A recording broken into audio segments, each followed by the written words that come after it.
with his current chieftaincy title from Amasoma in Bayelsa States as the Bina Tariowai of Ugboi clan.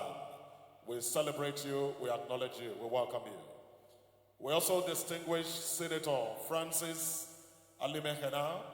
We acknowledge your presence, we welcome you. Engineer Amuchi Gabriel, the former managing director of FEMA, we thank you for honoring us with your presence.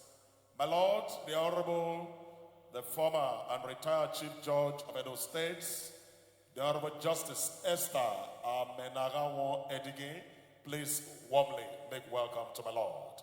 My Lord, the Honorable Justice Otabo Lubo, former President of the Customary Court of Appeal, Edo, we acknowledge your presence. We welcome you very warmly.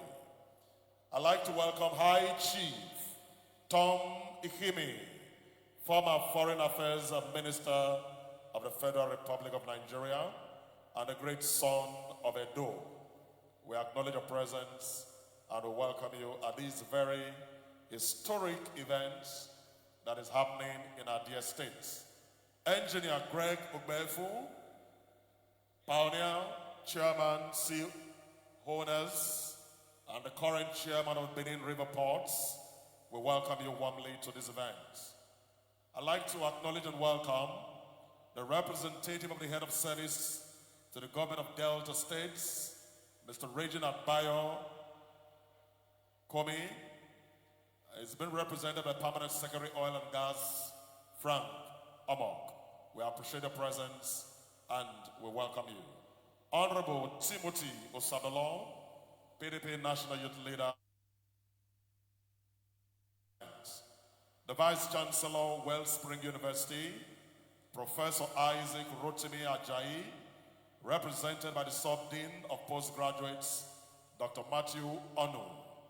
Before the arrivals of the excellencies, we can quickly acknowledge all our very distinguished guests once we get notes that they are here. We welcome our scholarly Professor Darlington Obaseki, the Chief Medical Director of the University of Benin Teaching Hospital, and his very dear wife, Dr. Mrs. Chigozie Obaseki. We acknowledge your presence. Engineer Elvis Obaseki, Managing Director, Independent Television and Radio, we welcome you. We appreciate and also acknowledge the presence of the Vice Chancellor of the Great University of Benin and Chairman, Committees of Vice Chancellors of the Federal Republic of Nigeria, Professor Lillian Imoitiya Salami, represented by Professor Benson Osadolon, Professor of History and International Studies. Prince M.M. Ogedegbe, the Crown Prince of Emerald, we welcome you. His Royal Highness Aslem Aidunoje Leonoje of Uromi is here with a galaxy of Royal Highnesses. As we get to meet them, we'll acknowledge them. We'll appreciate if you can beckon on any of the ushers and send the people across. His Excellency Ambassador Dr. Osayame Ugiagbe, we welcome you. We appreciate your presence at this event. Thank you for coming. We welcome you. Professor Raphael Adege, Deputy Vice Chancellor, Igbinedion University Okada, representing the Vice Chancellor.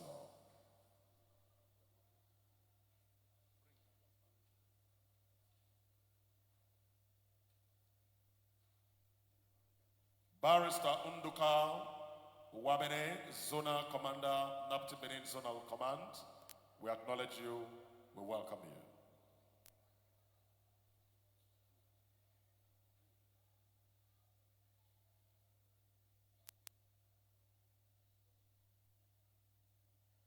The excellencies are almost here, and as soon as they arrive, we will go straight to the nitty-gritty of this event. Democracy Dialogue by the Goodluck Jonathan Foundation, with the theme, Functional Education and Effective Political Leadership as a Panacea to African Support and Development. This is indeed a very historic moment and very dear to the Goodluck Jonathan Foundation. And so, ladies and gentlemen, I'd like to specially welcome the Executive Director, Goodluck Jonathan Foundation, the Yale Ward Fellow, Standerford Fisher Family Fellow, Miss Anne Iyonu, MPI. Please warmly welcome with a round of applause. We thank you for your presence here today. Mr. Watson Eluseni, CEO Nestle Nigerian PSC, represented by Oyeme Agbogun, Field Operations Manager, South-South and Southwest. We welcome you very warmly to this event. Thank you for making a date with us here in Edo. Thank you for your very wonderful presence. We're getting ready to officially begin. And at that point, I will hand over the microphone to my colleague, who will share this microphone with me. From the Edo State University,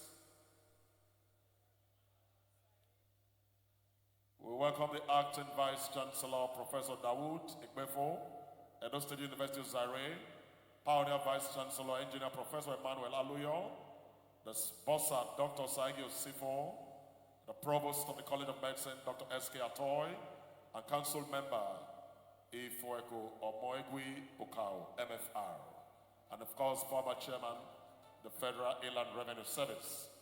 The Scholarly Honorable Commissioner for Education to the Government of Edo State, Honorable Dr. John Osa of Yahweh. Can we please applaud her and make her welcome? Welcome their counterparts. I can see Honorable Stephen Idehere, Honorable Commissioner for Agriculture and Food Security, Honorable Chief Dr. Ui Oduwa Malaka, Honorable Commissioner for Culture, Arts, Tourism and Diaspora. We welcome you. We can welcome also architects Joshua Mokodion, Honorable Commissioner for Environment and Sustainability Edo. We thank you for your presence here. Very, very wonderful permanent secretaries, particularly the Permanent Secretary, Government House and Protocol, Mrs. Edith Sede. The IOM boss, Ms. Wintama Tarekin, we appreciate your presence and we welcome you to this event. Dr.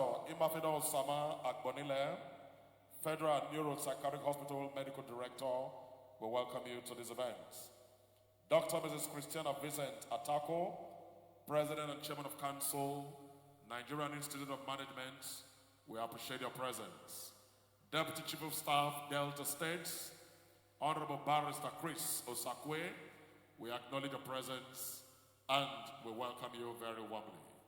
Ms. Angela Jide Jones, Philanthropy per excellence, and a great daughter of Edo, we thank you for all you do for our people. We are always proud to have you. God bless you for all you do for Edo. The former Vice Chancellor Unibank, Professor E.A.C. Wanze, we appreciate your presence and we welcome you so much to this event. We'll appreciate if you all please sit down. The excellencies are almost here. We welcome renowned orator, Sir Professor Eddie Ragwe, former member of the National Conference, the Dean of Benin City Deanery for the Catholic Archdiocese of Benin, Very Reverend Father Dr. Charles Omogiate. We appreciate your presence. We welcome you. Prince Peter Irame, we appreciate your presence. We welcome you. Chief Owen Chamberlain Obaseki, we welcome you. Jefferson Warrior Esquire, we appreciate your presence at this event. The Acting Vice Chancellor of the Ambrose Sali University Ekboma, Professor A.S. Adagboyi, we welcome you. The Acting Provost of the Edo State College of Education, Professor Mrs. Rosalind Osaige, we appreciate your presence. Engineer Maurice Sylvester is the Edo State Poly Rector, we welcome you.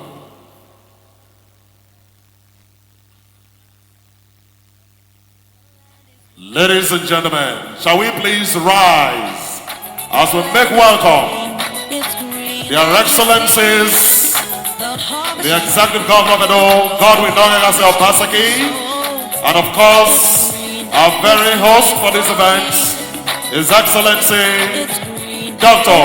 Goodluck Jonathan GCFR, former President of the Federal Republic of Nigeria. Can we invite all the school children for the national anthem to please come on stage as I hand over to my very beloved sister, Taribio.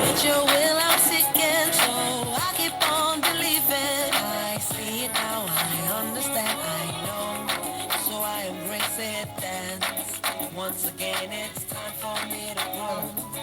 For every prayer and every tear I've sown, Lord of the harvest knows I'm reaping joy 100-fold. The land is green, it's green. The cameraman, you can take your shots and move, please. The cameraman, take your shots and then move to the sides.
Distinguished members of the Fourth Estate of the Realm, please take your shots and move. Thank you.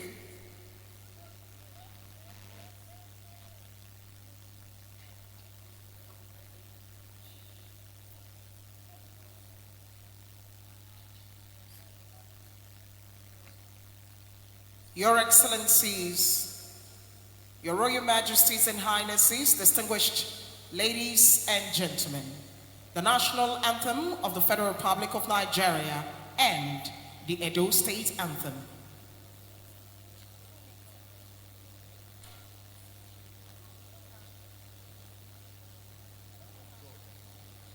Nigeria will help thee, our own dear native land. Through trials and toils may be fought, in brotherhood we stand. Nigeria's song, a proud to stand, our sovereign motherland.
Thank you very much. You may please be seated and let the applause be better for those great leaders of tomorrow.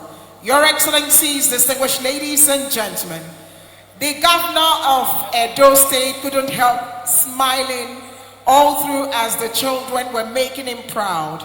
Indeed, we're in the era of Edo Best 2.0, and I have to give it to the children. The synchronization, the melody of the voices was exceptional. Please appreciate the children again.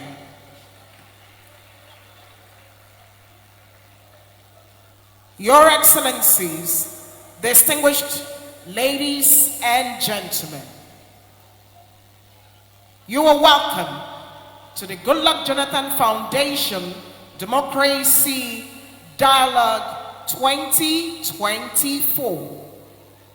Your Excellency, Dr. Goodluck Jonathan, GCFR, GCON, former President of the Federal Republic of Nigeria and founder of the Goodluck Jonathan Foundation. Your Excellency, our mother, Mama Peace, Dr. Dame Patience Faka Jonathan, the wife of the former President of the Federal Republic of Nigeria. Your Excellency, Uhuru Kenyatta, CGH, Chief of the Order of the Golden Heart of Kenya, former President of Kenya and Chairman of this occasion. You're welcome, Your Excellency. May I also recognize here with us His Excellency Thomas Boni Yagi, former President of the Republic of Benin and former Chairman of the African Union. You're welcome, Your Excellency. Bienvenue. Distinguished ladies and gentlemen, may I also recognize here with us the former Vice President of the Federal Republic of Nigeria. He was the Vice President to the former President when he was President of Nigeria. His Excellency Architect Namadi Sambo, GCON. Please a round of applause for him. May I also recognize here with us His Excellency Dr. Neva Sequila Mumba, former Vice President, the Republic of Zambia. Please a round of applause for him. Permit me at this point, distinguished ladies and gentlemen, the man who is the visionary of the project Edo Best 2.0, His Excellency Godwin Obaseki, Governor of Edo State, and his ever beautiful and compassionate and supportive wife, Her Excellency Dr. Betsy Obaseki, First Lady of Edo State. May I at this point, Your Excellencies, distinguished ladies and gentlemen, recognize His Excellency Shri G. Balasubramanian, Indian High Commissioner to Nigeria, and one of our panelists today. Please a round of applause for him.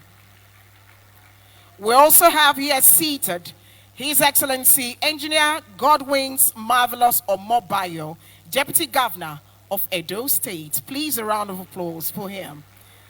And seated here also by his side is His Excellency Senator Lawrence Erujakpo, PhD, the Deputy Governor of Bayelsa State. Please a round of applause for His Excellency. May I at this point specially state that he is the Deputy Governor of my state. You're welcome, Your Excellency.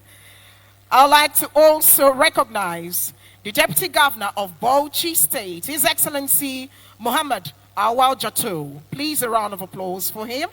And seated also here is the Deputy Governor of Delta State, Sir Monday Oyeme. Please put your hands together for him.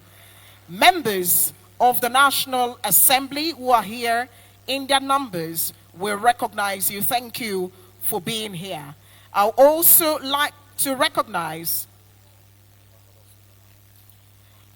I'm told we have here the Ambassador of Switzerland here, Your Excellency Ambassador Martins. You're welcome. Thank you for being here. May I recognize honorable ministers and members of the Federal Executive Council, and in particular the Honorable Minister for Education, Honorable Professor Tahir Maman, Officer of the Order of the Niger and Senior Advocate of Nigeria. Please a round of applause. The Right Honorable Speaker of Edo State, Right Honorable Blessing Sheriff Agbegbaku. Please a round of applause for him. And we have that of Bayelsa State, Right Honorable Abraham Ngobere, Delta State, Right Honorable Emomotimi Guo.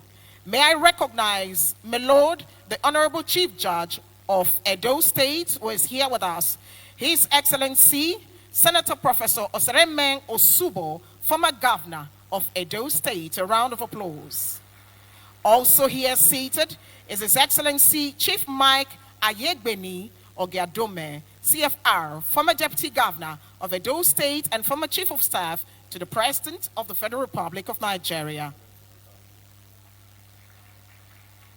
Distinguished ladies and gentlemen, I would also like to recognize here with us the former Governor of Anambra State and former presidential candidate who is here with us, His Excellency Peter Obi.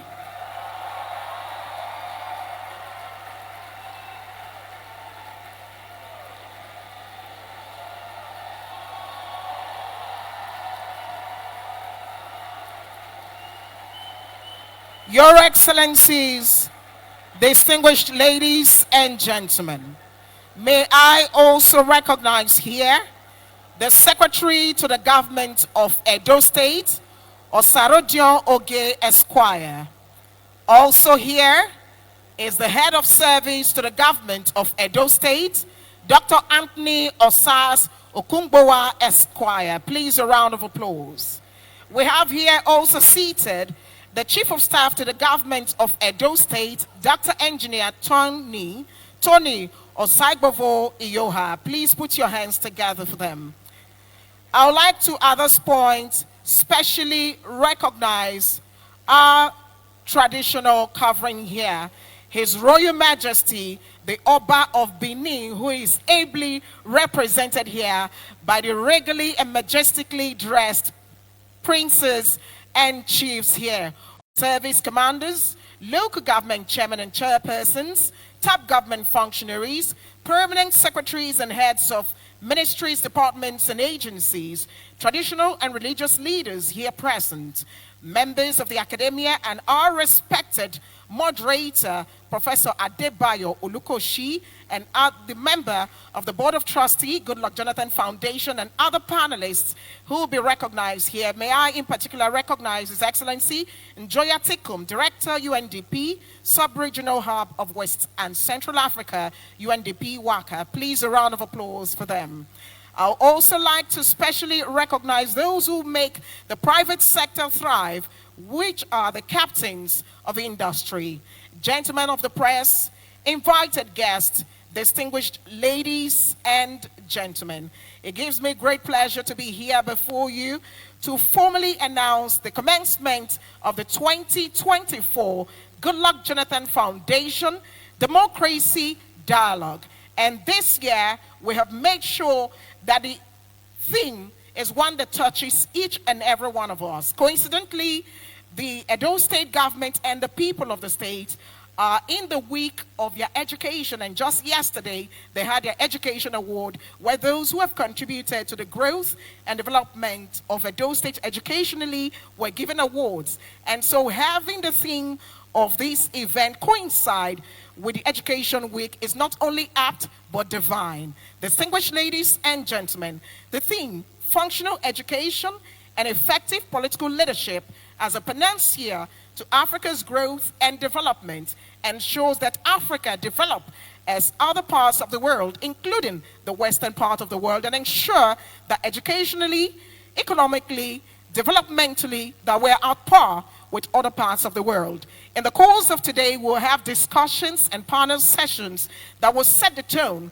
for a new map and a new trajectory for Nigeria and the West Africa and the African region. Distinguished ladies and gentlemen, on this note, may I humbly introduce myself. My name is Taribio Walson Owei-Fawari, and that is the short version.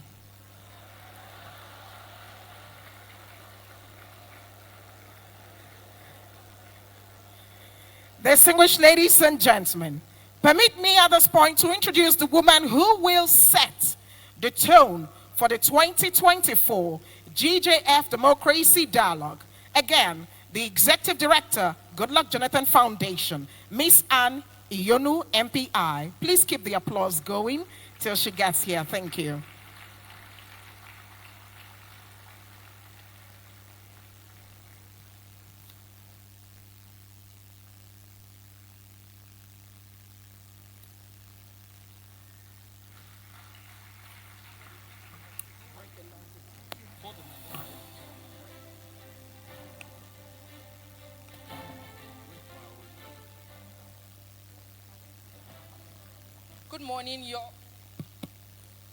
Good morning, Your Excellencies. Please permit me to stand on the already established protocol. Thank you to each and every one of you for being here with us today. We are very pleased to be able to welcome those of you who have been with us for a long time, and for those of you who are just joining us for the first time. This year marks 3 years of holding our annual Goodluck Jonathan Foundation Democracy Dialogue with the theme Functional Education and Effective Political Leadership as a Panacea for Africa's Growth and Development. We are very proud to be able to host it today here in the ancient city of Benin with all of you. Before we get started, I would like to express my sincere appreciation to all of you who generously helped us to make this event come together to become a success.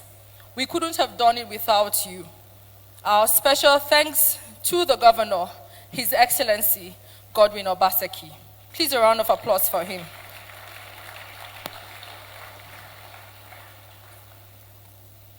The quest for solutions to Africa's governance and democratic challenge is indeed in line with the Foundation's very mission. As a foundation, we understand that peace, security, good governance are critical for the achievement of the sustainable development on the African continent. And in that regard, over the past 9 years, the Foundation has actively explored opportunities for strengthening democratic governance across the continent. Since its inception, we hold this democracy dialogue yearly to appraise the continent's democratic journey toward ensuring that our democratic politics and governance are more deliberately and strategically underpinned with a developmental ethos, vision, and practice.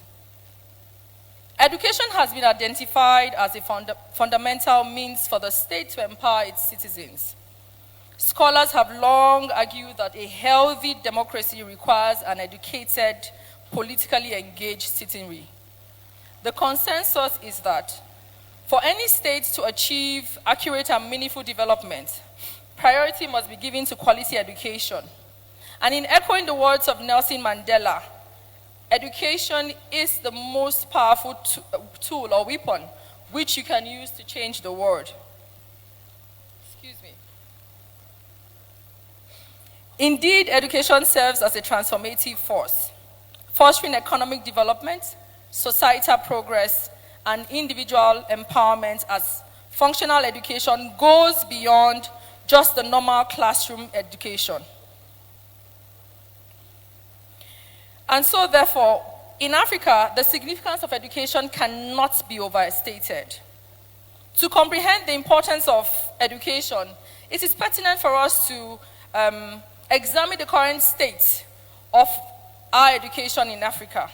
According to UNESCO, a report according to UNESCO in 2023, Sub-Saharan Africa has the highest out-of-school rate globally, with over 30 million primary school aged children lacking access to education. 30 million. And that report was for 2023. So without urgent action, the situation will likely get worse, as the region faces a rising demand for education due to a still growing age population. Africa is a young continent. It's a continent that has more young people than old people. So it's an urgent call for us to take the case of education seriously. While there isn't any specific statistic, actually, that quantifies the exact number of African governments prioritizing functional education, many countries on the continent have recognized the importance of functional education in driving socio-economic development and have implemented various policies and initiatives to promote it. However, these efforts are abysmal or negligent at best. There is now, therefore, like I stated earlier, the urgent need to do more. Achieving functional education and effective political leadership are interconnected goals that require the commitment of everybody, concerted efforts from governments, from civil society, and of course the private sector. Functional education can empower citizens to actively participate in the political process, hold their leaders accountable, and contribute to the socio-economic development of their countries. Conversely, effective political leadership can create an enabling environment for education reform, investment in human capital, and the creation of opportunities for all citizens to thrive. There are challenges, we know, and these challenges, such as inadequate funding, infrastructure deficits, political instability, persistent abuse of power, corruption, and socioeconomic inequalities, and the failure to create an environment for the continuous evolution of succeeding generations of young African leaders with competence, integrity, vision, and commitment, and skills for peace building and social justice continue to hinder the realization of functional education and effective political leadership in Africa. Addressing these challenges requires sustained commitment, innovative policies, and collaboration among stakeholders to ensure that education systems in our countries are responsive to the needs of learners and that political leaders are accountable to the people they serve. If you take a look around the room today, you will see that we have various stakeholders seated and represented here today. So I am speaking to all of us here today. Your Excellencies, traditional rulers, ladies and gentlemen, the importance of education in our continent is undeniable. It is our potent tool for economic development. It is our tool for democratic advancement, societal progress, poverty alleviation, and individual empowerment. This event is therefore a call to action, to draw attention to the frailty that hinder the developmental realization of our great continent. As we aspire to be a more equitable and prosperous continent, investing in education in Africa must be a top priority. We at the Goodluck Jonathan Foundation hope that at the end of today's deliberations, we will be able to develop consensus on the urgency for prioritizing quality education and structural leadership recruitment for advancing growth and development in Africa. Once again, a very warm welcome to each and every one of you for finding time out of your very hectic schedules to be here with us. And thank you very much for listening. Thank you.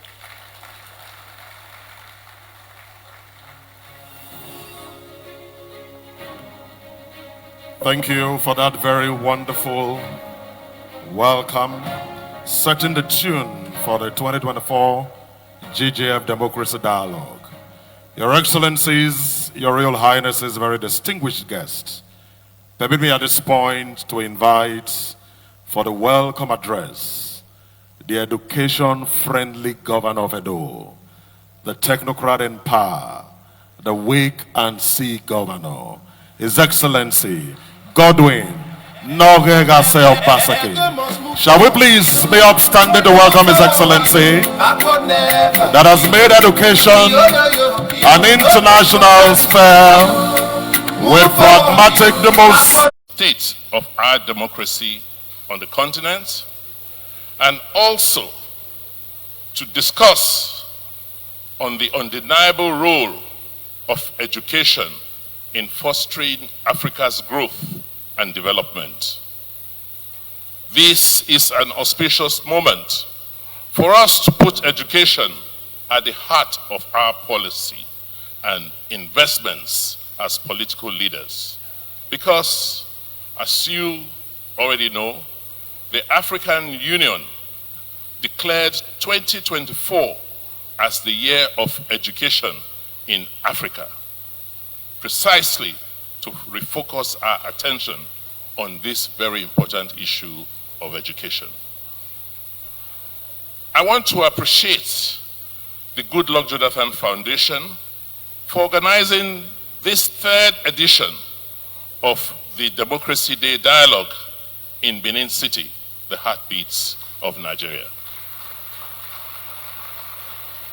And also use this opportunity to welcome our visiting African leaders who have come here today to share their insights, wisdom, and experiences on fostering democracy across our continent. Sir, the leadership you showed at a critical moment in our nation, Nigeria, has ensured a peaceful transition of our dear country. We celebrated Democracy Day yesterday, but for the action you took, we may not have had the opportunity to do so. And therefore you will find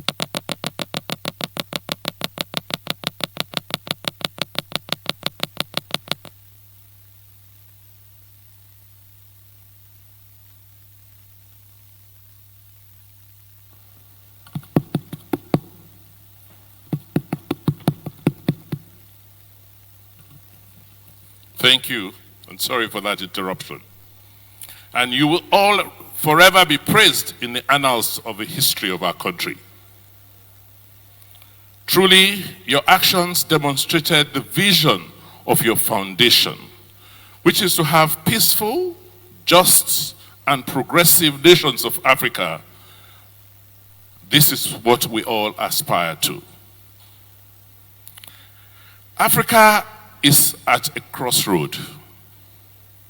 We are blessed with a very youthful population. Over 400 million people on the continent are aged between 15 and 35. And these young people are yearning for opportunities. But the challenge has been how to harness the energies of our youthful population to engender sustainable development for our people. So the theme of this democracy dialogue by the Goodluck Jonathan Foundation, which is functional education and effective political leadership as the panacea to Africa's growth and development, is very, very apt. Because it captures the essence of the task ahead and also places the burden of the responsibility rightly at the foot of all of us political leaders on the continent. We, political leaders, are responsible for taking the decisions that will allow our children and young people to play their parts in enabling a more prosperous, peaceful, and just society. Your Excellencies, Your Royal Highnesses, ladies and gentlemen, the future is for Africa. And I say so because by the year 2050, 1 out of every 4 people on the planet will be African. Also, by 2050, 40% of all persons that are aged under 18 in the world, which will be over 1 billion children, will be African. By the end of this century, Africa's working age population will constitute 42% of the global total, which will be up from 14% in 2020. Therefore, the decisions we make on our continent will not only affect us, but affect the whole world in the near future. Technology is reshaping our world. Globally, nearly 25% of jobs will be disrupted by technology in the continent in the next 5 years. And by the year 2030, about 230 million jobs in Africa will require digital skills. Thank God, our young people are already showing us what they can do. By capitalizing on technology and the digital evolution which is raging in Africa as the young people are becoming entrepreneurs across the continent. So the big question is, what are we doing? We, political leaders, who are responsible for the progress of our people, are we doing enough? It is therefore apt that we discuss this topic here today in Edo State, which is the heartbeat of Nigeria, like I said. Because we can say in Edo State that we have walked this talk. Because in the last 7.5 years, I would be modest to say that no other subnational in our continent, in our country, has paid as much attention to the state of public education as we have in Edo State. Upon assuming office in 2016, we were clear about our mandates and what must be done to address the rot in our educational sector in Nigeria. The burning platform for us was to hear those horrific tales of our young boys and girls who were illegally trafficked to Europe, who risked their lives crossing the Sahara Desert to just looking for the golden fleece in Europe. Listening to them and to our citizens in various communities in Edo, we were convinced that except we make sustained investment in basic education, we will not be able to reform our society.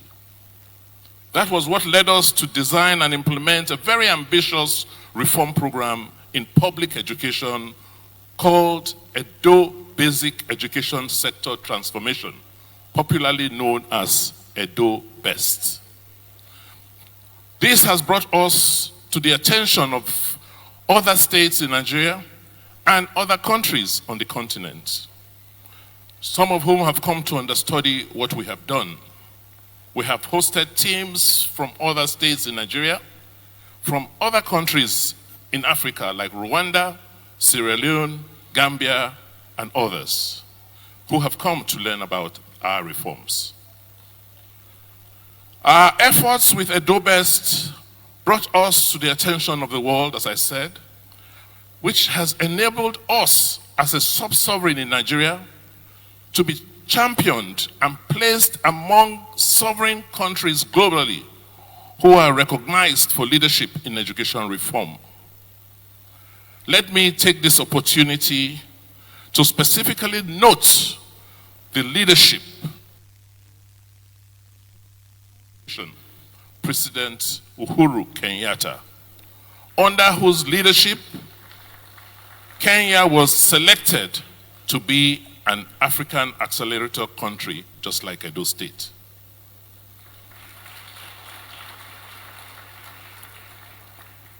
President Kenyatta placed education at the core of national development in advancing Kenya's Vision 2030, ensuring that over 20% of the government's budget and 5% of Kenya's GDP was allocated to education. Thank you, Mr. President.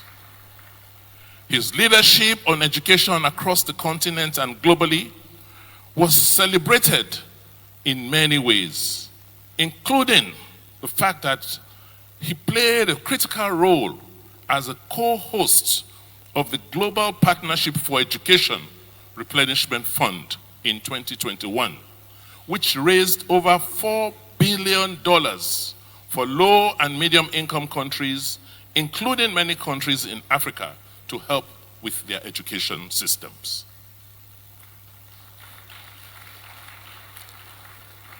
Kenya continues to reap the benefits of this commitment to education, as Kenya's education outcomes remain amongst the highest on the continent, thus providing a basis for their growth.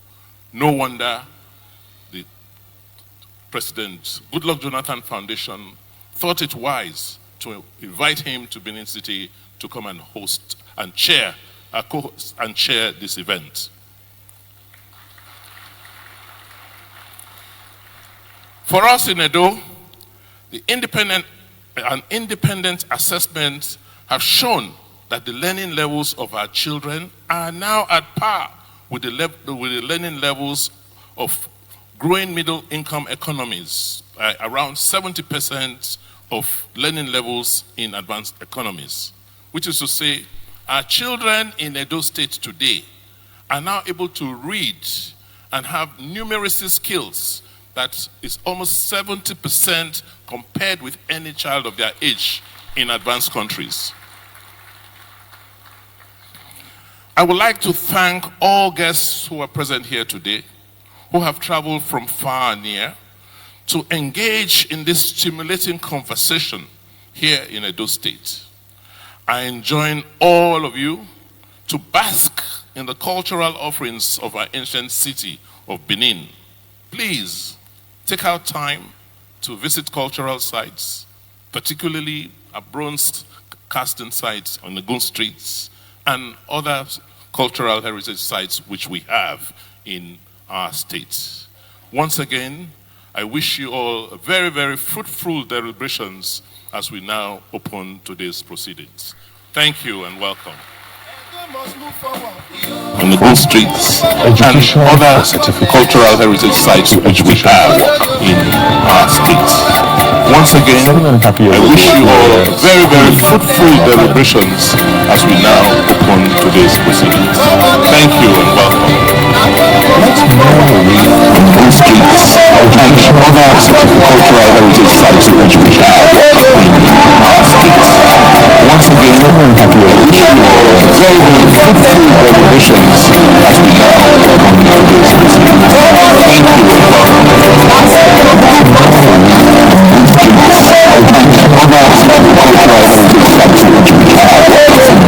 A moment ago with some of the projects, educational projects of the governor and his administration. Distinguished ladies and gentlemen, while he was speaking, it drew a nexus of the achievements of Kenya under the former president and of course the achievements of his government under his administration. And I have to say that Edo State is indeed doing very well.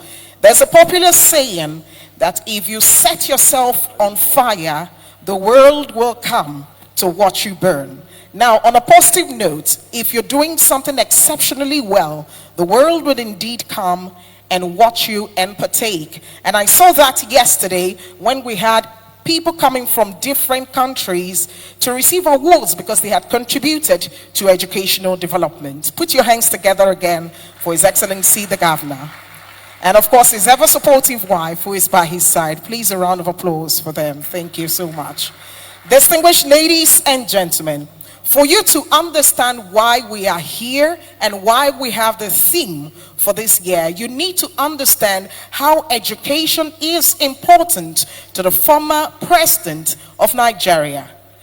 Let me take your minds back to a little community in Ogbia local government area of Bayelsa State called Otweke, and a young boy who could barely afford the amenities or even clothing and shoes, struggling to go to school, but due to sheer hard work, commitment, and doggedness, he obtained education and got to the pinnacle in Nigeria, the highest political office in Nigeria.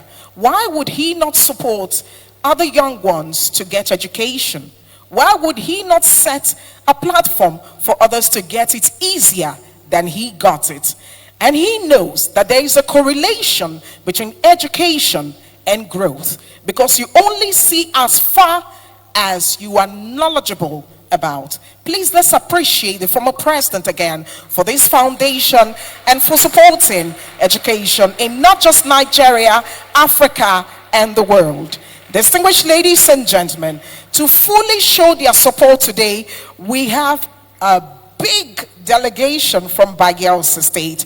Permit me at this point to recognize them. The former president would like to know that they are all here to support him. We have again the Deputy Governor of Bayelsa State here, distinguished Senator Lawrence Erujakwa, PhD. And for those who do not know, while Edo State can have the bragging rights for artifacts, including those that were exported, we have the bragging rights that we have the Deputy Governor, who is not just a historian, but one who is vast in African proverbs. So when you bring your artifacts, we'll bring the book he has written about African proverbs. Please, a round of applause for him again.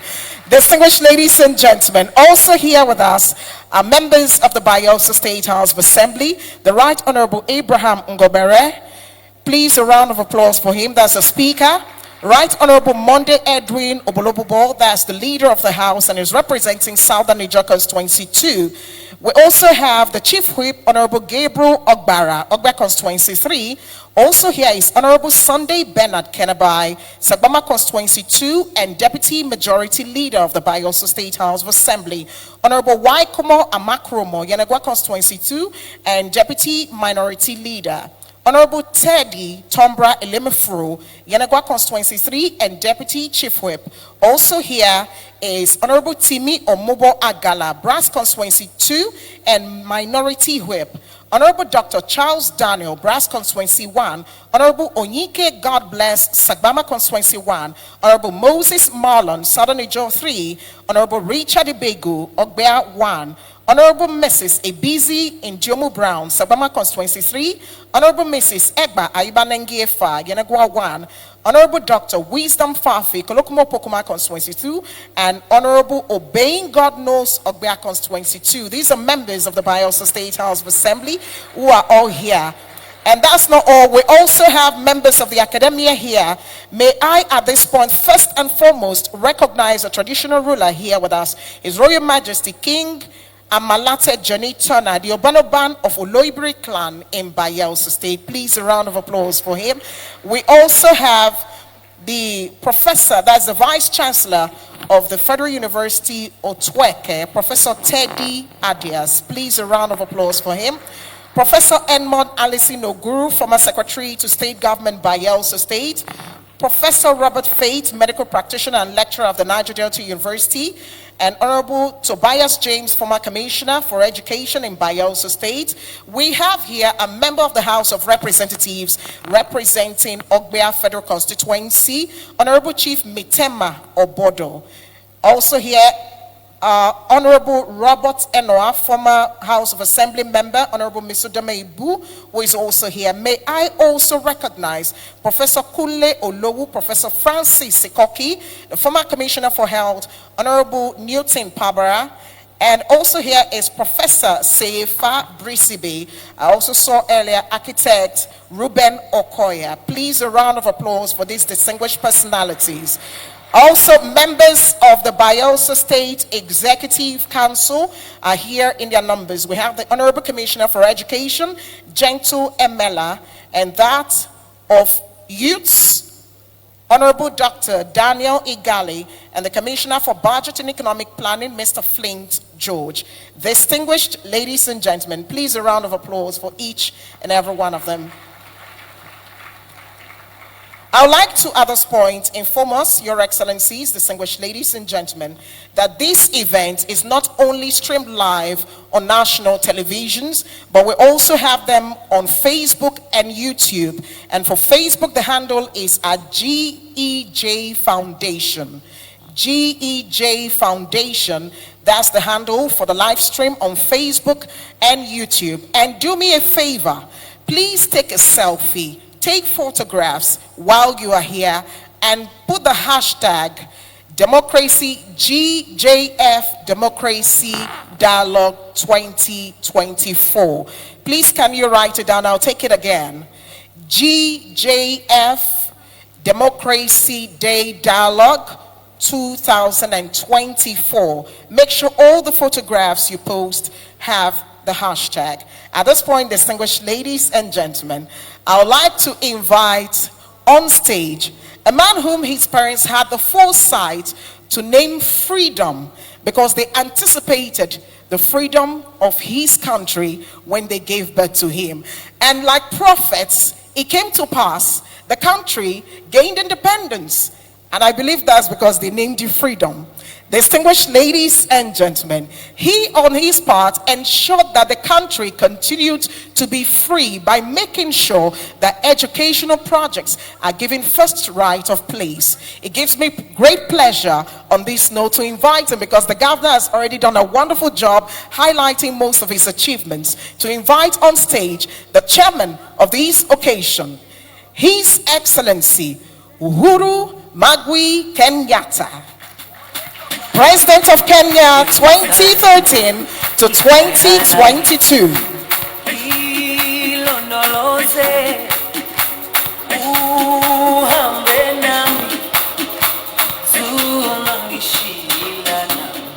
Thank you very much.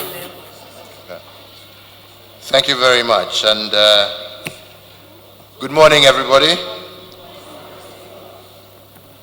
Your Excellency, former President of the Federal Republic of Nigeria, His Excellency and dear brother, President Jonathan Goodluck Jonathan, our host, His Excellency Godwin, Obaseki, Your Excellency, the former President of Benin, Thomas Boni Aye, Your Excellencies, the former Vice President of Zambia and the former Vice President of Nigeria, Your Highnesses, traditional leaders, deputy governors, distinguished participants, ladies and gentlemen, let me begin.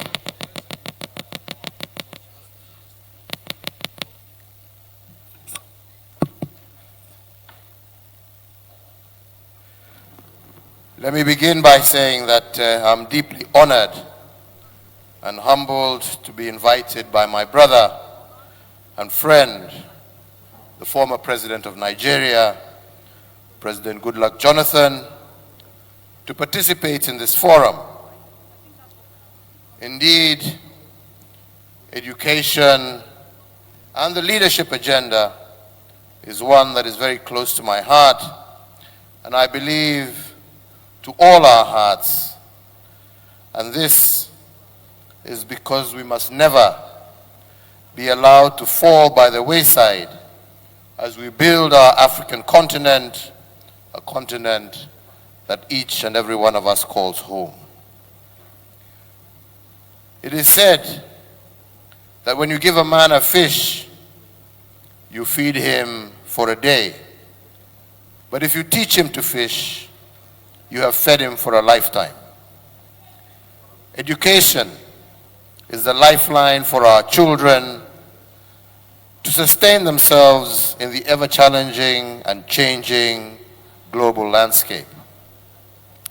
As leaders, our mandate is to ensure that the vision of our nations, as well as our continent, can be fulfilled. And indeed, it is possible to achieve a better future for our continent. It is not possible to achieve a better future for our continent without significant investment in education and the correct capacity building. The African continent today finds itself at a very critical position as far as history is concerned. We must recognize that the discussions we have in this session will shape the future of our continent, because as a continent, today, we are faced with several challenges that are great impediments to our progress. This, however, should not stand in the way of our transformative agenda of change. And that transformative agenda is anchored in education and leadership. In Kenya, we made deliberate efforts to preserve the continuity of education through various developments for the sake of our future. We continue to dedicate resources to stabilize remote regions, to build schools and post educators so that the literacy gap between urban and rural centers could be closed. We introduced free primary education so that no child would be left behind in the formative years of their development. During my tenure, my government intentionally set aside funds and heavily invested in education-based infrastructure. We built classrooms across the country, and already existing classrooms were further improved to enable them to accommodate more students. And this we did in collaboration with local leadership and communities. We went further to establish community-based management schools, where community-based organizations and parent-teacher associations played a critical role in mobilizing resources and managing schools, as well as carrying out an oversight role. This ensured that our children did not have to travel far to get a good education. As a government, I initiated the 100% transition from primary to secondary level education. This meant that all Kenyan children who left primary school would find a place in a high school in order to continue with their education.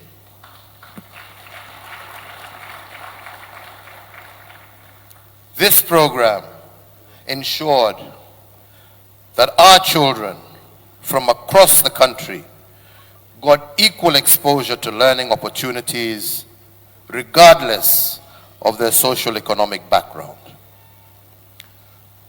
To further even the playing field, we invested considerably in the digitization of the education sector. Digital literacy was a key priority for Kenya to ensure that our children were not left out of the global village. ICT laboratories and centers were set up by government to enhance learning environments and digital literacy. Our vision and goal was to ensure that every Kenyan child had the same opportunity, and we embarked on a program to give all children an equal fighting chance in the fast-paced and ever-evolving global village. Our two projects involved re-energizing and refocusing of the education curriculum and improving digital literacy. This also led out to a multi-pronged rollout of ensuring that every single primary school in our republic was connected to the electric grid, and where the grid was not, was powered through solar and other such technology. To achieve this, and also to further enhance our digital program, every government-owned primary school student was to receive a tablet to breach the gap of digital literacy between urban students and children in rural areas. We went further to introduce the competency-based curriculum designed to equip our children with skills and to give them a hands-on approach in problem-solving techniques through assessments made in every stage of their learning. This curriculum ensures that the child's talent is identified and therefore nurtured, presenting them with the opportunity to cast their nets wide when it comes to a selection of a profession. Excellencies, ladies and gentlemen, I share our experiences in Kenya to illustrate the importance of embracing functional education and the place of political leadership in making this dream a reality. Political goodwill is very key in implementing strategies and mobilizing resources to unlock the potential that lies within or outside our continent for sustainable growth and prosperity. As a continent, we must look at our curricula in comparison with the changing global needs and embrace an education system that aims to foster critical thinking, innovation, and creativity, as this will bolster the continent to unmeasurable heights.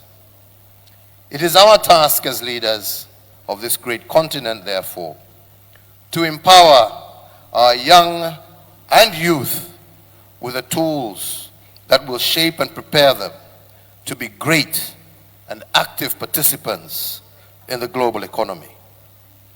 It is equally our duty to ensure that our young people become effective agents of positive change in their communities. We must therefore invest in education to ensure inclusivity, diversity, and equal opportunity for all our children. This will help foster a conducive environment for innovation and growth. As African leaders gathered here today, past, present, and from the applause I heard, possible future leaders, let us take up this task with the seriousness that it deserves. We need to do this in order to prepare our leaders of tomorrow. The deliberations that will be held here today must by all means provide a roadmap, develop strategies and policies that will set our continent on a winning trajectory. We need to understand that the example that we set will serve to teach our precious children who look up to us with expectation and anticipation. Rhetoric and empty promises and lack of tangible actions by we the leaders of today only serves to destroy our future. We must therefore lead by example, embodying values of honesty, humility, and servant leadership. We must work on eradicating corruption and the mismanagement of public resources, as they are the cancer that stifles progress and destroys public trust.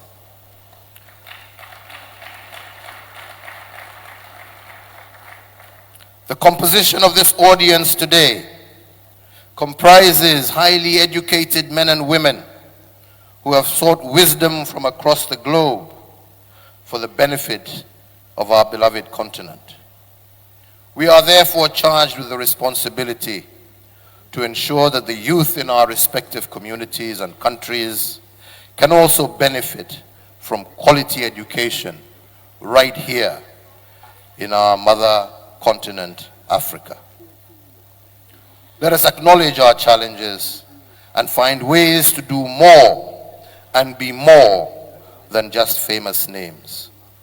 Let us aspire to be the great builders of Africa's future, and that can only be achieved if we invest in our education and we invest in our children, thereby investing in our future. Let us intentionally empower our young people, intentionally allow ourselves to be held accountable as we carry our duty to our people. Unity is our strength. Africa has a lot of potential, and we have the key to usher the continent into an era of prosperity, peace, and sustainable development. My hope is that the deliberations we begin today will be the step we need in our journey to build the Africa we dream of, an Africa that will secure its place in the global arena by empowering our youth through education. Not just an education, but an education that will make them competitive, encourage them to be innovative, and to embrace creativity. As I conclude, let me take this opportunity to congratulate the Governor of Edo State, His Excellency Godwin Obaseki. I congratulate you for the enormous strides that you and your government have taken to further the education of the children of Edo State. Well done to you and your team. Congratulations once again. And may you keep up with this great work. May God bless you all. May God bless beautiful Edo. May God bless Nigeria. Amen. God bless Africa and her children. And I thank you all for your kind attention. Thank you very much. Your Excellencies, very distinguished guests, can the applause be made resounding for His Excellency Uhuru Kenyatta, former President of Kenya, and the indefatigable chairman for these events. Please, one more round of applause for His Excellency. We will next have a goodwill message. His Royal Majesty, the Oba of Benin, is very much here with his representatives to give solidarity to these events. And I'd like to recognize Princess Barrister Mrs. Iku Aimiwo Uwinohwa Oredoya. Can we please applaud her? And on the entourage, we also have Chief Osaro Ida, the Obazelo of Benin, Chief Matthew Atama, the Ogesoba of Benin, Chief George Ige Ekato, the Obasogi of Benin. And as royalties of this great land, the Iyase of Benin, the Prime Minister of Benin Kingdom, Chief Sam Igbe. And seated next, the very handsome Esama of the universe. And the Romanian ambassador to Edo and Delta States, His Excellency Sir Chief Dr. Gabriel Osawao Igbenedio. Chancellor Igbenedion University Okada, certificate number 001. First private university in this country is from Edo. And His Royal Majesty Omonoba Nedo Ukwakolokpolo Oba AY the Second Ogidiga Oba Tokbe will now send his goodwill message through Ubinohwa. Wawadikbek Bobone.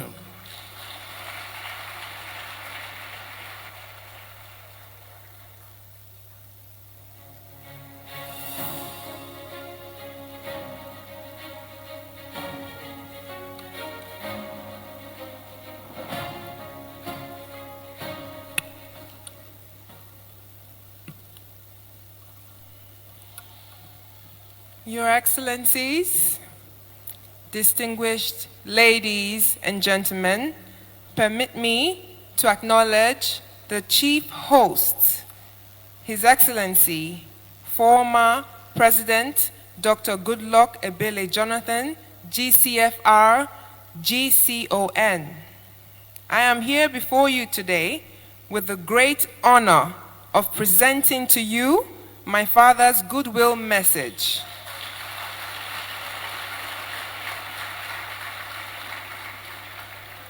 And I read, Goodwill message delivered by His Royal Majesty Omonoba Nedo Ukwu Ewaye II, CFR, Oba of Benin, on the occasion of the Dr. Goodluck Jonathan Foundation Democracy Dialogue held on Thursday the 13th, which is today, in the ancient city of Benin, Edo State. It is with great pleasure that I welcome His Excellency, Dr. Goodluck Jonathan, GCFR, former President of the Federal Republic of Nigeria, and other distinguished guests to the ancient city of Benin on the occasion of the Democracy Dialogue organized by the Dr. Goodluck Jonathan Foundation. I also heartily welcome all other participants to this ancient city. The decision to host this important event in Benin City is of particular delight to me. It is a practical demonstration of the regard His Excellency Dr. Jonathan has always shown to the good people of Edo State, even during his tenure as President of Nigeria. I recall with fond memories my time as Nigerian ambassador before and in His Excellency's government, especially the courtesies he accorded to me during my service years under his government. The Democracy Dialogue being hosted today by the Dr. Goodluck Jonathan Foundation coincides with the period Nigeria celebrates its Democracy Day on the 12th of June. The theme of this year's dialogue, Functional Education, Effective Political Leadership as a Panacea to Africa's Growth and Development, speaks appropriately to the gap in the leadership recruitment process in Africa, which can be best filled with citizens who are well educated and positioned to offer effective leadership for the growth and development of the African continent. Without mincing words, Dr. Goodluck Jonathan is an exemplar of the kind of leadership which fits into the theme of this dialogue. Against the usual norm in Africa, Dr. Jonathan demonstrated his good breeding, patriotism, and statesmanship when he willingly conceded victory to the opposition during the presidential election of 2015. This singular decision averted what would have been a major calamity in the country resulting from the election, thereby strengthening the democratic consolidation process in Nigeria. As the resource persons and participants deliberate at this year's dialogue, I wish you all fruitful outing. I urge the Foundation to sustain this dialogue to the further deepening democratic values of the continent. On my part, I believe that there is a point of convergence between democratic values, which this dialogue seeks to promote, and the values that the traditional institution promotes. Indeed, democracy and the traditional institution are expressions of the will of the people, which cannot be wished away or pitched against one another. Both serve different purposes in the lives of the people. Therefore, rather than being in conflict or competition with each other, the democratic institution and the traditional institution are mutually reinforcing as they reflect the core values of the people. This dialogue may wish to reflect on this reality during its deliberations. Once again, I welcome everyone to this momentous occasion. I wish you all successful deliberations and journey mercies as you travel back. Thank you.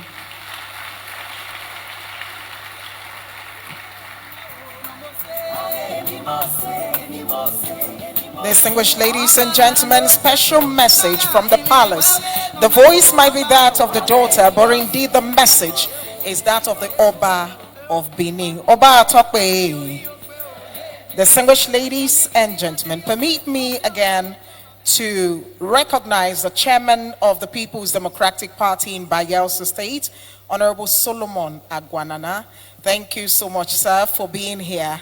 And of course, the Jaw communities of Edo State, cut across Olodiama, Igbema, Okomu, Fropa, and Barang clans are represented here by Alawe Robinson, Ogunkurowe, and Sabibowe James. You're all welcome. Thank you for being here.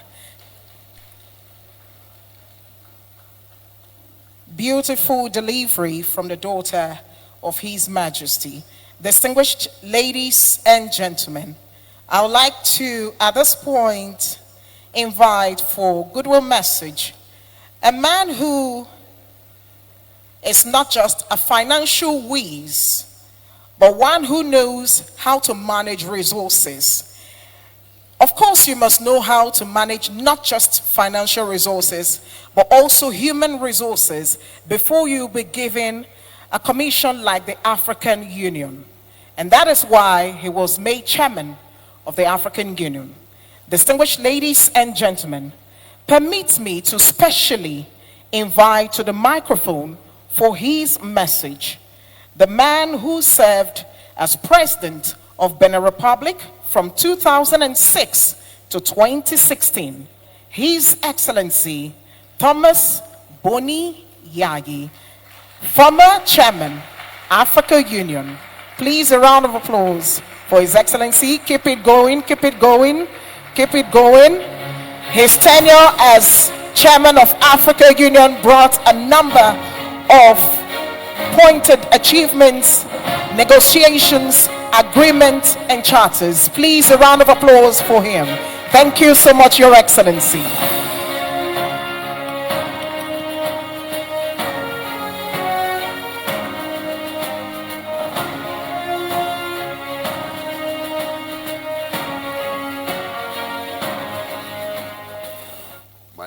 My friend, my dear friend, forever.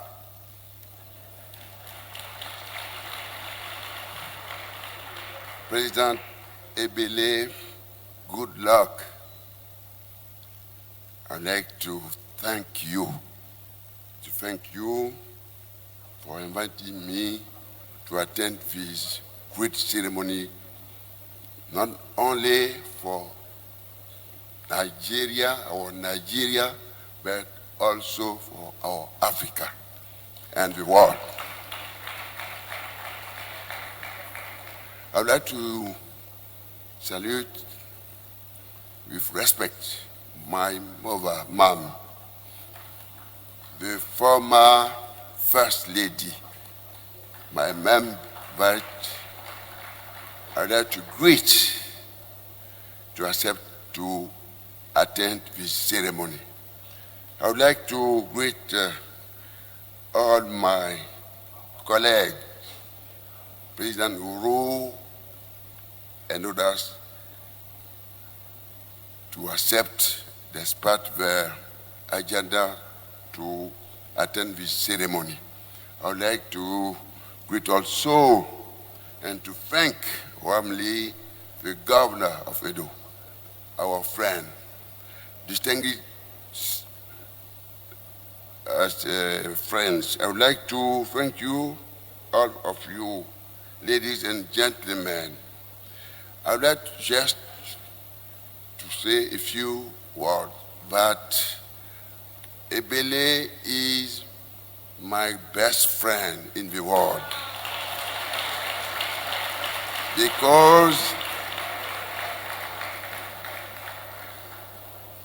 Because our destinies have crossed since we were at the top of our two states, the Nigeria and Benin Republic. I told him that I used to tell him and to tell to the other president of Nigeria that Benin is the 37th state of Nigeria. We were linked and we continue to be linked. It's why I'm here. Ebele, I thank you very much. I would like to greet also the staff members, my sister Anne, and the others of the foundation. Thank you for what you are doing to support my friend, because the international legitimacy of the foundation is known by everybody in the world. I repeat, I know him, he knows me, the President Ebele. He is a humanist. For Africa 2063, what we want where stability, security, and shared governance reign. We can achieve these without education, which is a lever for democracies and economic development. I welcome this initiative of the foundation, whose international legitimacy is now established. Thank you, dear friend, Jonathan. Thank you, Moon, the former First Lady. Thank you to the staff of the foundation again. Allow me to share some thoughts on the importance of this term. As leaders, we have a responsibility to ensure that our education systems are inclusive, equitable, responsive, and local realities. A functional education is one that prepares our young people to be engaged citizens, competent professionals, and ethical leaders. It is the engine of economic, social, and political progress. Likewise, recruiting effective political leadership is crucial to achieving Africans' development aspirations. We need leaders of vision, integrity, and courage, capable of transcending tribal, ethnic, and religious division to serve the common good. These leaders must be prepared to sacrifice their personal interest for the good of the nation, like emblematic figures such as Kwame Nkrumah. Our dialogue today provides a valuable opportunity to reflect on these issues, share experiences, and develop concrete strategies to strengthen our democratic institutions and foster inclusive development. I'm convinced that the exchange and conclusions of this dialogue will contribute significantly to our collective quest for a better future for our Africans. I would like to warmly thank all the special guests and experts who will enrich our discussions with their insightful perspective. In conclusion, dear friends, I would like to reiterate my wishes for every success for this dialogue. May it open new paths and brings us closer to our common goals of peace, stability, security, prosperity, and progress for our continent, our dear Africa. With my most distinguished feelings, may God bless you forever, my friend. May God bless our great Nigeria. May God bless Edo State. May God bless Benin City. Benin City, may God bless Benin Republic. Is my friend, because we are thinking about how we can strengthen and renew the new, I would like to say, the new empire of Benin. I'm sure that we are agree today. May God bless you together. Thank you very much. Ladies and gentlemen, can we applaud His Excellency for that very wonderful Goodwill message? Your Excellency, thank you for speaking in English language.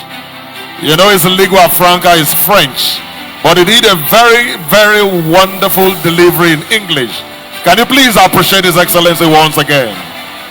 Otherwise, we would have needed just not a sign interpreter, but a vocal interpreter for us to comprehend. That's amazing. Before His Excellency gets to his seat, I'd like to quickly acknowledge His Excellency Elder Sheriff Oborewori, the Executive Governor of Delta State, the Big Hearts, brothers and sisters to Edo of Bendel, represented by His Excellency Sir Monday Oyeme, Deputy Governor, Delta State. Please warmly make welcome again.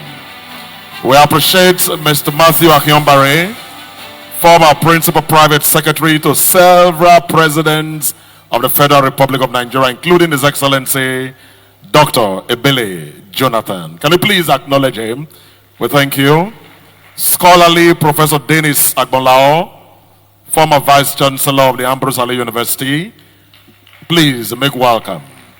General Charles Omorigie, former ECOMON Commander. Please make welcome to this event.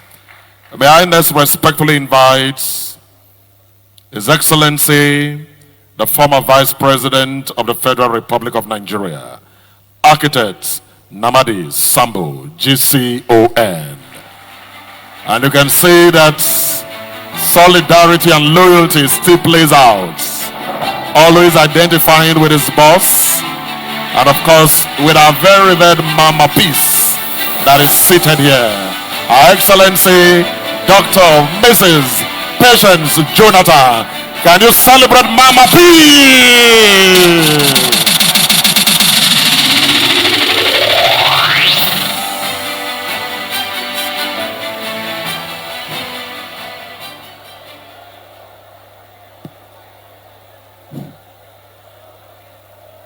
Bismillahirrahmanirrahim. Thank you. Your Excellency, my boss, always my boss,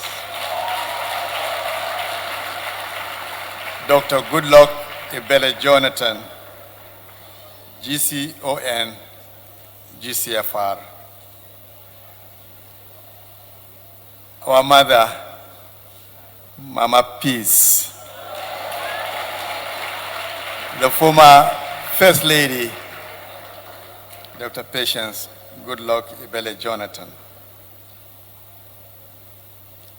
His Excellency, Uhuru Freedom Kenyatta. I just learned of that meaning of Uhuru. You are welcome, sir.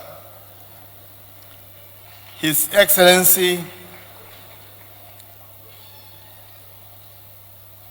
Boni Yai, the former president of Benin Republic. You are welcome, sir. His Excellency Neves Mumba, my colleague and former Vice President of Zambia.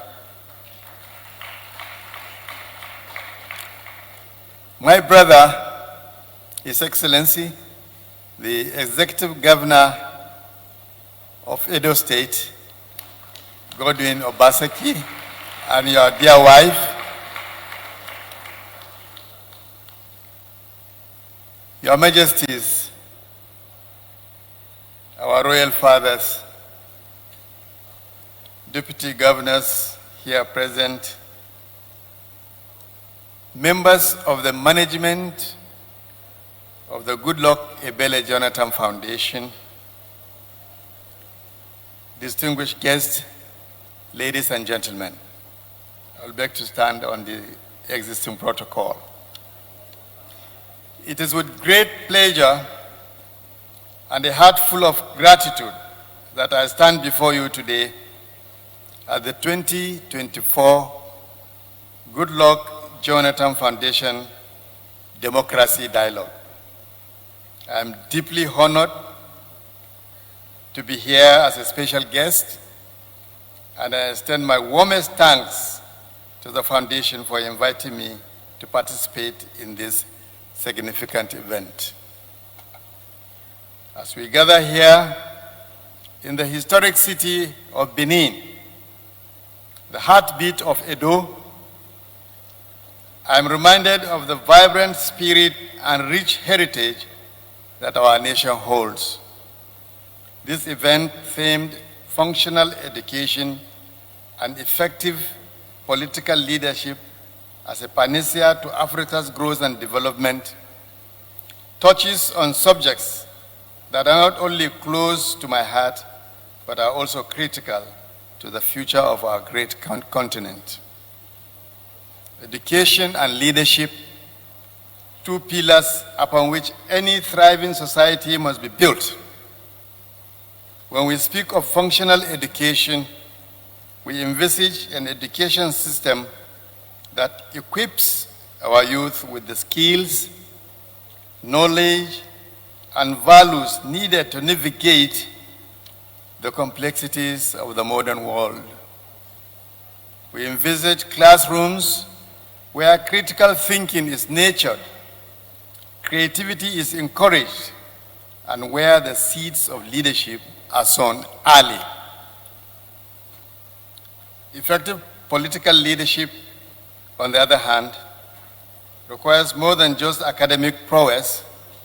It demands integrity, vision, and deep-seated commitment to the welfare of the people. It requires leaders who are not only knowledgeable, but are also compassionate and resilient. Leaders who can inspire and mobilize their communities towards common goal. And this is a leadership that we have learned from President Goodluck Jonathan. As we embark on this one-day dialogue, let us do so with an open mind and a generous spirit. Let us celebrate our achievements, acknowledge our challenges, and most importantly, chart a path forward that ensures a brighter future for all Africans.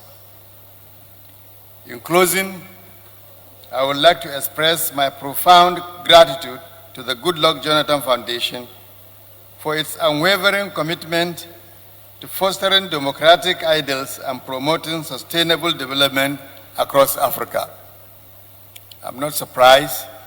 This is a very young foundation, but it competes with foundations that have been old in this country, Africa, and the world in general. Congratulations.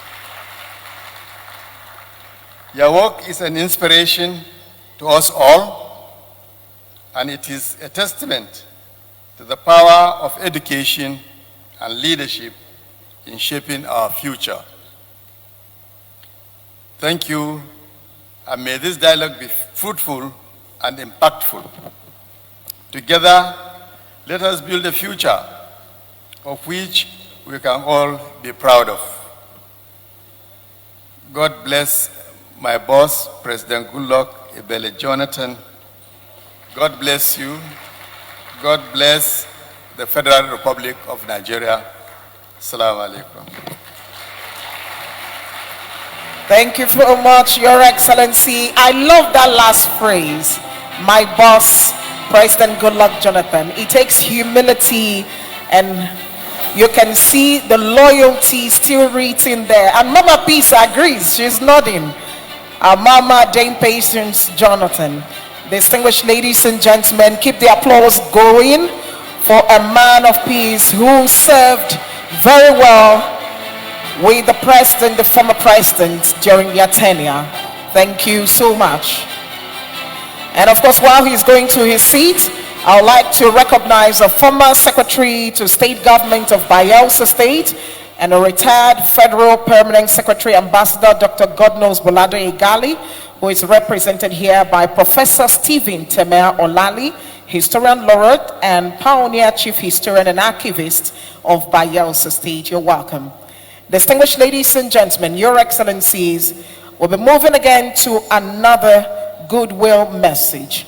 And permit me at this point to specially invite to speak a man whose office falls under the theme we have here today. He is the Honorable Minister for Education. Please put your hands together for him as he comes to take his Goodwill message. Honorable Tahir Maman, Officer of the Order of the Niger. Please put your hands together for him as he makes his way, please.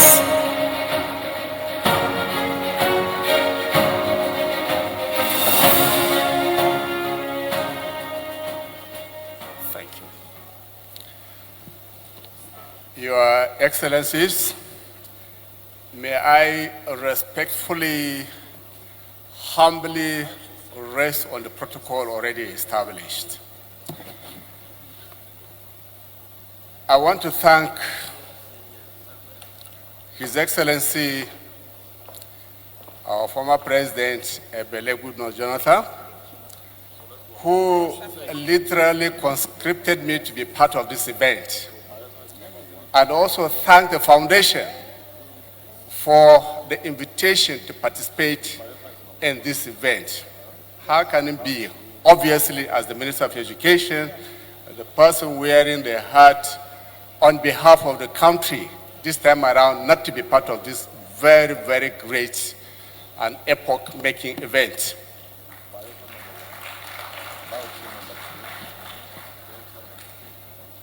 The nexus, the intersection between democracy,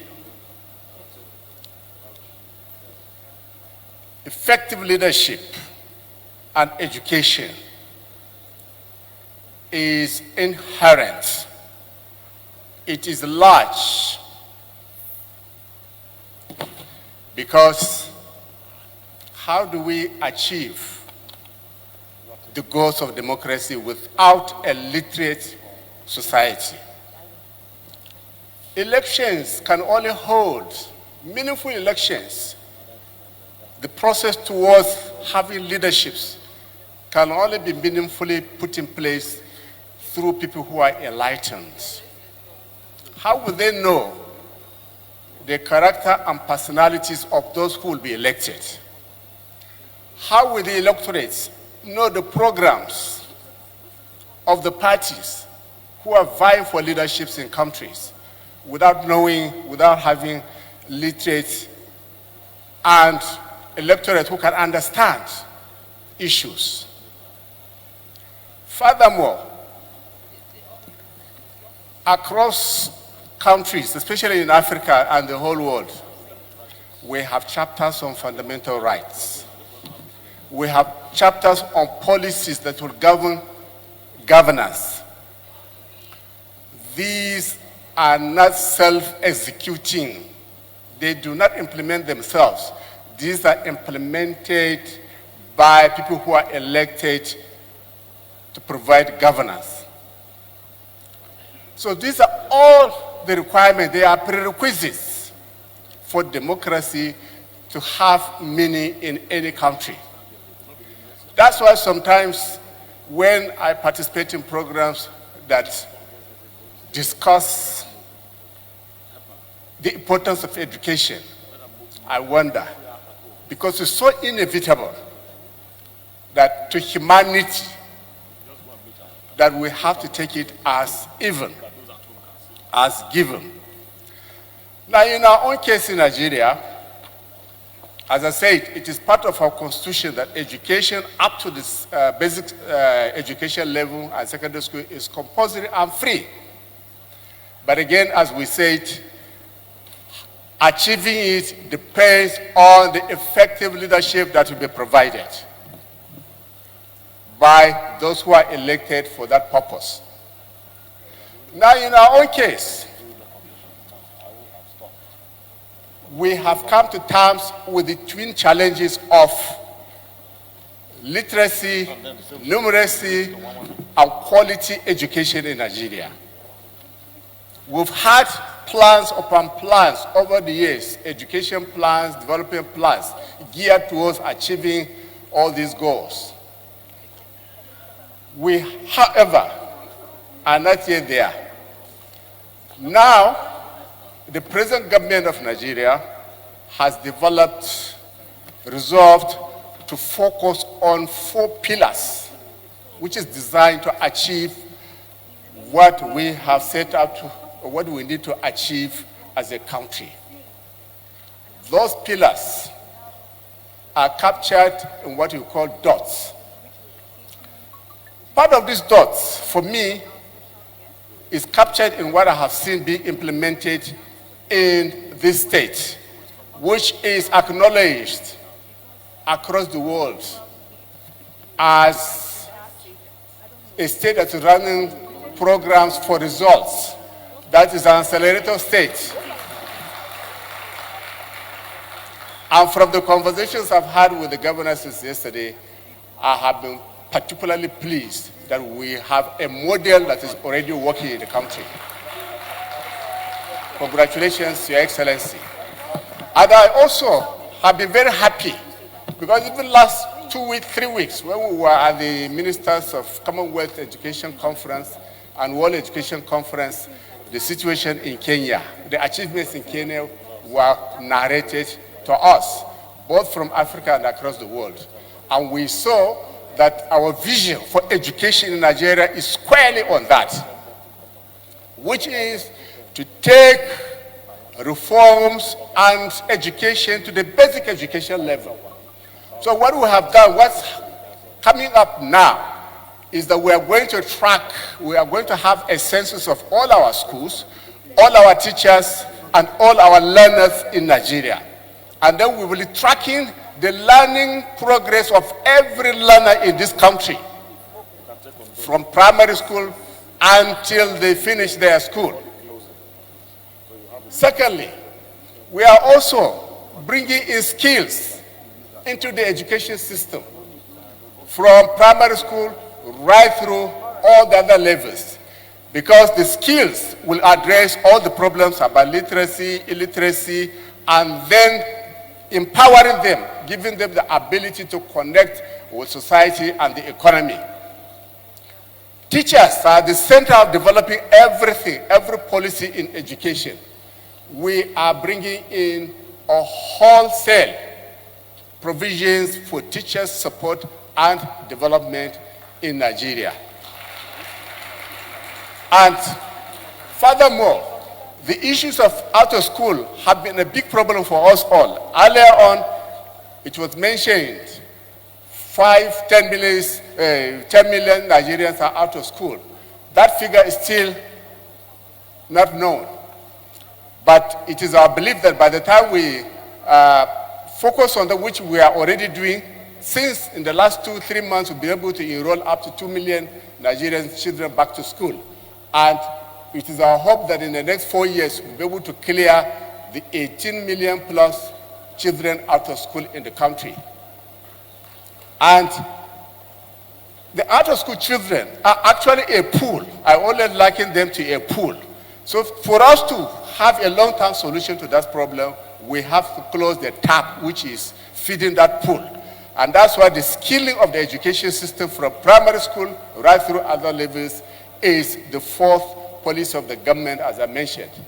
So, Your Excellency, as I said at the beginning, education, it is inevitable for us as a country for our development that we have to confront the basic issues confronting this education, and this is what we have set out to do.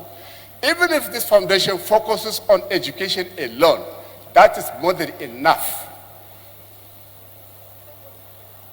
That's more than enough a program to give it maximum value for the country. So once more, sir, we thank you very much for bringing back this issue to the front burner again at this very key and important forum. Thank you, and God bless everybody.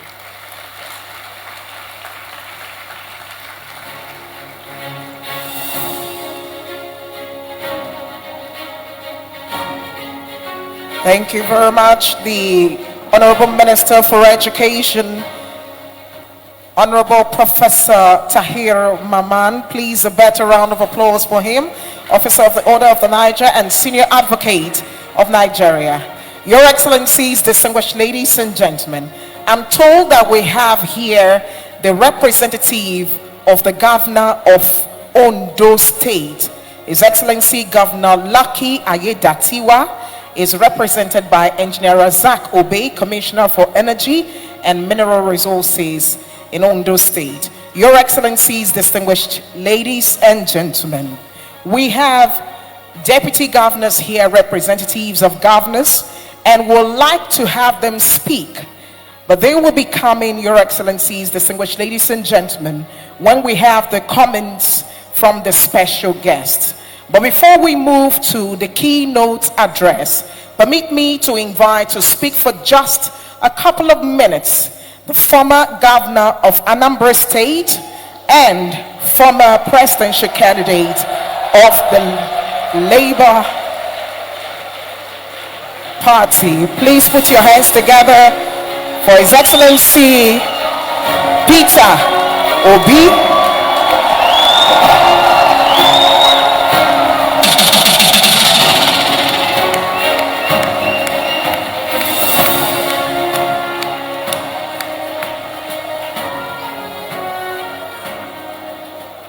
Excellency, and my own very dear senior brother, President Goodluck Jonathan and Mama Peace. Your Excellencies, the former President of Kenya and Benin,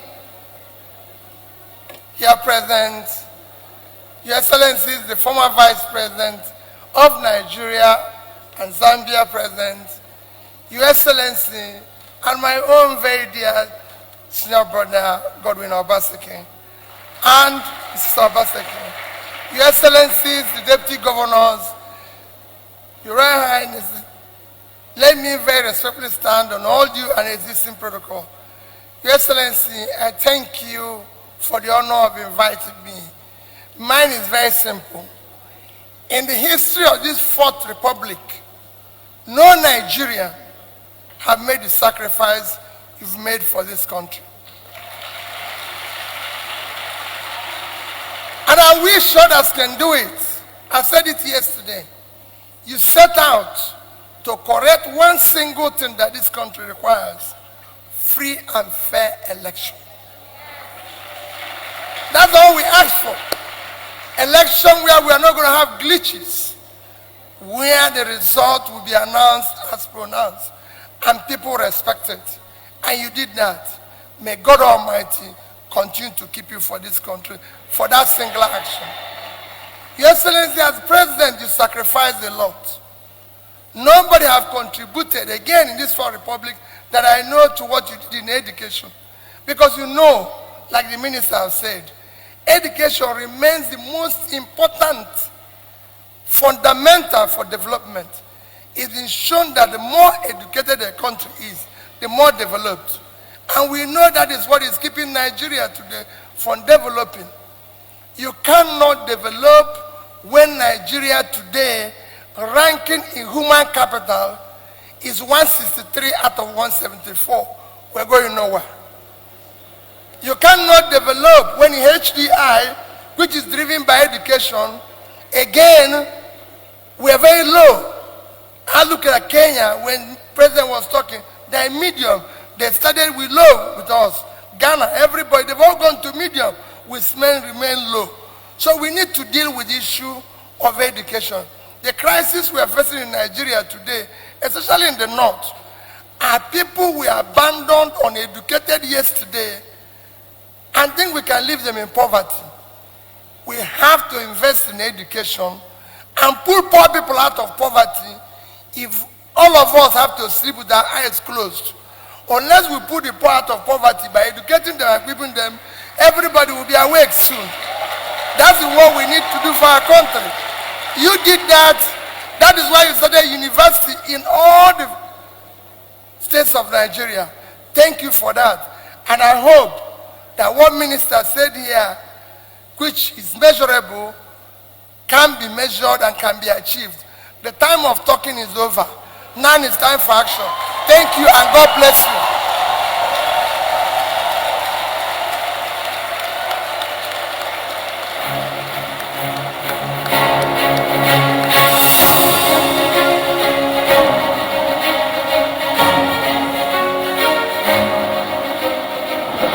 Ladies and gentlemen, Peter Obi, His Excellency. A round of applause for him again. Thank you, for Excellency, for keeping it short and sweet. That's what we needed right now. Thank you so much for availing us with your presence. Distinguished ladies and gentlemen, it is time for us again to get into the meat of today's event, and that is the keynote address. Permit me to invite our keynote speaker, the Chief Academic Officer, Marifa Education Holding and Chairman University Council, Cavendish University, Uganda, Professor Olubayi. Would like you please to come up here and stand as we'll have your citation prepared. Not behind the microphone, sir, please. Just out here enough for everyone to see. And media, if we can have his citation now. Thank you. Just features and out here enough for everyone to see. And media, if we can citation now. Thank you. Education for a better world. Professor out here enough for everyone to see. And media, if we can citation now. Thank you. Education for a better world. Professor out here enough for everyone to see.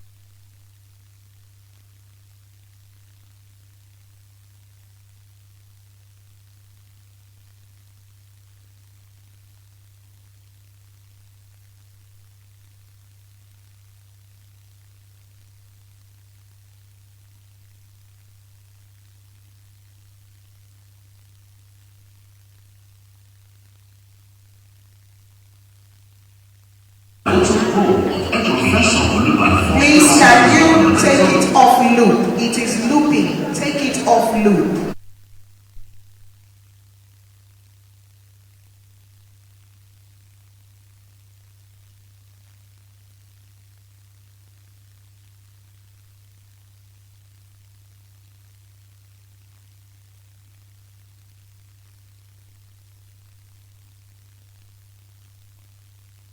With features insightful essays on the pivotal role Professor Olubayi in fostering science and outreach. Excuse me.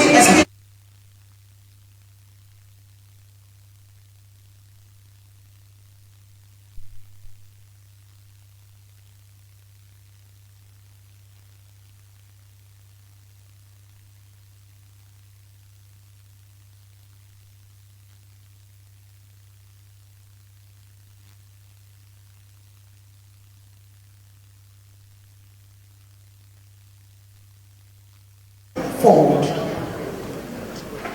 Professor Olubayi calls for a fundamental rethinking of African educational systems, urging the elimination of globally renowned models of excellence. Central to his advocacy is a dual-pronged approach strategy, one that ensures democratic universal access to education for all citizens, while currently establishing and maintaining highly selective elite institutions that educate the most talented and most gifted citizens separately. He emphasizes that most highly developed democratic nations, such as the USA, the UK, the South Korea, Israel, Singapore, and India, maintain a dual-pronged strategy featuring both inclusive institutions and highly selective elite institutions. Born and raised in Kenya and educated at Rutgers University, USA, he is the Chief Academic Officer at Marifa Education, which is a Pan-African company that owns private universities and chairs many boards, including the University Council of Cavendish University, Uganda. Before joining Marifa Education, Olubayi was the Vice Chancellor of the International University of East Africa, IUEA, in Uganda. He is a scientist and an expert on bacteria, education, learning, leadership, social entrepreneurship, and policy issues. As a scientist and eclectic scholar, Professor Olubayi earned his PhD on bacteria and plant cell interactions at Rutgers University. He holds a research patent on the fluctuation of bacteria and has published several scholarly articles in microbiology, biotechnology, and social science. As an educator, he taught at Middlesex College, USA, and Rutgers University, USA for 16 years and taught critical thinking in the IUEA MBA program. He has been an advisor and consultant to government officials in Kenya and South Africa on matters of education policy, biotechnology, sustainable development, and social cohesion policies. As a social entrepreneur, Professor Olubayi co-founded the NGO Goodwill International and the widely respected American nonprofit Global Literacy Project, which sets up libraries worldwide and provides global service learning opportunities. Working with Global Literacy Project, Olubayi helped ship over 2 million books from the USA to African countries as a consultant for a government commission NCRC in Kenya. Olubayi co-wrote the Kenyan National Ethnic and Race Relations Policies. Distinguished ladies and gentlemen, Your Excellencies, a warm round of applause for our keynote speaker today, Chief Professor Olubayi, Chief Academic Officer, Marifa Education Holding, and Chairman University, Cavendish University. Please let the applause reflect the fact that he is our keynote speaker this afternoon.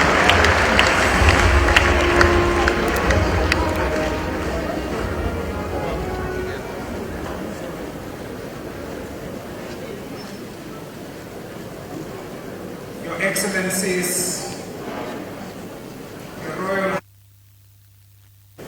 ladies and gentlemen, I will stand mostly on established protocol, but mention a few names.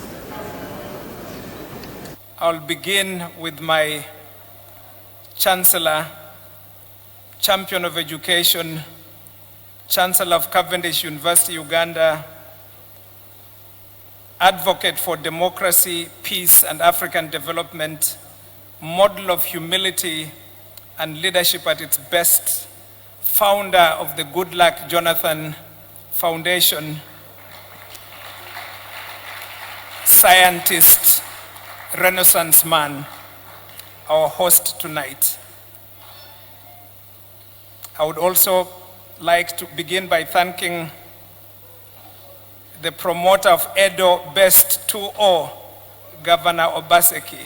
Thank you. Mheshimiwa Rais Uhuru Kenyatta, asante sana kuja leo kwa huu mjadala. Tunafurahia.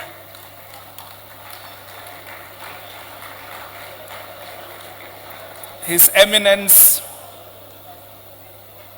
and His Royal Highness the Oba of Benin, represented, Executive Director of the Goodluck Jonathan Foundation, Ann Yonu, Professor Adebayo, the Indian High Commissioner to Nigeria, His Excellency Shri Balsaramam, His Excellency Dr. Mumba, Ms. Nasu Fofana, His Excellency Njoya Tikum, Commissioner Dr. Joan Osa, Minister of Education of the Federal Republic, Professor Maman, Dr. Mayaki, all government officials, the diplomatic corps, all representatives of various counties and various countries, all former presidents present, thank you for attending this meeting. I have been asked to shorten what was a 45-minute presentation. I will try to convert my 45 minutes to 25 minutes.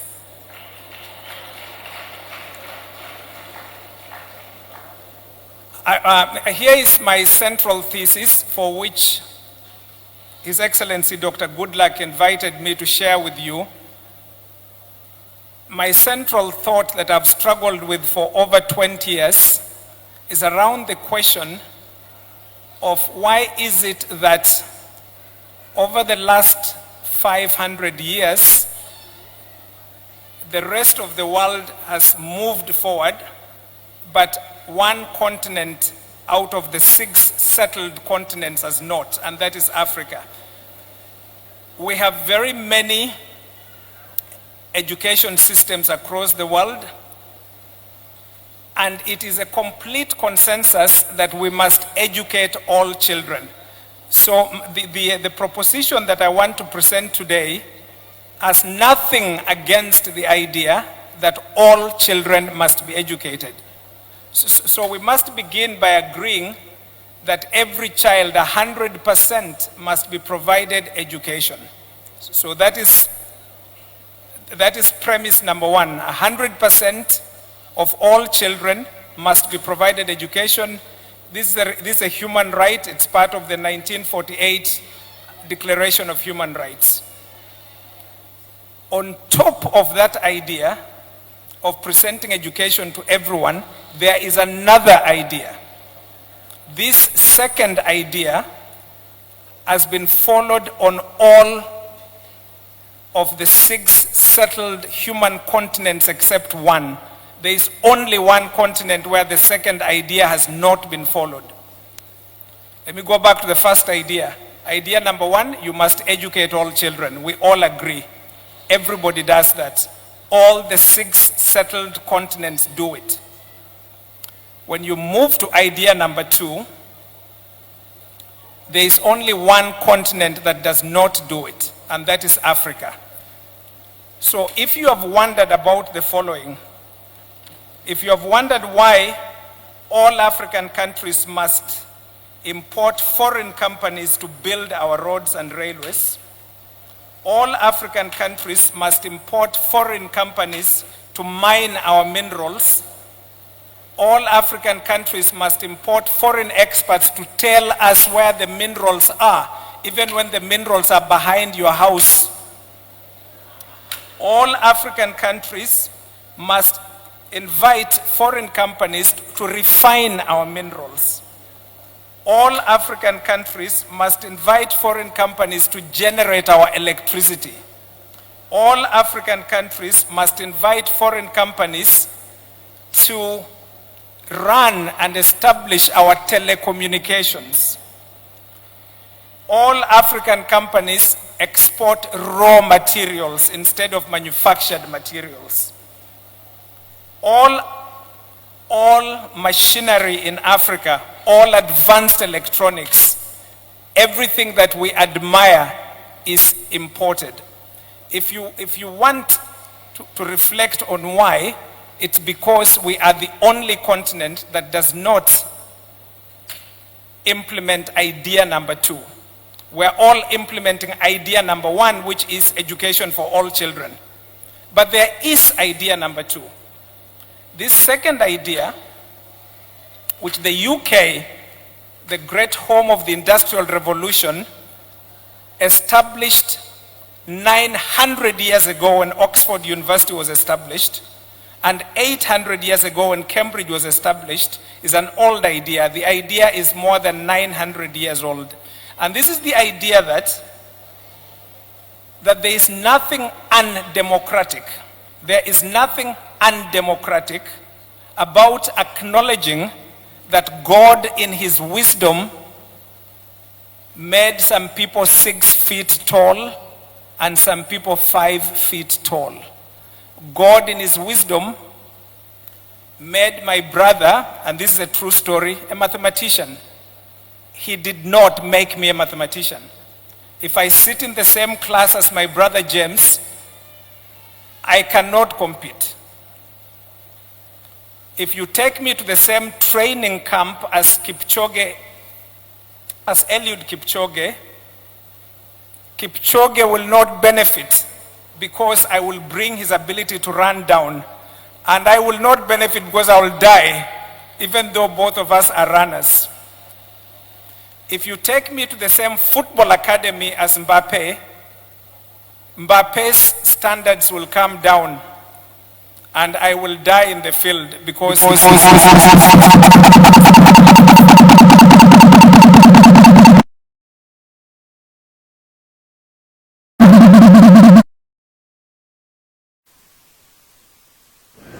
must take into account the fact that God created diversity. God created people like my brother James, who can do a lot of mathematics very rapidly. God created people like my brother, my new brother from another mother, Professor who speaks 9 languages while I speak only 3.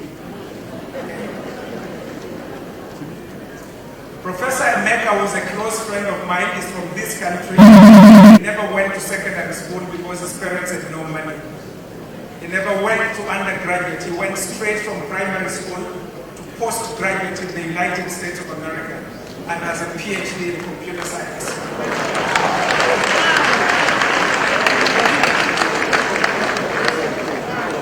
So, let me now say to you, ladies and gentlemen, what idea number 2 is.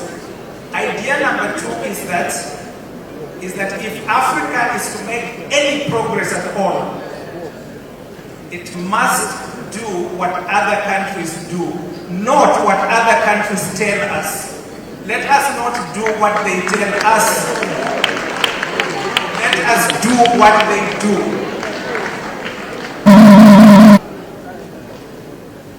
And I will mention a few examples rapidly in a rather random order because my time is highly limited. Let's begin again with the United Kingdom, the great industrial revolution that changed the world. The country that conquered ancient Berlin. Okay, in 1897, although Berlin was extremely in 1897, the British were able to come to this sacred ancient city and conquer it because they had advanced in knowledge and they had made better weapons than the weapons of Berlin. They had made better weapons than the weapons of China. So in 1839, they were able to arrive in China and take over Hong Kong, okay, and create the Opium Wars. Because they had advanced beyond the rest of us. So you ended up with the British Empire. Why? Because the technology was more advanced. Now, how do you get advanced technology? The answer is, what is idea number 2? As much as you must educate all children, you must also set up special schools for the most gifted and the most talented children.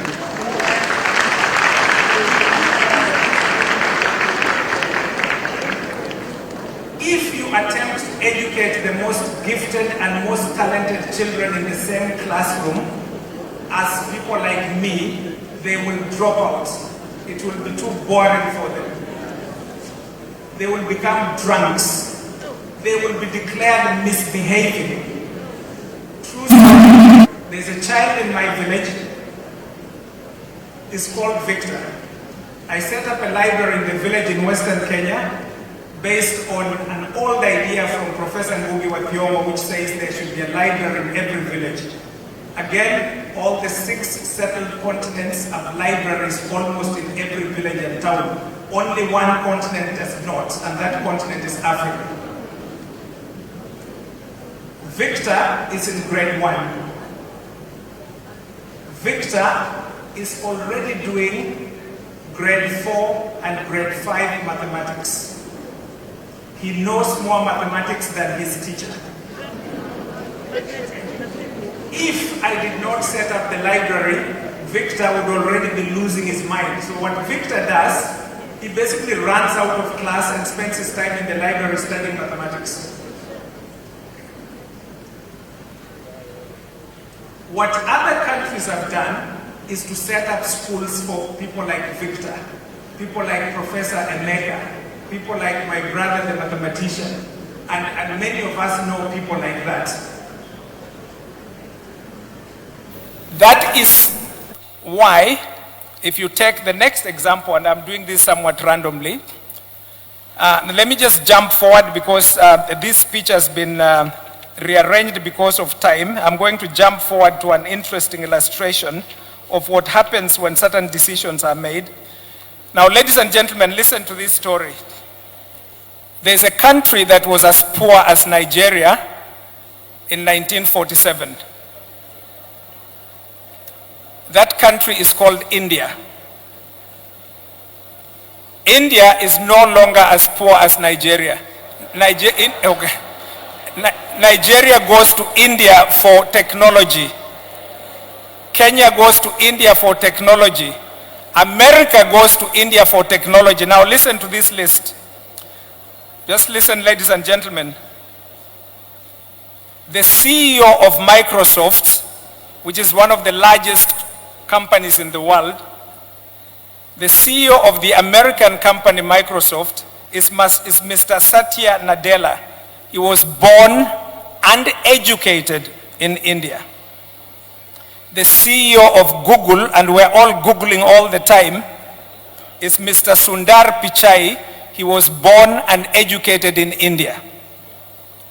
The CEO of IBM is Mr. Arvind Krishna. He was born and educated in India. The CEO of Adobe, the graphics giant, is Mr. Shantanu Narayan. He was born and educated in India. The CEO of Starbucks was born and educated in India. Is Mr. Laxman Narasimhan. The dean of the world's most prestigious business school, which influences the whole world, which tells us it's responsible for all the good things and all the bad things. That's Harvard University. The dean of the business school of Harvard University is Professor Srikant Datar, born and educated in India. How is this possible? This is possible because in 1945, before the formation of the new Republic of India, which became independent in 1947, Nehru sat down with his team and said, we are poor. How can we become rich?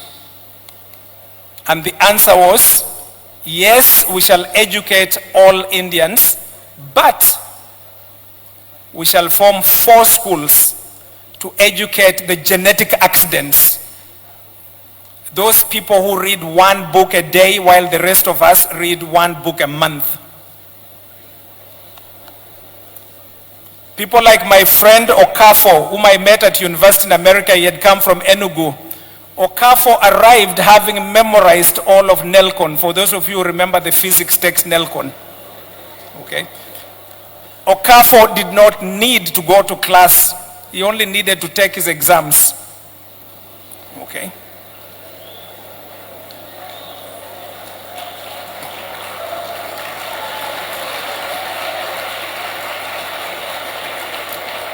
So ladies and gentlemen, what India did in 1945 in its discussions and then implemented in 1947 is they created schools for Okafo, while we let Okafo stay drunk because he cannot sit in our ordinary classes. They are too poor. He knows more than the teacher. That is idea number 2.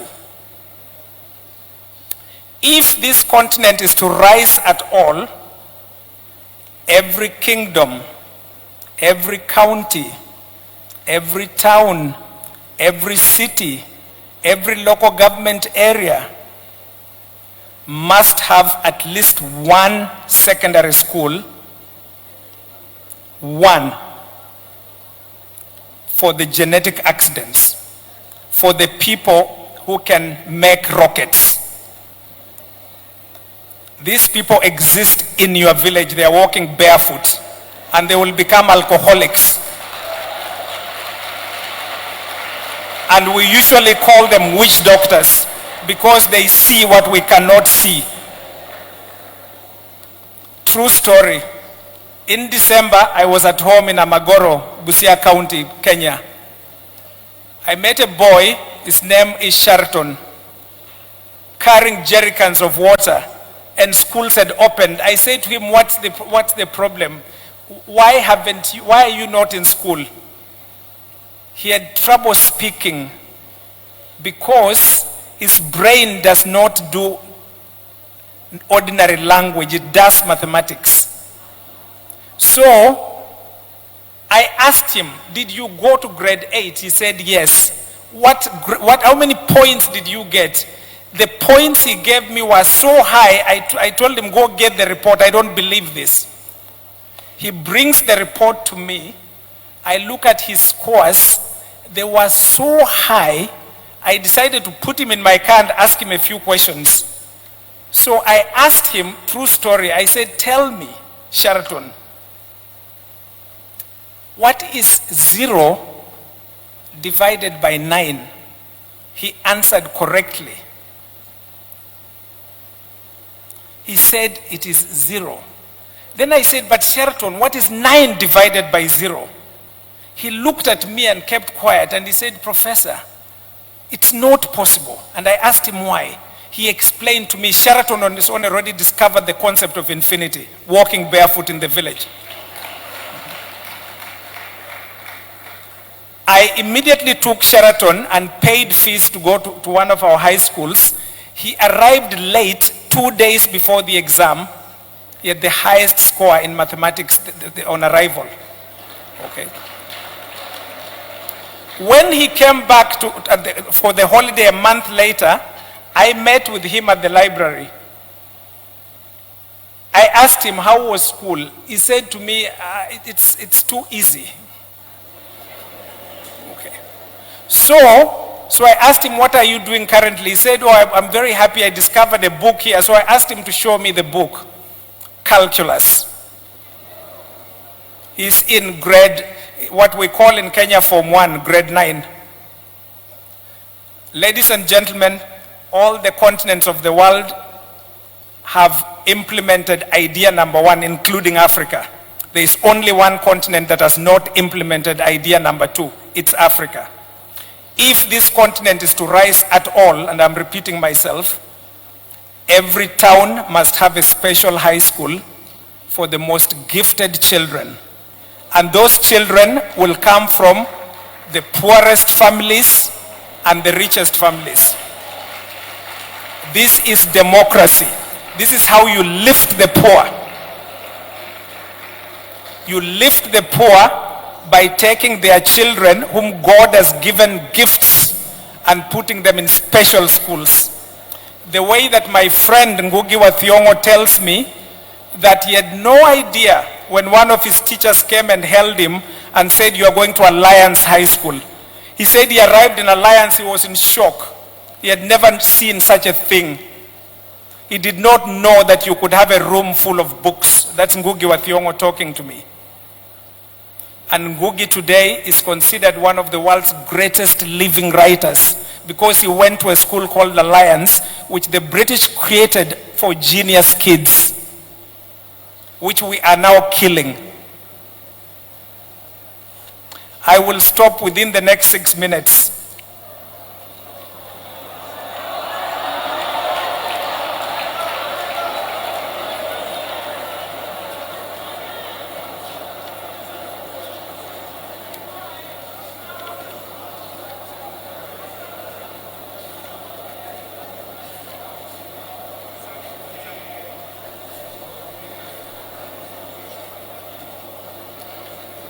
Okay, ladies and gentlemen, again, I'm just running around my paper because I have to cut it down. Let me just mention a few statistics. Now, these statistics, for thoughtful Africans, you will need some whiskey tonight. It will be difficult to sleep. There are 3 organizations in the world that rank universities. And these are the Times Higher Education ranking of world universities, the QS ranking of world universities, and the Shanghai Academic ranking of world universities. According to these 3 ranking organizations, and by the way, how do they rank? The ranking is based on 1, research productivity, 2, the ratio of students to professors, 3, number of patents produced, 4, endowment dollars, how much money does the university have, 5, selectivity, how selective is the university. Based on these rankings, our continent, which has 1.5 billion people, 54 countries, not one of our universities appears in the top 100 universities in the world. Not even the University of Cape Town. The University of Cape Town was among the top 100 until we took over the control of South Africa. It's no longer among the top 100. Now listen to this, ladies and gentlemen. Singapore, which has a population of 5 million, has 2 universities among the top 100. South Korea, which was poorer than Ghana in 1960, has 5 universities among the top 100. If you're wondering why South Korea could summon African presidents to their headquarters. South Korea, population 52 million, 5 universities among the top 100. That is why you end up with Samsung. That's why you end up with LG. That's why you end up with Kia.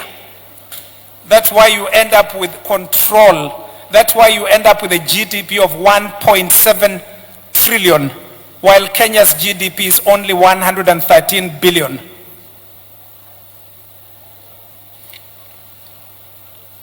Let me mention a few more of these statistics.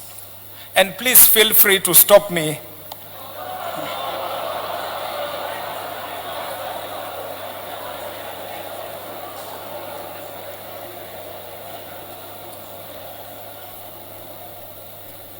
Now listen to this, and you can double check it on your phone later.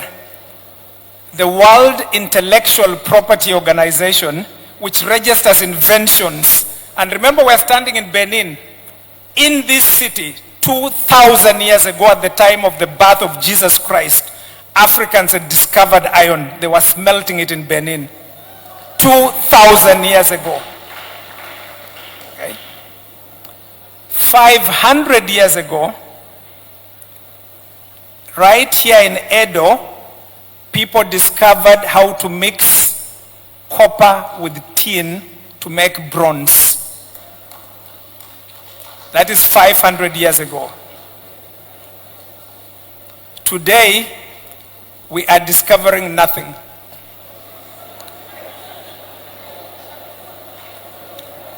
Now, for those of you who have read the book A Bend in the River by V.S. Naipaul, this is what V.S. Naipaul, this is how it opens, and it's about Africa.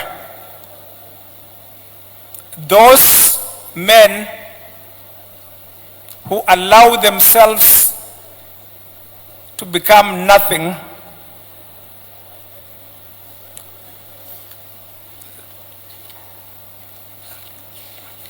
Let me see if I can actually read you the quote directly, because it actually captures a lot of what has happened.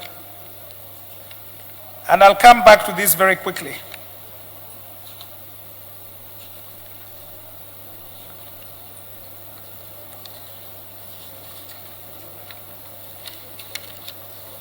And if I don't find the quote, I will somehow pull it out of my head in the next few seconds. Okay, I found it, okay. This is Naipaul in a bend in the river. The world is what it is. Those men who are nothing or allow themselves to become nothing have no place in it. If we don't take idea number 2 seriously, your great-grandchildren will become nothing. We shall be recolonized and re-enslaved.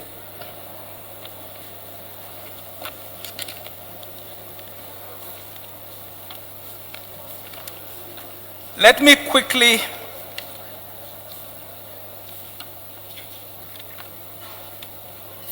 take you back to WIPO, and I would rather actually read it directly.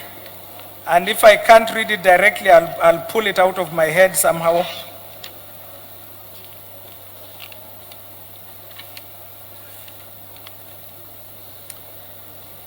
Okay, now listen to this, ladies and gentlemen.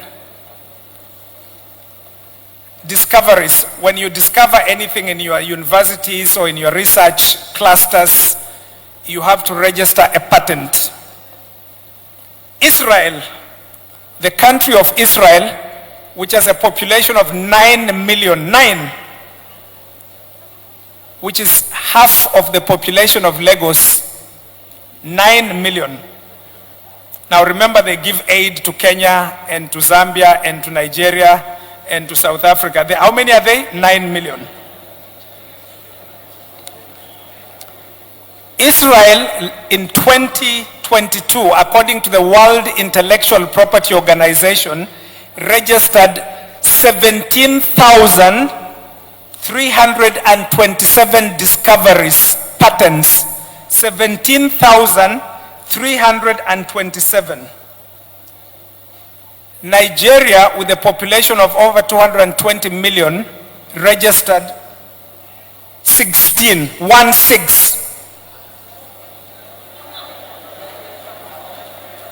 Ghana registered 11. Zambia 14. Egypt 866. All the 54 countries of Africa with a population of over 1.5 billion registered less discoveries than Israel. Okay. All of us together cannot compete with 9 million people. 9. Reason, idea number 2. When it comes to research publications in science and technology and other fields, the whole of Africa has only 2%. And 90% of the 2% come from one country. Can you guess which one? South Africa. Because that's the only country that has a university among the top 200. And it's the only country that has universities that appear among the top 300. At the very top, you have UCT and you have WITS. Okay. I will stop very soon. Okay.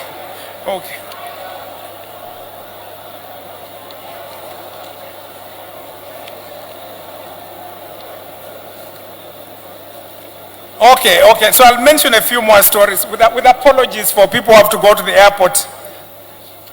I will mention a few more stories with serious apologies. Let me jump to something else. Talking about leadership.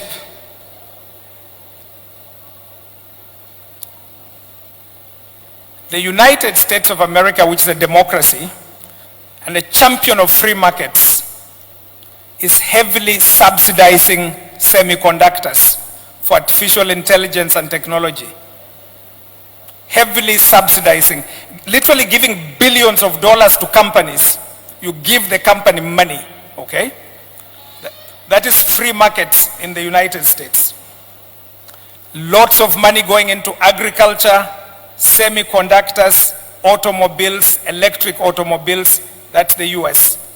China, where we import almost everything, is heavily subsidizing industry, openly, billions of dollars into batteries and EVs. Every continent is heavily supporting their industries except one continent. Can you guess which one?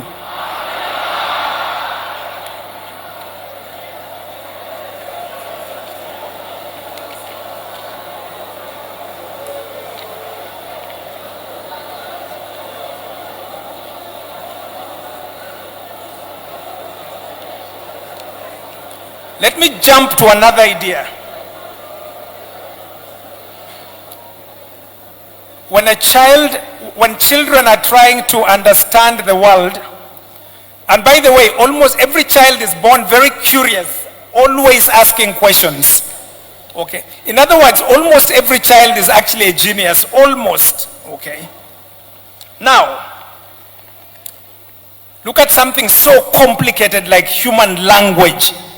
By age 2, our children can speak a human language. That's how bright they are.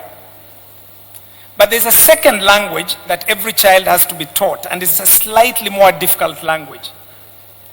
That language is called mathematics. Now listen to this. God in his wisdom made 7 continents. One of the 7, which is Antarctica, people don't live there permanently. So there are 6 left where we can live. There's only one continent out of the 6 where you take people who know 0 mathematics to teach in grade 1, 2, and 3. Can you guess which one?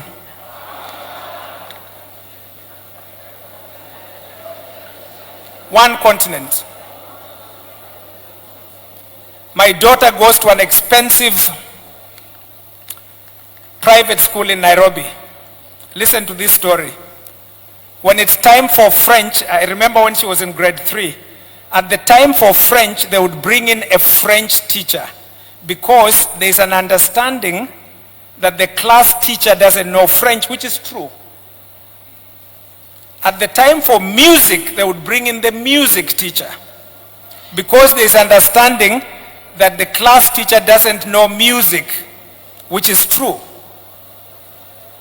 At the time for the most important thing on earth, which is mathematics, she would be taught by her classroom teacher who knows 0 mathematics. And that is at the best schools in Nairobi. The math teacher comes in grade 4 in Africa. This is the only continent where children meet a math teacher in grade 4. There is no other. If you have ever wondered why our scores in mathematics are very low, in Kenya, only 10% of our children ever pass mathematics. I have the data from the Kenya National Examination Council. 10%. In Zambia, mathematical proficiency is 2.5%. Reason, the math teacher appears after you have given up when you're in grade 4. Now, is that math teacher physically present at the school? Yes. But it hasn't occurred to anyone on this continent to bring the math teacher to grade 1. And this is the age of STEM. This is the age of artificial intelligence. Good luck.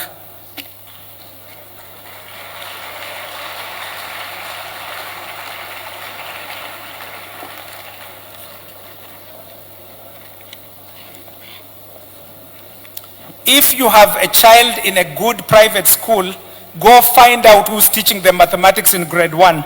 It will be someone who cannot answer the question, what is 10% of 200? And that is at our best schools.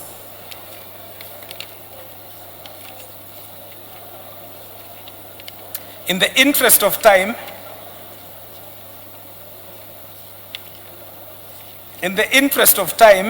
I will close by asking questions. Question 1.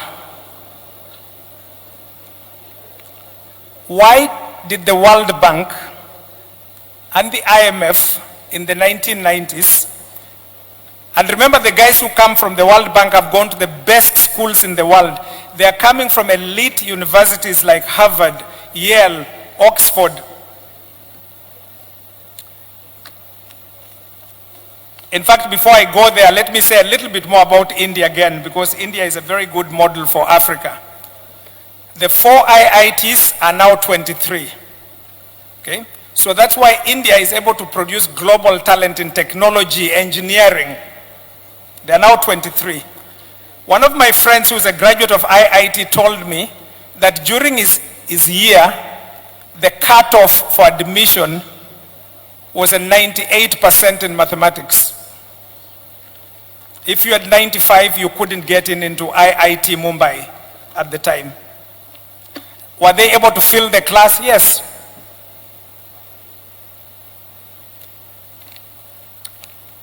So if we want to get anywhere, idea number 2. Some quick questions, I will end soon.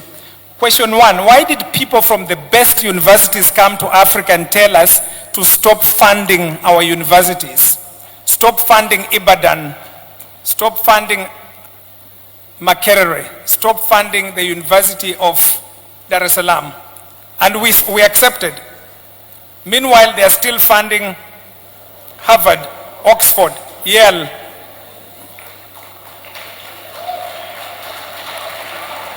That was called the structural adjustment programs. Why is the University of Ibadan not among even the top 500?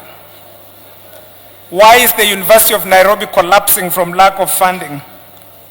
Why do we imagine that a university can raise money to run itself? And by the way, in all of the world, the government, the public, the private corporations, the alumni fund the university. And most of the money comes from government. There is only one continent where we are told the university should fund itself. Can you guess which one?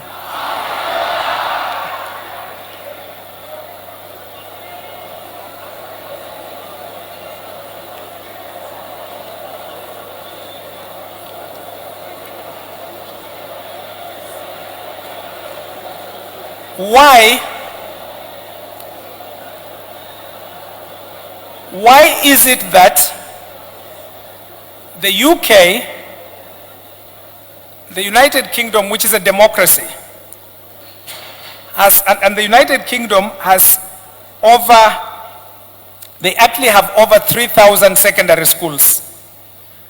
But they have selected 163 out of over 3,000. These are called grammar schools. Highly protected, well-funded by the government of the UK for 500 years. Why are they telling us not to fund our schools? The United States, I lived half my life in the US. Every state has a flagship institution. Every high school has an honors program for people like Okafor and Emeka. Okay? Rutgers, where I went to school and taught, when I was doing my PhD at Rutgers, I was made a hall director in the honors college. It's a public school, but within the university there's a special college for genius kids, and they live separately. Okay, Brett Hall was for honors college students only. Why have we not borrowed those ideas? Next question. Why is it that in democratic countries like South Korea, Israel, India, the United States, the UK, Denmark, Finland, the list goes on and on. In those democratic countries, it is democratic to have special elite schools. In Africa, it's not. Why? In Africa, we're told that the University of Nairobi should be funded at the same level as the University of Kabianga, that Ibadan should be funded at the same level as you can name it. Okay. In economic development, why is it a free market for other democracies to support their industries and protect their industries, but it's not a free market when Africa does that? Your Excellencies, ladies and gentlemen,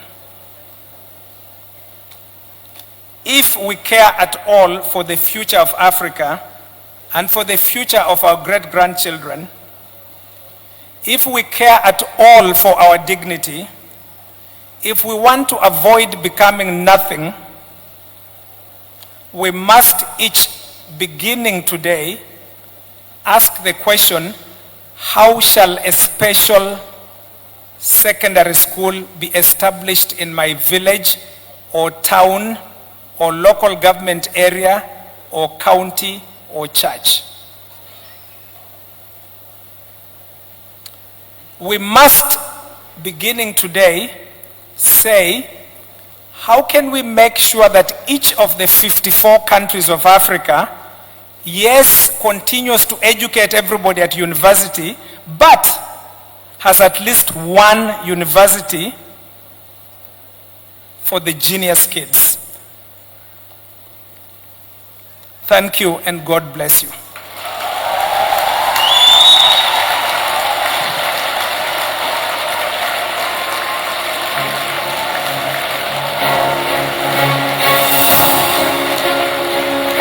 Ladies and gentlemen, Your Excellencies, you now know why he is our keynote speaker. Even his CV didn't do him justice. And even though he has given us sobering statistics, they are not meant to dampen our morale, but they are meant to charge us and make us chart a new course. And if we can do that, we can declare this Democracy Day dialogue a huge success. Please, a round of applause again for our keynote speaker as we begin to prepare the grounds for one of the important tasks that will be carried out here this afternoon, which is the signing of an agreement. Distinguished ladies and gentlemen, you may please be seated. Thank you. Professor Olubayi, Chief Academic Officer, Marifa Education Holding and Chairman, University Council, Cavendish University. I like the method he used. You know, while reeling some of those statistics, if he had mentioned the continent, he might have been accused of calling the continent. So much time he will ask, which continent? And of course, the audience supplied the answer.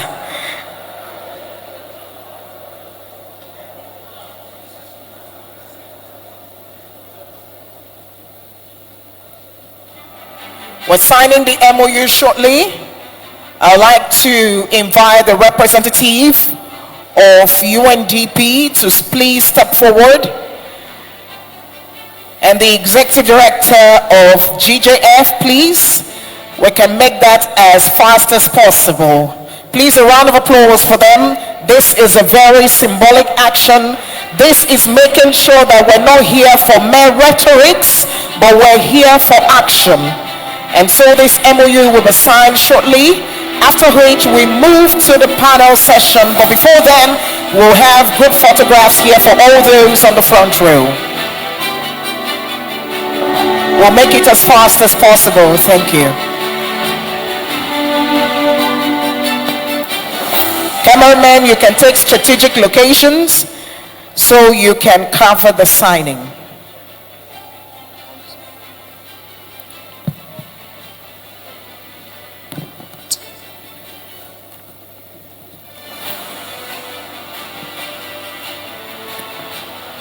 Signing on behalf of UNDP is His Excellency Njoya Tikum, the Director, UNDP Sub-Regional Hub for West and Central Africa, And of course, signing for GJF is Miss Annie Yonu. So both of them are putting pen to paper to ensure this MOU is signed and ensure that we move ahead to bring more development to African region.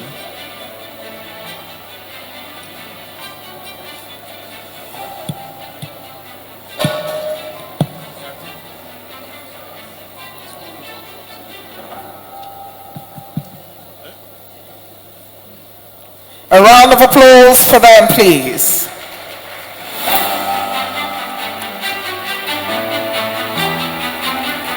Thank you so much. Thank you. If we can have them move the tables again, thank you. As we prepare for, and please, they will be presenting that to the former president. They will present a copy of the MOU to the founder of the GJF Foundation. Your Excellency, they are coming to you as they present the MOU to him. Please move to His Excellency and show him a copy of the signed MOU. Cameramen, you know what to do. All right, thank you so much. Thank you. The UNDP director, please. All right. Thank you so much. Distinguished ladies and gentlemen, it's time for us to take the group photographs. Patriot is here and will be coordinating the photograph session. Your Excellencies, very distinguished guests, just before the group photograph, we'd like you to watch the screens. In Edo, we have a good story to tell. And I'm happy that these statistics are coming out at this very strategic moment of our existence. The Education Week for Edo is on. And His Excellency, our education-friendly governor, Godwin, Obaseki, is very, very strict on the instruction that no Edo child should be left behind because of where they come from. Ladies and gentlemen, I present the Edo best story for the next 3 minutes. Kindly please watch the screens. Let's move away from education for certificates to education for work. 7.5 years ago, we were schooling and not learning.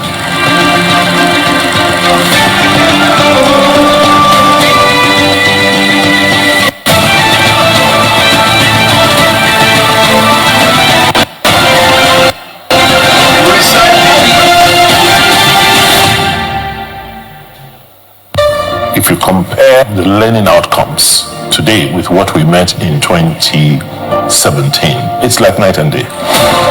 Our children in our school systems are a lot more confident. They are more knowledgeable. A child who is 10 years old is learning at about 70% equivalent child in Europe or America.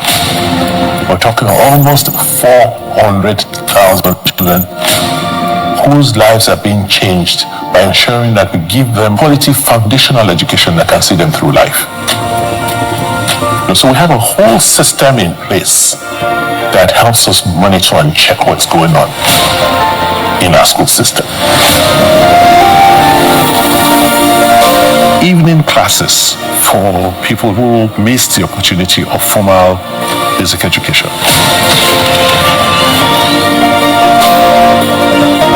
This reform at this scale would not have been possible but for technology. Teachers have become so motivated, so excited. Their level of confidence soared.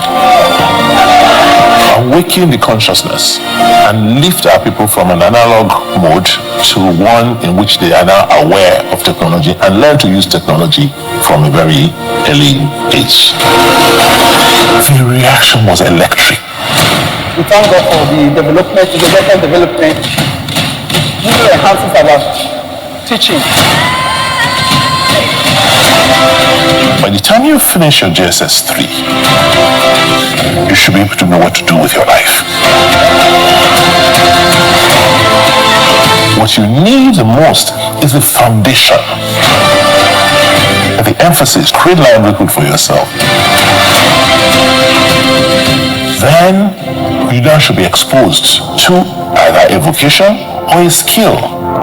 So if you don't have the opportunity to continue in life, you'll be able to fend for yourself.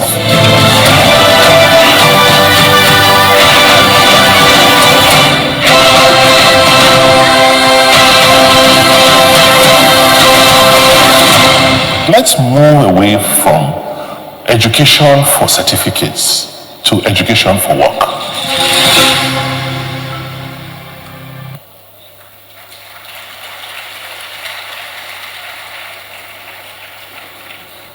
Your Excellencies, Your Royal Highnesses, very distinguished guests, would have loved to take the group photograph now, but His Excellency, the education-friendly governor, will be joining us very shortly, and when he does, the pictures will be taken.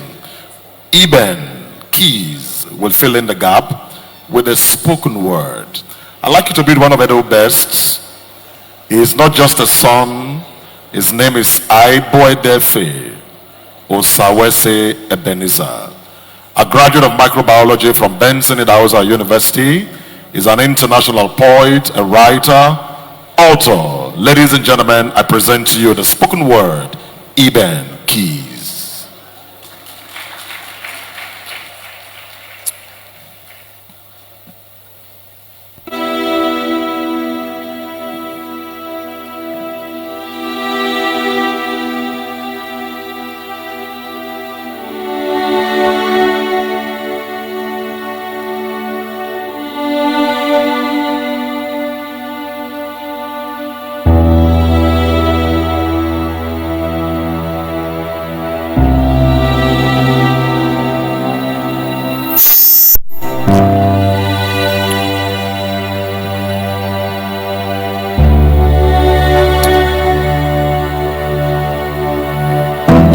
ancient city is calling. Oh, arise, sons and daughters of the land. Every hour of every day is the appointed time for greatness. Like Messi when we watch for rights, your time to be great is always right at hand. Arise, sons and daughters of the soil. You have planted your feet in the firmest of roots. It is time to spring forth and let your greatness be so evident in your fruits. Arise, for the founding fathers have labored. Fathers when no see shawarma to chop, but they put the sauce in this age when they wrapped the fabrics of our history with standards never to be dropped. So tell everybody so they know that if they ever wanted to go treasure hunting, they should look at the heart of the Edos, because they are made of gold. You see, this one no be tales by moonlight, but look up to the moon at night and see that you are a shining light and a story that deserves to be told. So arise, it is time to take it up a notch, just like the eben in the hand of the great Oba. It is time to seize the moment, for it belongs to you, just like the streets of Erediawa and Aduwawa. Our treasures are found in all nations. Our greatness is second to none. Fully loaded and always ready to take our shots, we are making mockery of guns. To all who hail from this great land, to all the young and even the old, it is time to turn the caps lock on. Alas, it is time to stand up bold. It is time to stand together like our ancestors did when they fought those battles so that we may never entertain destruction. It is time to find common ground despite our diversity and unite like saying at the center of 5 Junction. It is time for us to unite like say we be water and gari, so that we fit continue to the rise. Make we sit down together, make better pepper soup with all the pepper, then don't try to put for inside our eyes. You see, the future feels strong like Bomo, or rough like Shaki, or if you join anyhow like roundabouts. But we not go ever chicken out, because we dey always meet up to expectation. You see, the future is bright, but the light is somewhere inside of your heart. So it is time to wake up from your hibernation. Oh, arise, richness of the soil. It is time to teach your sons and your daughters that they are of the soil. Teach them that before the age of the internet, there was a web made out of love that held their ancestors together. Tell them that before the age of following each other on social media, goodness and mercy followed them because of the way they followed up with one another. Teach them that the ones that came before them fought for them with their blood, and it can never be in vain. Teach them that the future is a heavy responsibility, but discipline pass as the rain. Teach your children so they might teach their children to come.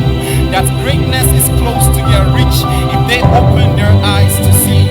Teach them that they come from the great and mighty Edo State, the land that others dream to be. Thank you very much. Ladies and gentlemen, can you celebrate Eben Keys? Eben Keys is the convener of Keys Concerts, an annual spoken word, poetry, and music stage production and concerts. And that initiative is being supported by Excellency, the First Lady of Edo, Dr. Mrs. Betsy Obaseki, promoting young talents, discovering young talents, and selling them to the world. Can you make some noise for the most prolific First Lady in Nigeria? Thank you very much. Now, Your Excellencies, distinguished ladies and gentlemen, without further ado, we're now moving to the group photographs. we'll invite the Excellency seated in front to please kindly come forward for a group photograph to be joined by the representative of the Oba of Benin, the Esam of Benin, the Iyase of Benin, to please join in this very important picture.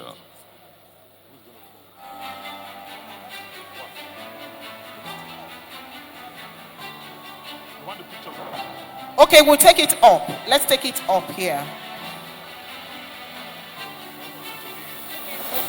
The pictures downstairs because of our elder statesmen. Because so they don't of our climb the elder steps. statesmen, let's take it down here. Thank you. The cameramen, you can take the center aisle. Let's clear the center aisle for just the cameramen, please. Your Excellencies, you may please step forward. All the visiting presidents, vice presidents, and our panelists will join. His Excellency, Dr. Goodluck Jonathan, Our Excellency, Dr. Mrs. Patience Goodluck Jonathan. You need to move back, please, the cameramen, please. Thank you, Your Excellencies. We can please step forward for the pictures You may now. please step forward, Your Excellencies.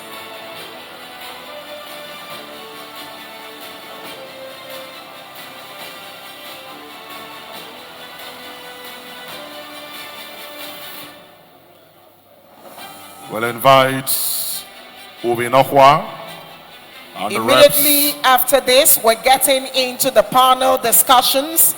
And of course, the panelists will be x-raying some of the points made by our keynote speaker. The cameraman, you have to still move back. And so, cameramen, can you kindly please move back? Thank you.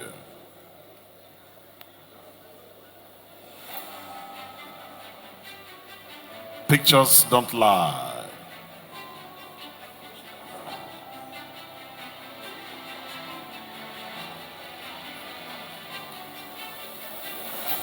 We're trying to avoid senior citizens climbing the stage, but I think the young can brave climbing the stage. Yes. The young at heart can brave climbing the stage. The senior citizens can remain downstairs. The younger ones can climb the stage up, so we can have the young at heart can please come up. Senior citizens can remain down. Welcoming Her Excellency Mrs. Sandra Mobayo, wife of Deputy Governor Edo. This summer, we'll be standing with Mr. Governor, the Iyase. Ubinohwa will also be with His Excellency.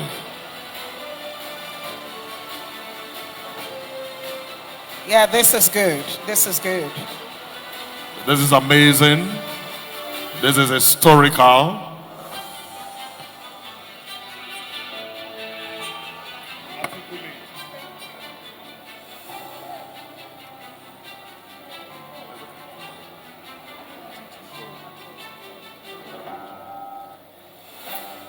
All right, the cameraman, take your establishment shots, please.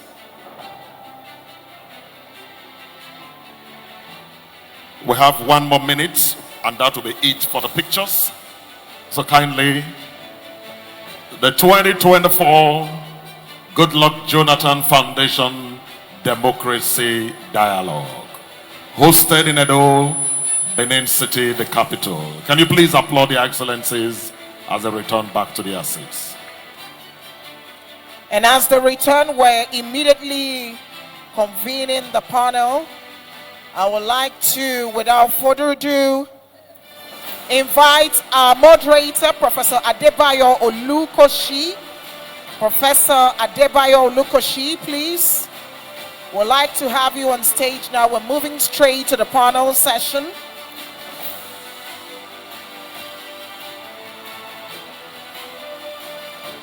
He is to be joined by His Excellency Dr. Neves Sequila Mumba.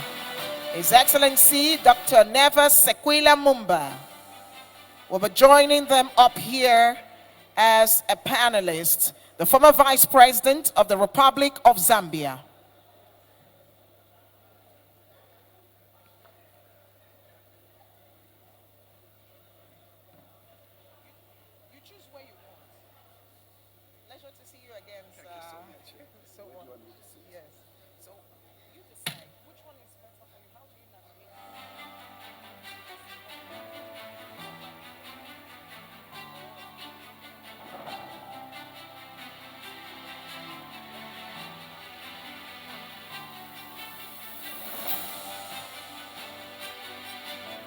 We already have on the stage His Excellency Dr. Neves Sequila Mumba. Please, we would like our moderator to come up, Professor Adebayo Olukoshi, please. Professor Adebayo Olukoshi, member of the Board of Trustees, Goodluck Jonathan Foundation. Also to come up here as a panelist is the Indian High Commissioner to Nigeria, His Excellency Shri G. Balasubramanian. His Excellency Shri G. Balasubramanian, the Indian High Commissioner to Nigeria. Your Excellency, thank you for being here. You can have your seat.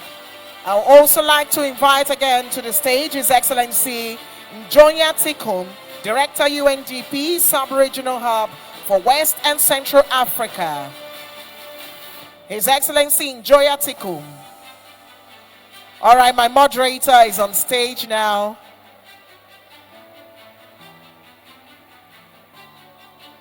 Also joining the moderator and the panelists is the Commissioner for Education, Edo State, Dr. Joan Osa of Yahweh. Dr. Joan Osa of Yahweh. Commissioner for Education in Edo State is a member of the panel.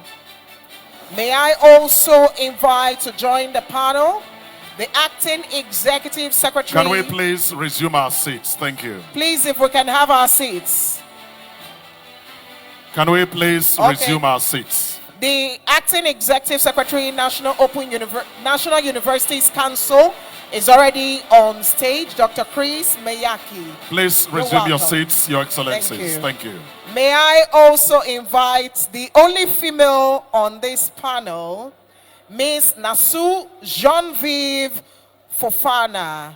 Miss Nasu Genevieve Fofana, Founder and Chief Executive Officer, Susu Women's Finance. The deputy governors will be giving their goodwill after the discussant. Please resume your seats. Thank you. Thank you very much. Please. All right, just joining us on stage now is Miss Nasu Genevieve Fofana. Thank you.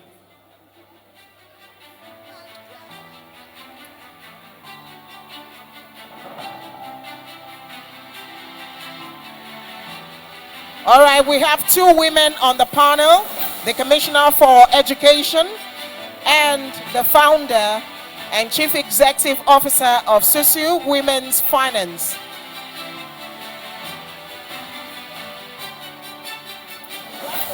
Please resume your seats. Thank you, Your Excellencies. The panel of discussants is about to proceed. Thank you.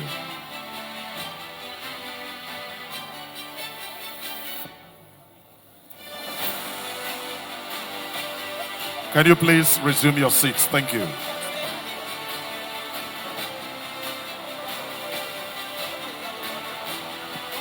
Thank you very much. Thank you. Thank you, Your Excellencies. Thank you. Thank you very much. Thank you. Please, the discussants are about to proceed. Thank you. Thank you very much.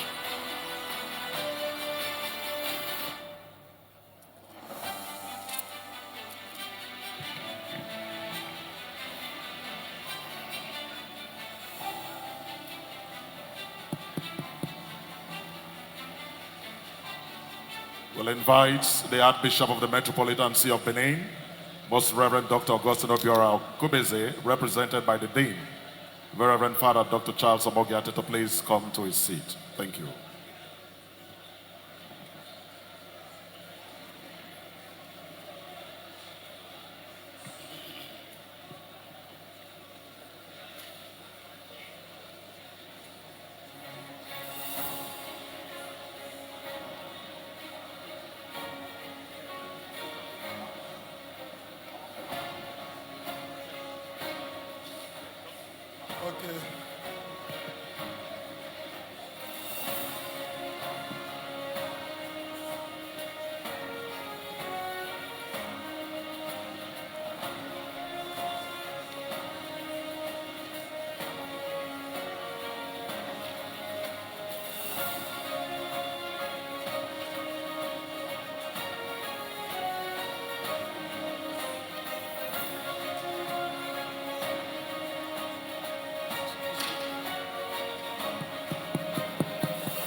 Okay, thank you very much indeed. We are going to get the panel session underway.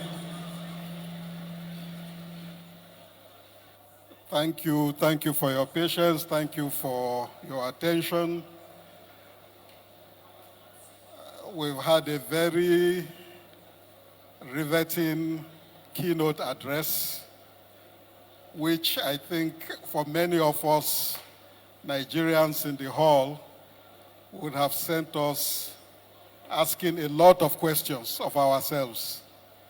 And recalling what our chief host, former President Jonathan, said yesterday at the state banquet about the special scholarship scheme which he had established during his time in office. As I listened to Professor Lubai, my question was, what do we do to ensure continuity? Because there's a sense in which government after government, we do have initiatives that identify talent and that try to nurture talent in our system. But when governments come and go, those initiatives also seem either to end or to be diluted. I've heard of all the great things that His Excellency Governor Obaseki has been doing for the last 7.5 years. Again, listening to Professor Lubai, I said to myself, I pray that the foundation which you have tried to lay afresh, building on the works of the likes of former Governor Ogbemudia, that foundation will also be sustained after you leave office. And perhaps the theme of sustainability is one of those which we will try to address in this panel. What do we do as Africans to ensure that winning initiatives that are introduced are perpetuated over a period of time until we manage to change the game effectively in our favor? What I propose to do with this panel, you are not listening. Can you please be quiet?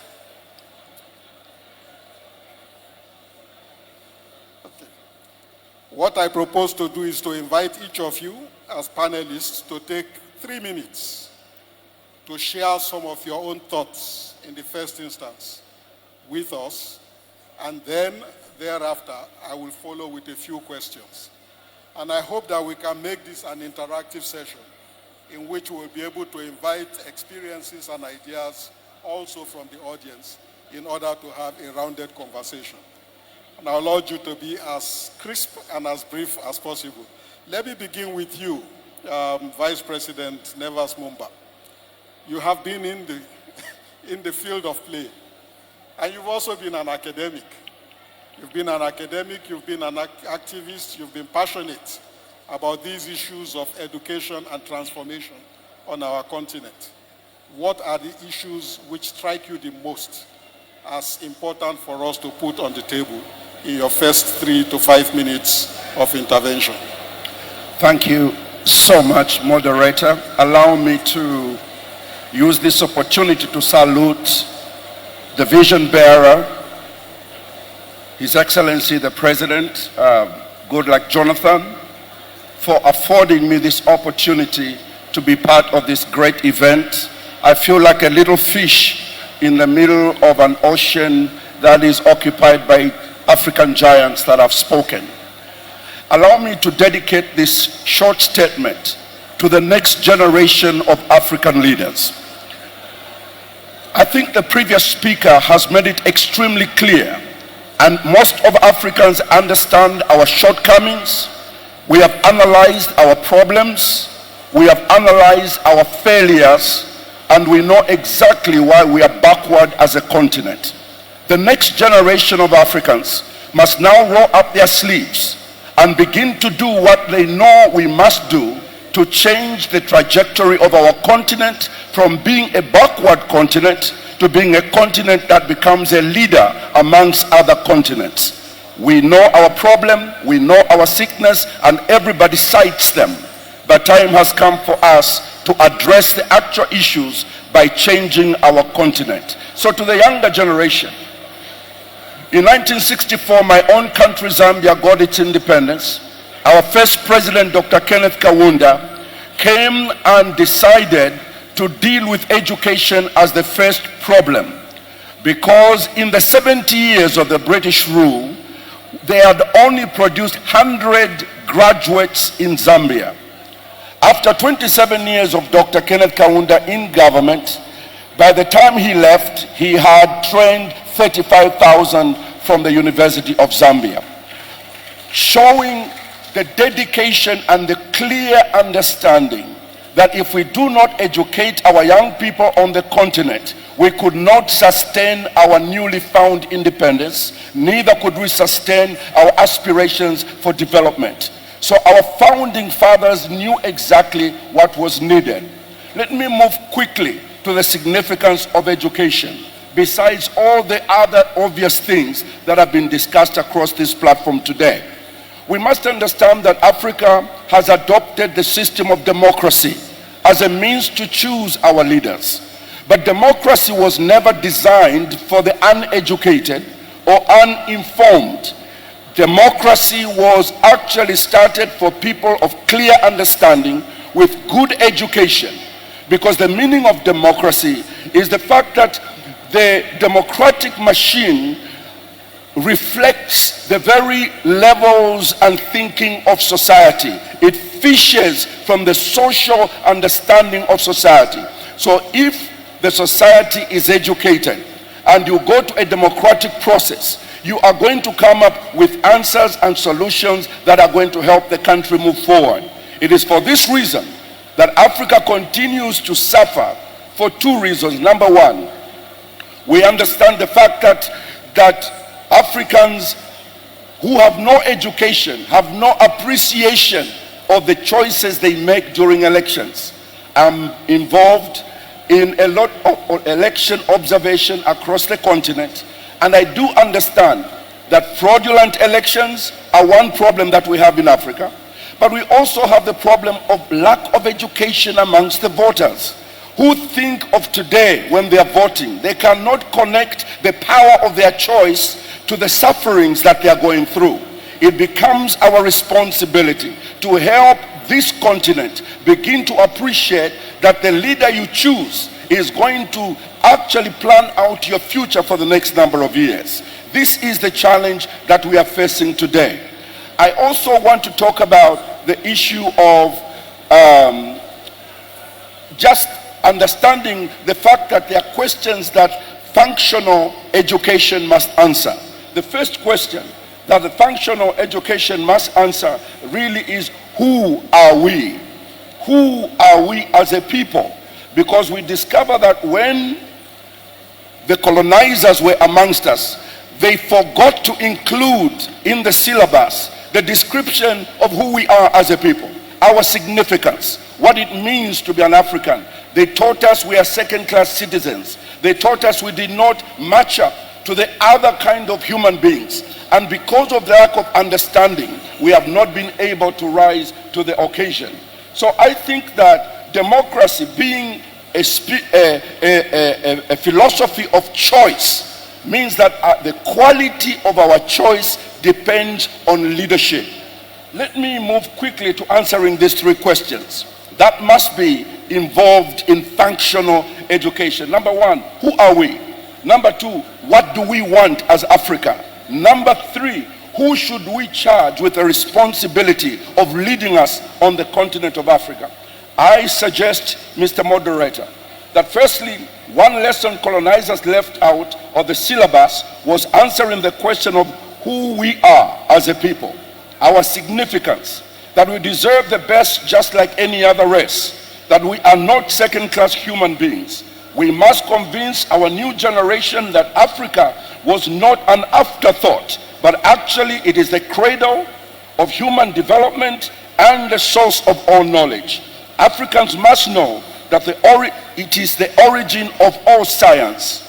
And we should also teach our children that basically when we talk about superpowers of America, the first superpower ever known in the world was here on the continent of Africa in the name of Egypt. So we should first of all answer the question, who are we, in order for significance to come back.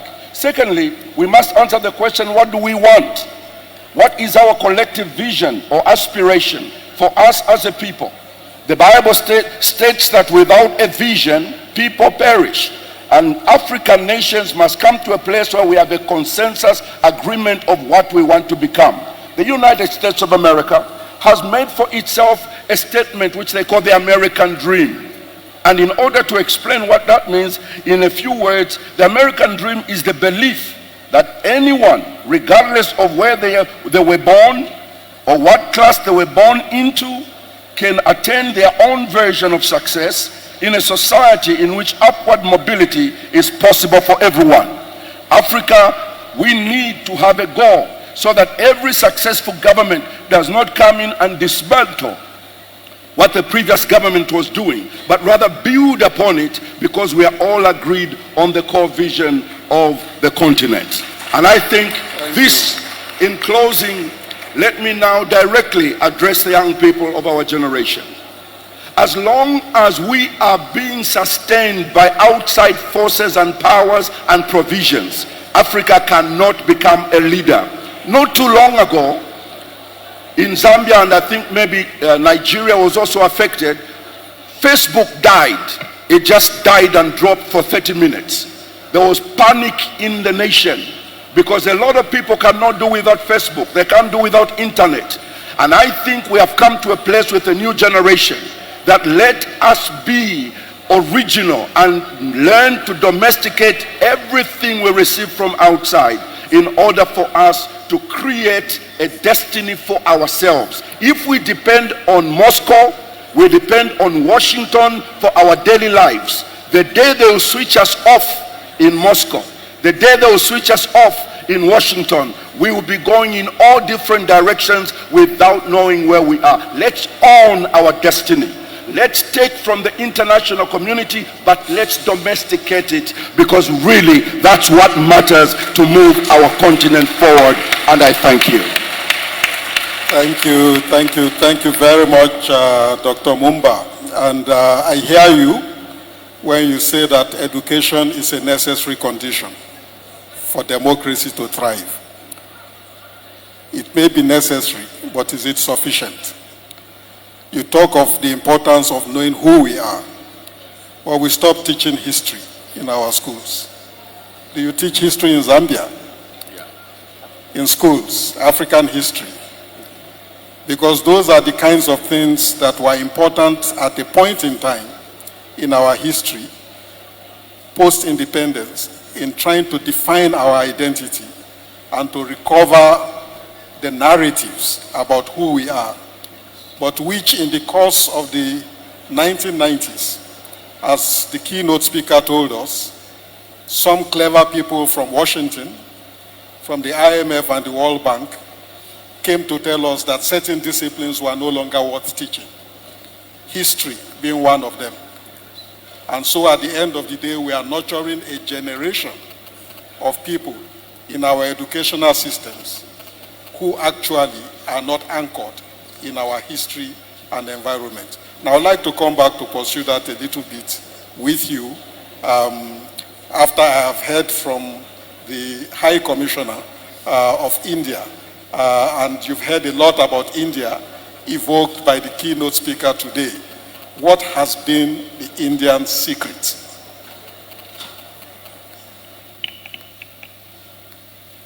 Namaste from India. Standing on existing protocol, let me first thank the organizers, former President, His Excellency, Mr. Goodluck Jonathan, and our host over here, Governor Obaseki, for this opportunity to share what India has done over the past about 75 years in reaching where it has come to. One of the major things, we have heard from the keynote speaker about the importance of education. Importance of education is something that has been known for quite long in India. In the 4th century AD, there was this university which was an international university called as Nalanda University, which survived for by attracting people from all over the world to India for learning. And it survived for 800 years, till the 12th century. And today, in India, India has a little more population than Nigeria. We are just 1.46 billion people. And with this number of people, it becomes really difficult to actually provide free education and educational capacities to all our citizens.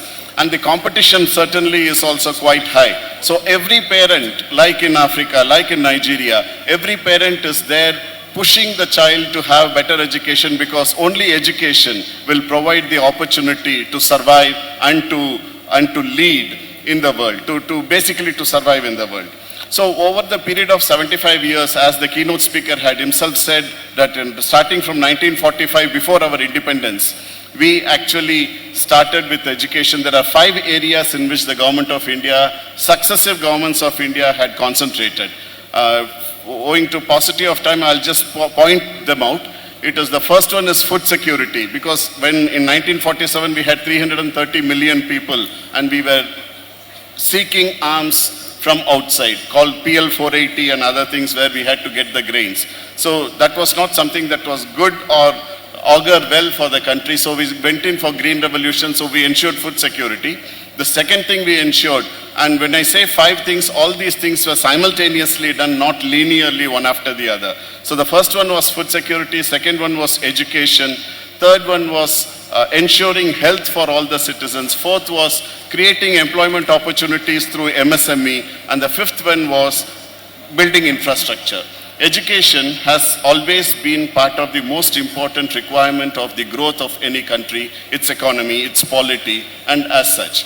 And if we come over to Nigeria on the bilateral relations, in 1962, our first Prime Minister, Pandit Jawaharlal Nehru, had visited and met the then Prime Minister, Mr. Tafawa Balewa.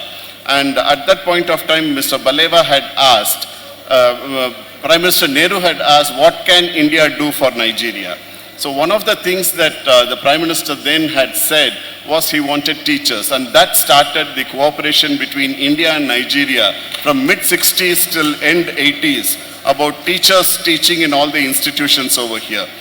Nigeria has always held a very important spot in the diplomatic relations of India. We started our bilateral relations in 1958, 2 years before your independence, and that continued with even the leadership today. When we got the presidency of G20, we had invited Nigeria as the member, as the guest country to participate in G20. So there were various things that we had done. What did the government do when they did the 5 things? I can narrate that into major 3 points. The first one is the role of the government. When the role of the government is creating the number of universities or the places where education can be given to children and to the adults over there to make them capable of facing the world. To continue with the education. So to retain the children, we started something called as a midday meal scheme, which also provided nutrition and allowed the children, because the parents need not worry about at least 1 meal for the child. So they kept sending the child, but the condition was that the child will have to attend the school. So midday meal scheme was introduced. Cycles were given to girls who came in. Toilets, separate toilets for girls was made. I mean, these were some of the fundamental things which were brought into the system. Today I am cognizant of the fact of Edo Best, which is one of the major initiatives in Edo State, and how successful it has been. Yesterday the governor was telling about it. It is very proud to hear that. We also had certain innovations that were brought in. One such thing is midday meal scheme.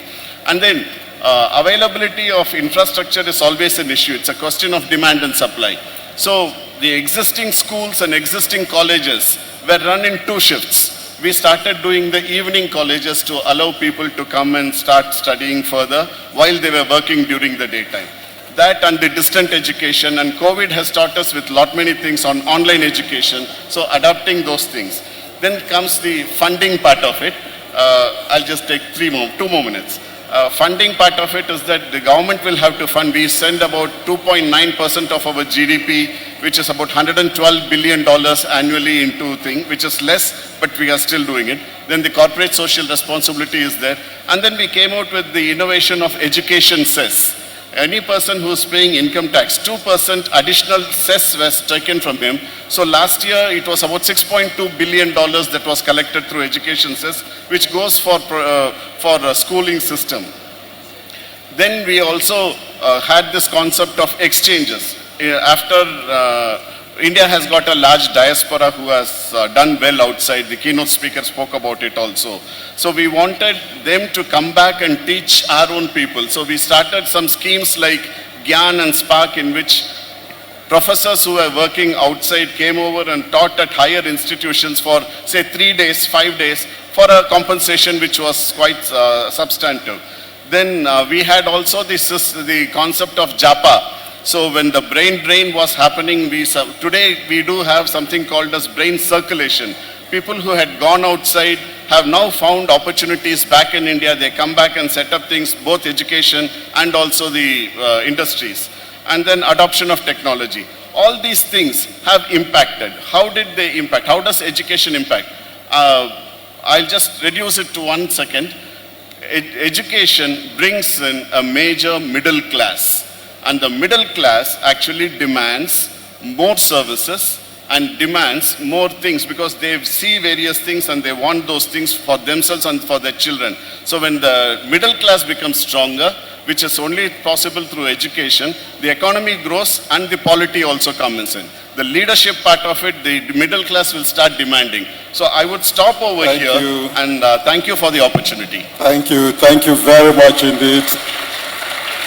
Thank you, Your Excellency. The key bullet for me there is the importance of education as a pathway out of poverty and the creation of a middle class that demands accountable government, which is the heart of democracy.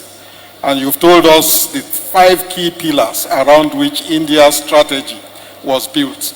My question to you as a follow-up, which I'll come back to you later for, is precisely on the question of sustainability from government to government. Within an ambitious national plan, how did you stick to a plan to achieve those 5 pillars simultaneously as to produce the India of today? Well, let's go to Ms. Fofana. Ms. Fofana, You've also listened keenly to the keynote address and the examples of how to nurture talent, which Professor Olubayi shared with us. What are your first reactions?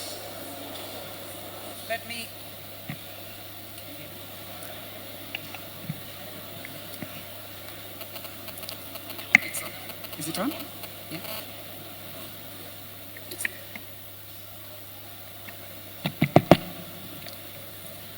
Let me commence by extending my gracious appreciation to the Goodluck Jonathan Foundation for getting me here from Sierra Leone. I really want to commend my colleague Yale Fellow, Madam Anne, for the good work that she has done. But I really want to say a very big thank you to the women of Nigeria for influencing some of what we do in Sierra Leone. And one person who is here today is Mama Patience. I served as special gender advisor to the former president of Sierra Leone, and you visited Sierra Leone and you also invited us so many times to Nigeria to come and see the great work that you were doing. Another woman who has influenced some of what I'm going to talk about is Dr. Oputu, who showed us that women can do a lot more in the private sector, especially when it comes to industry. Following up on what the keynote speaker said, my initial reaction is very clear. I picked up one particular element. We must do what other countries do and not what they tell us to do.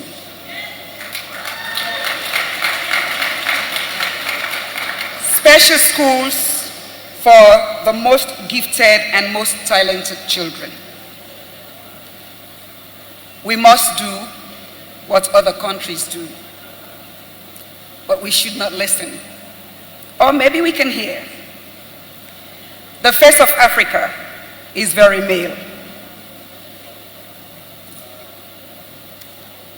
Just look around, look at the African Union in terms of executive leadership. The presidency is male dominated, right? Women, are we here? So, functional education, we all grew up in homes where our mothers played a pivotal role in getting us to school, for those of us who had the opportunity to go to school. Effective leadership will not be effective without inclusion of women in the forefront of governance. How are we going to achieve that if the special schools that the keynote speaker spoke about are marriages for our children?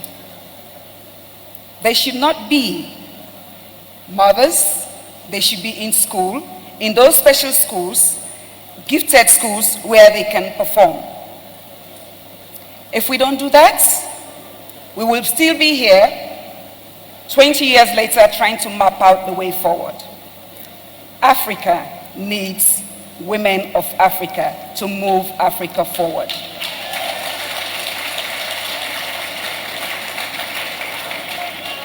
I never had the opportunity of going to the elite schools in Sierra Leone. I went to about 5 to 6 different schools.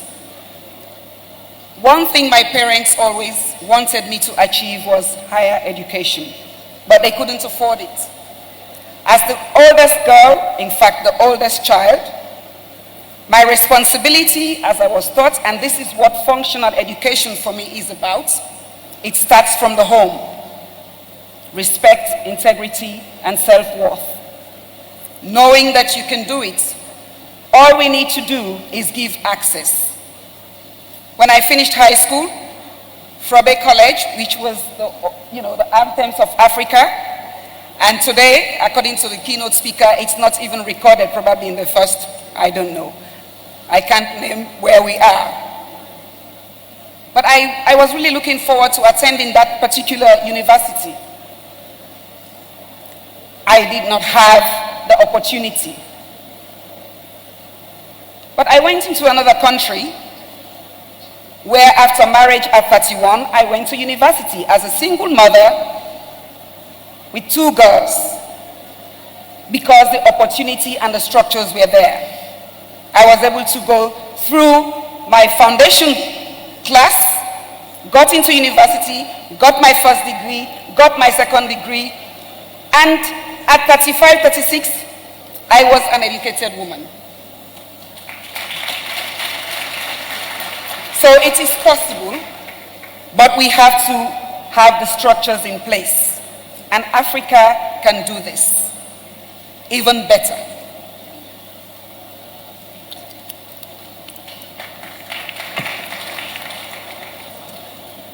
Armed with the knowledge, I returned to Sierra Leone 15 years ago. I have a daughter. It's a huge sacrifice, but who said I should be the only person looking after her? Fathers can too. And my ex-husband is an excellent ex-husband. Looked after our daughter, ensured that I supported, but I came home to make sure that I can also impact the next generation of leaders. We cannot be speaking theory. Not so every time we dey talk book, but we know they do wetin we for do.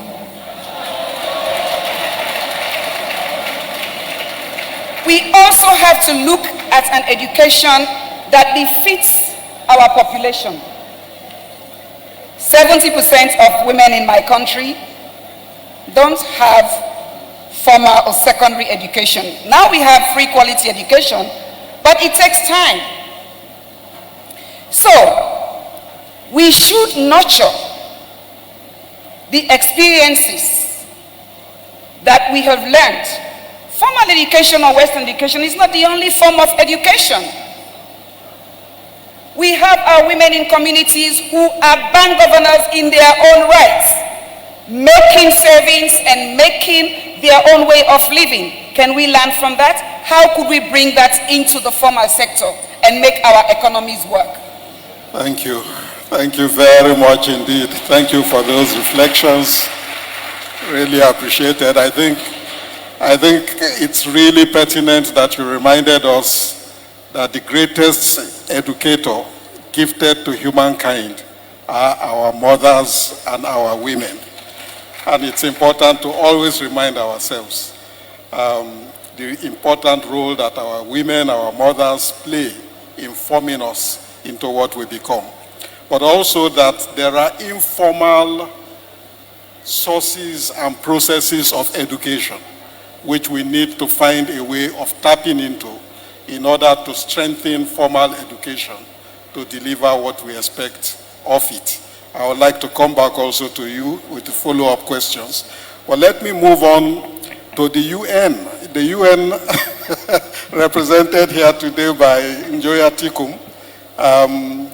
You work with the UNDP, which has really been at the heart of efforts to develop the African continent as part of its mandate and other parts of the world. And we've heard that other continents have graduated from the UNDP. Africa is still a student of the UNDP. What must we do to graduate as soon as possible?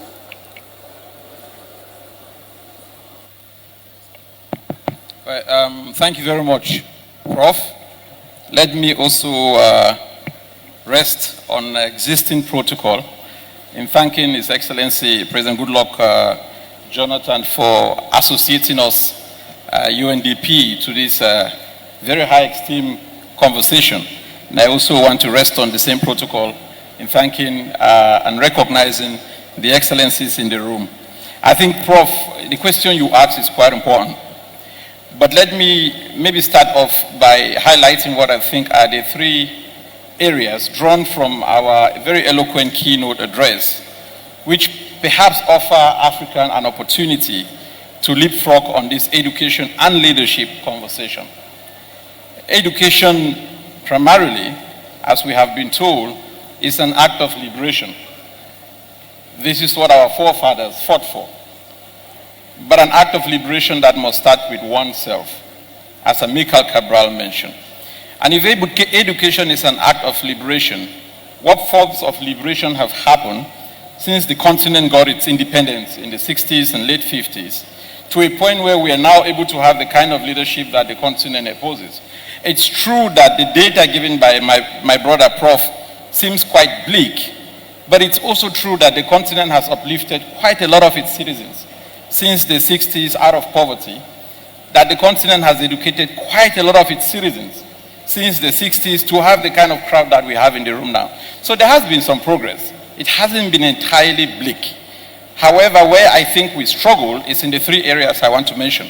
The first one is that I think we still have a crisis of history in our educational system. It's very easy, if you look at our educational curricula today, for a young person in my own country, Cameroon, or perhaps Nigeria or the region, to understand who discovered America without having a clue of who, say, Awolowo is, say, Amilcar Cabral is, say, what happened to Thomas Sankara, what happened to Patrice Lumumba. The content of what we passed out to yesterday, today, and tomorrow's generation needs to be interrogated by most of our countries. So the crisis of history is something that continues to bother us, but that is something that can easily be fixed. The Southern African countries, I think, have gone quite far in readjusting their curricula to meet the history of the continent and give the continent a sense of purpose. The second crisis is one of valuation. The economists in the room would say that the value you put on a commodity determines the market's movement. I think we have heard from Prof that Africa hasn't valuated education as a commodity properly. I'm very happy when I heard President Kenyatta mention the fact that 5.5 or 5.6% of Kenya's GDP rests on education. But that's an outlier. Kenya, like Namibia, are outliers. The average rate of GDP per education budget per GDP is still around 2-3%. Some countries actually still have it below 1%, which means we are investing less in education than we are currently investing in security. Perhaps there's a reason behind that. We are actually investing less in education than we are still investing in social gatherings. I was looking very quickly at the educational budget of Nigeria, $772 billion this year out of a 13 trillion budget, naira, out of a 13 trillion budget. That's a 6.5% investment in education for 200 and something million people. I'm sure that the government would have loved for this budget to be complemented by the private sector. So how do we evaluate our investment in education? Also very easy to fix, because there is now the entire private sector game that has come in, which can easily help our government supplement or complement some of the budget gaps that we have seen in the educational system.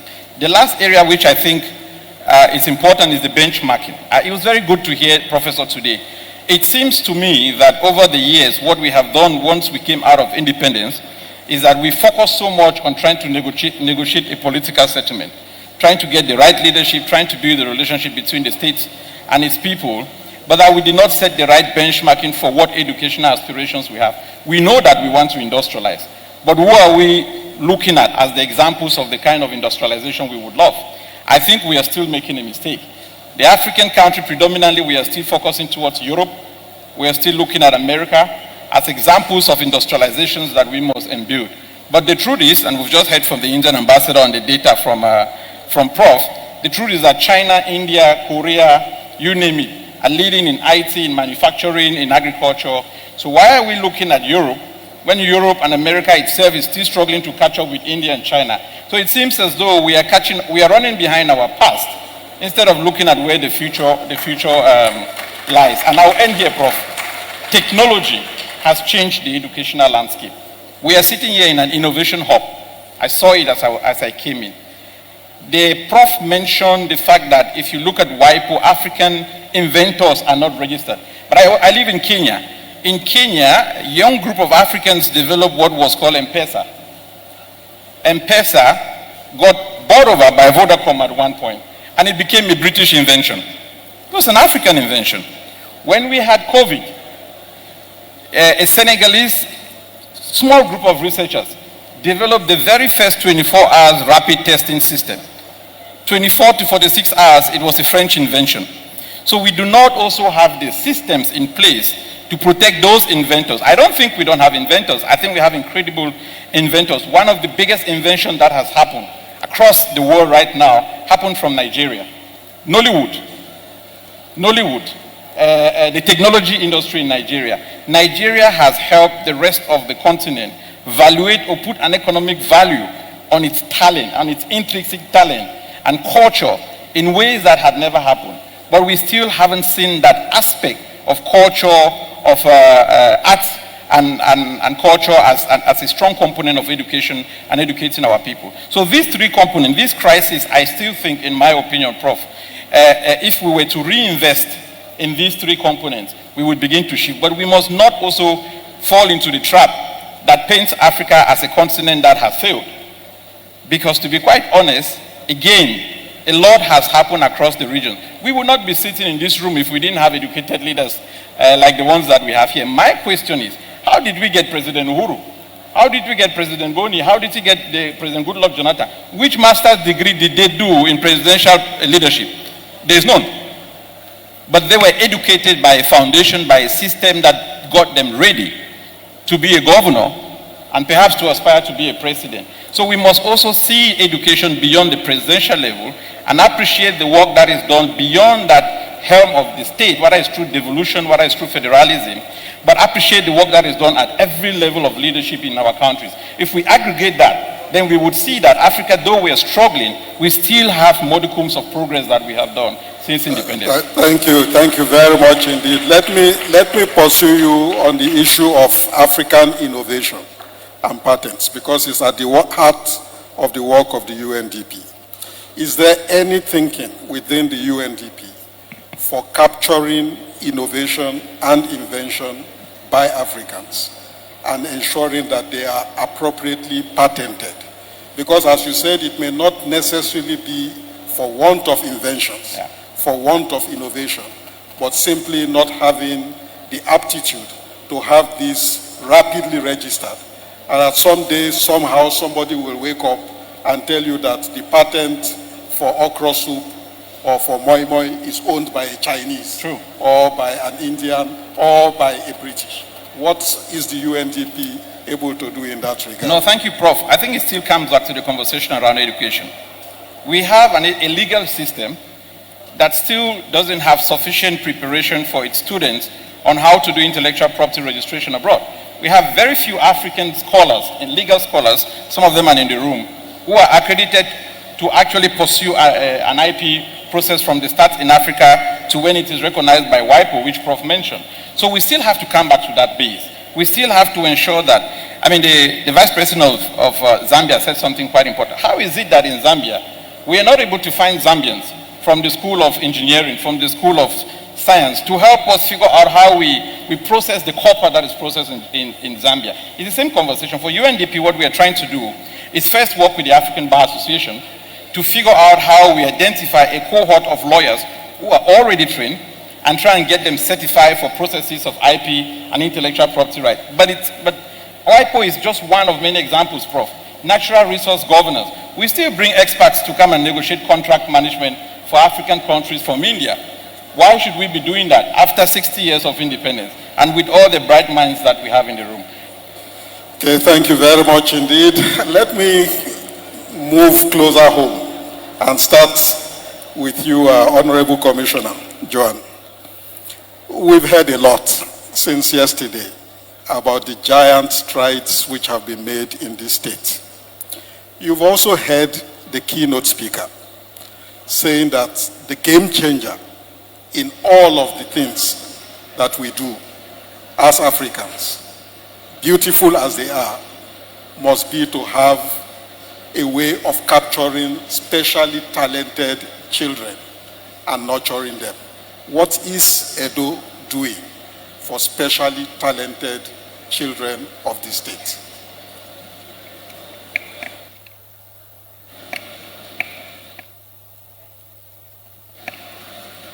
Is he on?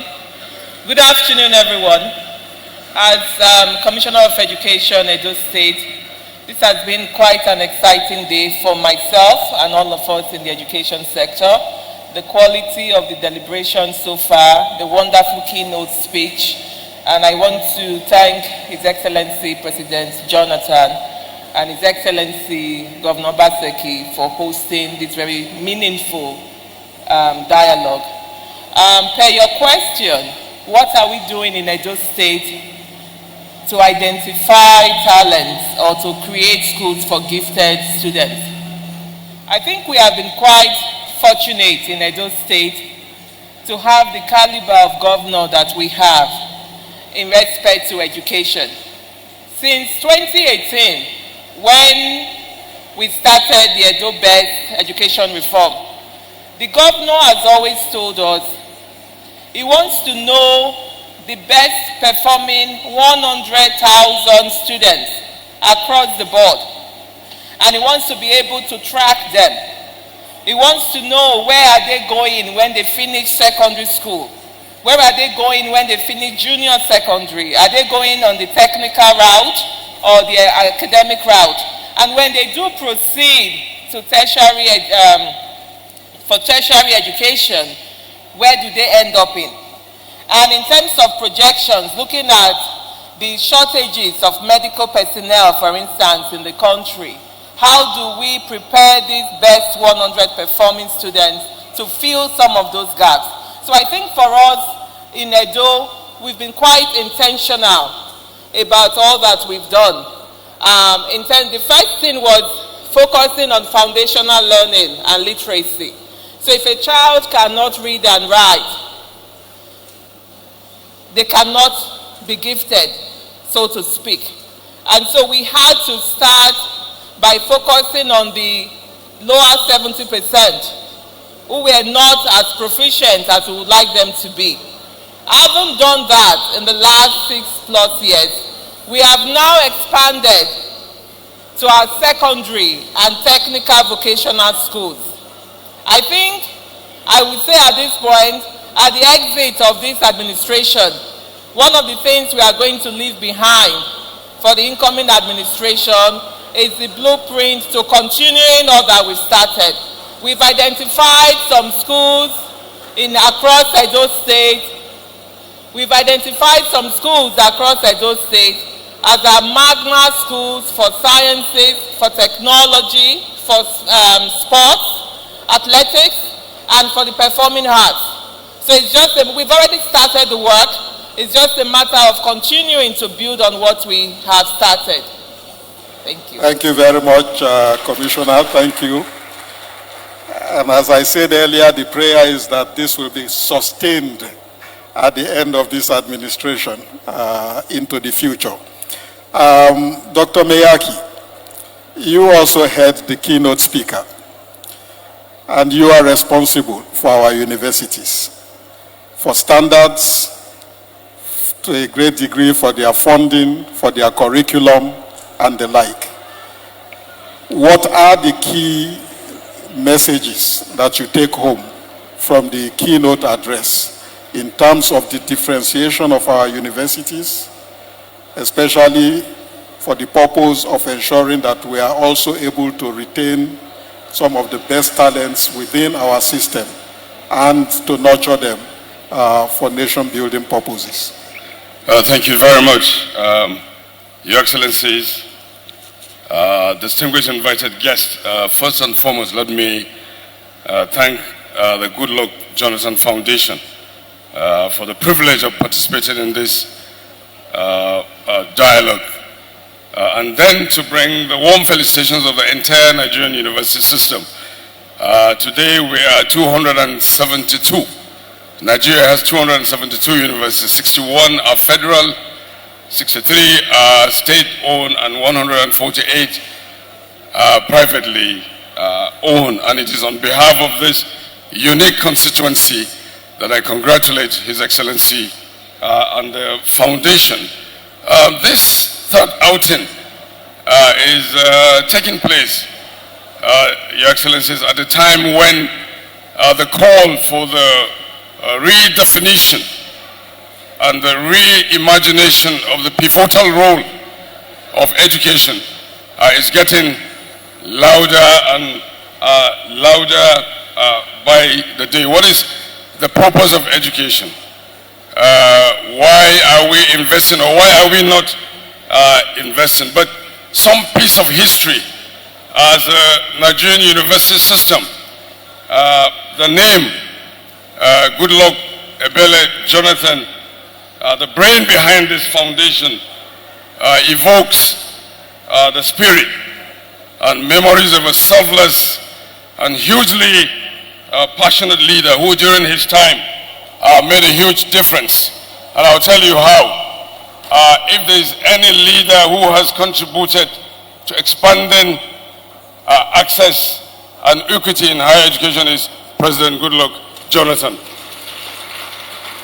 Because it was during his time that we had the 12 new universities, and I'm glad one of his apostles, Professor Julius Okoji, is in the audience here, and this helped us in no small way to expand access to equity and to equity in university education. In addition to that, President Jonathan, launched and executed what we now highly regard two scholarship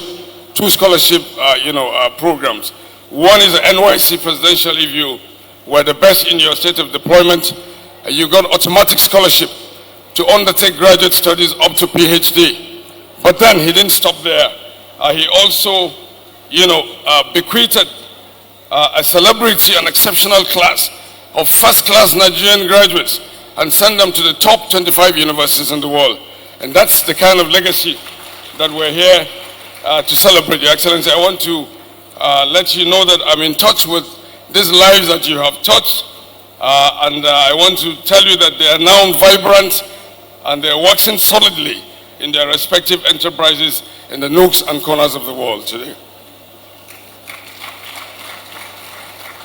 And occasions like this, we like to, luckily this is the creme de la creme of people in positions of eminence. I mean, governors, my honorable minister is here, community leaders, religious leaders.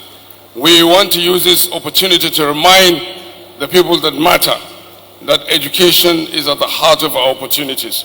That our life choices, whether as a Bio-Olukoshu family, whether as a town, as a state, or as a country, or as a continent, will gravitate around the educational investments that we make in our people and the exposure that we give our people. And that takes me to the theme of this, this dialogue. And to remind us, there's a great Greek philosopher, Plato, who emphasized on the intellectual qualities of the leader. That a leader, must play a critical role in preparing the mind, in investing in human capital, to be able to articulate ideas, to be creative, and to be quick in mobilizing people, in moving from mere ideas to concrete realities of society, as we have all applauded this educationally friendly governor of Edo State. At the NUC, we value the nexus between leadership, functional education, growth and development. I mean, they're intertwined. And this has informed some of the reforms and restructuring that we have undertaken as a Universities Commission. I mean, we recently re-engineered our curriculum. I mean, curriculum is the mainstay of educational planning and university development. We also just launched our transnational education guidelines. The Minister of Education with his British counterpart launched this in Edinburgh last year, where we have now opened up the space as a university system where foreign investors can now come to Nigeria and undertake branch campuses. They can go into training arrangements, among several other things. The issue of ICT deployment and the attributes of the Nigerian graduate, those soft and hard skills, as the minister alluded to, has become a subject of debate.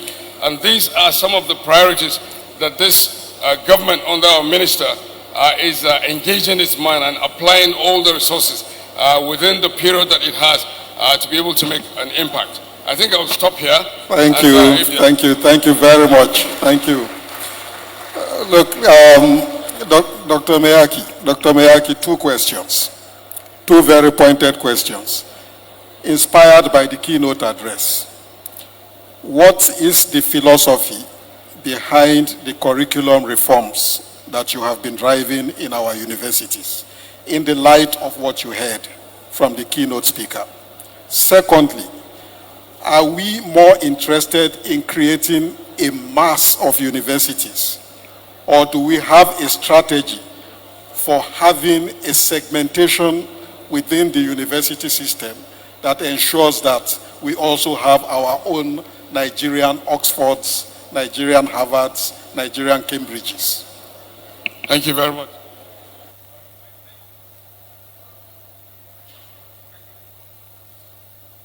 As I understand it, it's something that has to be fit for purpose, undoubtedly so. I mean, curriculum is that body of knowledge from beginning till end.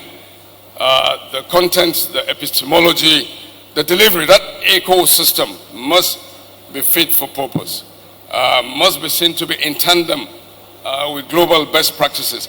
And I think it has to be contextualized. I totally agree with the keynote speaker that whereas we're going global, we must, by necessity, contextualize our curriculum to make sure that it's fit for purpose, but also not throwing away the best practices as the world is now. On the issue of the massification of university education, I mean, simply put, if you take Nigeria, Nigeria is the only country within its population bracket that is grossly undersubscribed. I mean, take the United States of America, with 300 million, they have about 5,500 universities. Go to Brazil within the same bracket, well over 1,500 universities. You want to look at Indonesia, you want to look at Russia. You don't even want to talk about India and China because those are in the 1 billion mark. But the recurring decimal for Nigeria is a huge gap. The population explosion, the huge gap between demand and supply. And the statistics is, every year there are about 2 million Nigerian kids wanting to go to university because university is that resource that can define your status. And so we're confronted every year by this huge gap between demand and supply. With 2 million applicants, the entire universities put together can only accommodate between 500 and 700,000. And that leaves a huge chunk unaccounted for. And as the guest speaker alluded to, they will get drunk. You either leave them getting drunk or become bandits or a huge social liability to the country. So, as a matter of deliberate policy, we, as the National Universities Commission, are embarking on a massification policy so that we'll make sure that we broaden access to, like President Jonathan did in his own time, so that we do not leave that huge chunk unaccounted for. I agree with you that massification should not be at the expense of quality. That notion that our programs, our provisions must be seen to be at full strength at all times. And you spoke about Harvard. I mean, Harvard, 1639 started with only 8 students. We have to begin like that. It's an incubation. It's a gestation period. Africa, some universities will not make it. We're very conscious of that, like a startup business. But that does not in any way diminish the importance that we attach to the deliberate policy of expanding access and broadening equity in university education. Thank you. Okay, thank you very much. Thank you very much indeed. I will turn over to the audience and take just a few interventions from those who might want to make a contribution to this debate. So please get yourself ready. But before I do that, let me come back to you, Dr. Mumba, as I promised to do, and to raise the question of what we need to do as Africans in order to anchor a certain identity that we wish to impart on our people for the purpose of the transformation of the continent. Again, keeping in mind, as we have heard from the keynote speaker, that at the end of the day, every knowledge begins from the local. Thank you so much, Mr. Moderator. Again, I think we should go away from this great summit having understood maybe three very brief things. Number one, through the speakers and also the panelists that are here, it has been established beyond reasonable doubt that education is the panacea to growth and development in Africa. And we need to invest whatever we can into this sector to ensure that we produce an educated population. It's our only way out. Secondly, through the keynote speaker, the professor, he has outlined for us a list of our sicknesses and provided possible cures to those sicknesses. So Africans are not aware of our problems. We are not aware of our failures. We are exactly there where we are now frustrated that so many years later, we still are the ones who are being called the backward ones. So those facts are established. So it is important to note also that history teaches us that nobody out there really cares or is sympathetic to the problems of Africa. History doesn't favor that thought that they care about how we develop. History suggests that the backward we are, the more other societies prosper and enjoy it, which means our answer to our prosperity is in our hands. And until we own this challenge, nobody's going to fix it for us. But we can't become that until we become confident of ourselves, that we are able to achieve what needs to be achieved. When you look at Africans, we may look ordinary on the continent of Africa. But when you go overseas, even to the United States, the first world, some of the key people in their governance system are Africans. The greatest scientists in those countries are Africans. The greatest thinkers in those countries are Africans. This is the situation we have in our hands, which brings me to the last point. That after we understand that the world is not interested in us and our prosperity, after we understand our problems, the next challenge we have as we go home is that we must find a way in which we need to choose leaders that are equal to the task amongst ourselves. People say, it is said that everything begins and ends with leadership. The challenge of Africa, which has been made complicated by democracy in the midst of poverty and ignorance, has produced leaders at certain times that are of no use to catching this new mindset of knowing who we are, what we can achieve, and the very fact that we can make Africa great as a continent. I thank you. Thank you. Excellent points, Dr. Mumba. You talked about the diaspora. You talked about the immense talent. Africa is actually one region of the world that also leaks talents. Even those talents that manage not to get drunk and make it through the system and out of the continent end up being captured and kept in their new abodes in the Americas and Europe, given citizenship on fast track and kept away as much as possible from this continent. Nobody owes us a living. Dr. Fofana, you came back. You came back from the United States. You came to try to do something different back in Sierra Leone. What will it take for African governments, for African leadership to bring talent back home to the continent in the way in which India did, as told by the High Commissioner, in the way in which China has done to try to leverage its transformation? Thank you very much, Doctor. I came back from the UK and the US. What it will take is active listening. Our leaders need to listen and try to appreciate what we bring to the table. Without that, many people in the diaspora wouldn't want to risk their children's education to come back and start all over. I say in Sierra Leone, when people say, how have you managed over the last 15 years? I say, you know, people say, in Africa we get witch. I say, it takes a special kind of witchcraft that is well managed and well protected, maybe patent. We need to patent it for you to the level of resilience that it takes to leave the diaspora to come home is something that we cannot take for granted. When I returned home, I mean, I've served in the UN, I've served in government, but I looked at the gaps. What can I do? So it's not just about government. We also need to know that this is our continent and we must give back. We should not leave it to government. We should have that responsibility. And that's what brought me back. It wasn't government.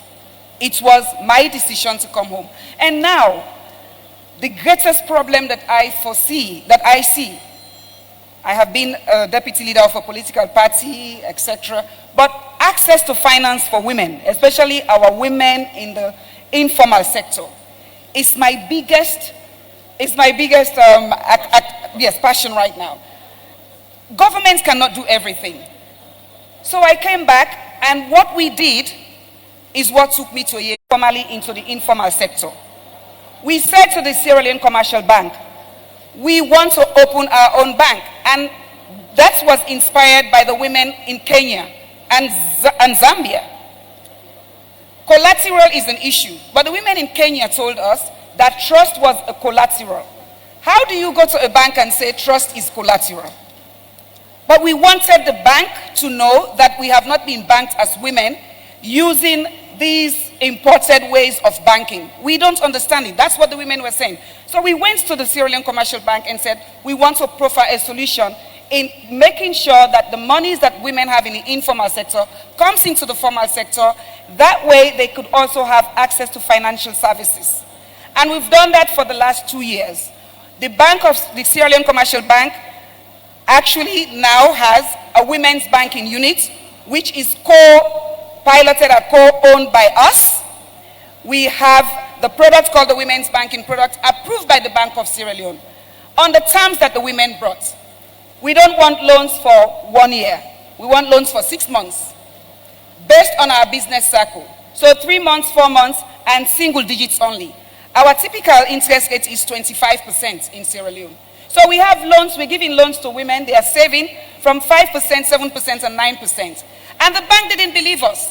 But these are innovative, innovation is not just about, these are the innovative ways that work for our women. Today, that product is outperforming the standard products in the bank because our women saved $150,000 in local currency even before they started getting loans. And as we speak, we have 0 non-performing loans since we've been loaning women from $100 to $10,000. Our product is outperforming. So now, these are the kinds of interjections that you should do. We realize that the bank is getting a little bit jittery. We have decided at the last women's conference, I went ahead with my company and registered the Women's Green Bank. In 2026, we are going to put what we know, put all our boxes all over the place. The women will capitalize that bank and make sure that we get our license to have our own national commercial bank, not a microcredit institution. These are the kinds of things that we bring from the diaspora, but we also want government, our leaders, to listen. That just because I'm not in your political party doesn't mean you should close the door for me to be able to participate in national governance. And this is critical. Thank you, Mr. Thank you very much indeed. Thank you. High Commissioner, India, 5 pillars, first Prime Minister Pandit Nehru.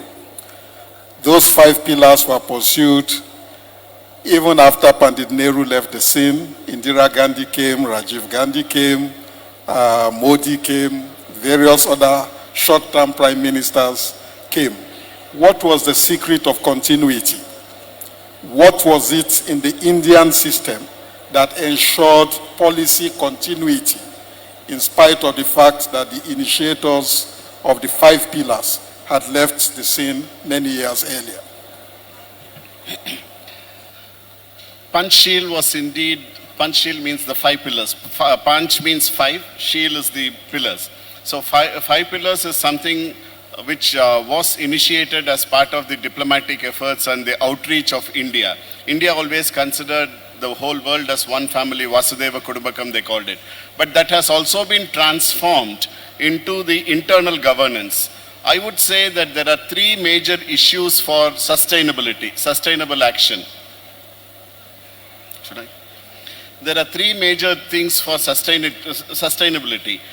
First thing is a functioning democracy, in the sense that when a political party has to either perform or perish, then the functioning democracy ensures that the consecutive political parties also continue with the same policies or better the existing policies, throw away the non-working policies and continue to improve upon things. So one thing is a functioning democracy in which currently we just had our elections over. We had more than 640 million people vote and they have returned our Prime Minister for the 3rd time. And that's based on the performance of this government for the past about 10 years. So functioning democracy is one which is very important. Secondly, many a times we do not know that we do not know. So you will have to introduce certain things to the citizenry. If, with no disrespect to PAP, to give an example, with no disrespect to PAP, if I have been having PAP throughout my childhood, I have never had jollof rice. Now, if you introduce jollof rice to me, I might not go back to PAP on a daily basis. I will go back to PAP. So when you give better things to a person, when a person gets used to those better things, then it is very difficult for that person to reverse the whole process. So when children can get good education, because of that education, good employability, because of that good lifestyle, or iPad and things like that in their own homes, so nobody would like to go back. So once you introduce better things, that would certainly be permanent and sustainable. And third thing finally is about creating institutions and systems. When you put in some plan, if you have to ensure that it continues, you will have to create institutions that will keep supporting that, whether it is the funding part of it or whether it is the legalities and the parameters which are to be defined for executing those plans and policies. So I was mentioning about the education cess.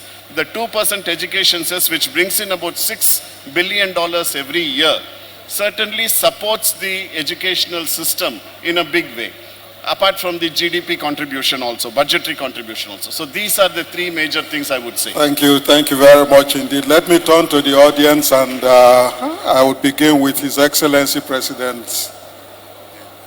Thank you very much. I have a few small questions to my friend, India Ambassador, please.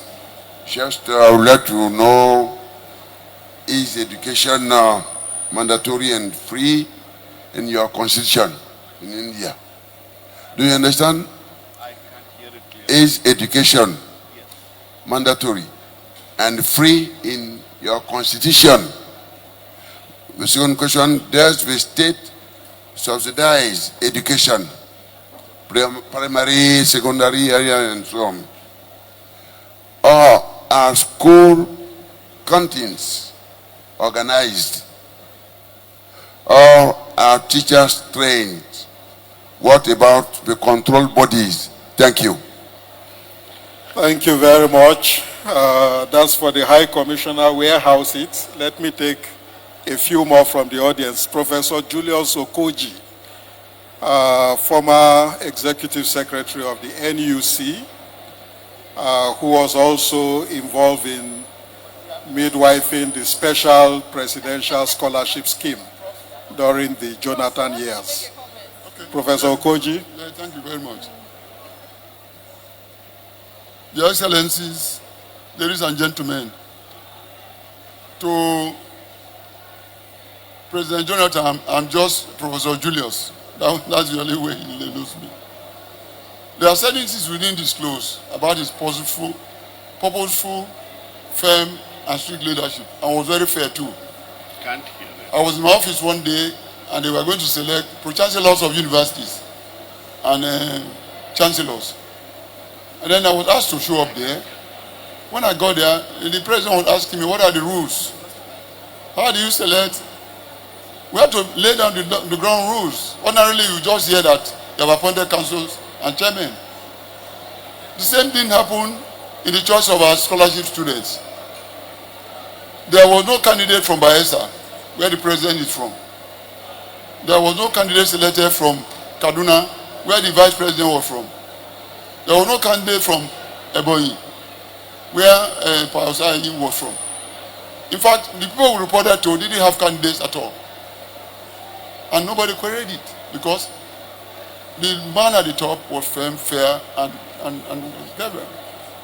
So ordinarily, when you have a good and purposeful leader, hello? Huh? Can we have some quiet here? Huh?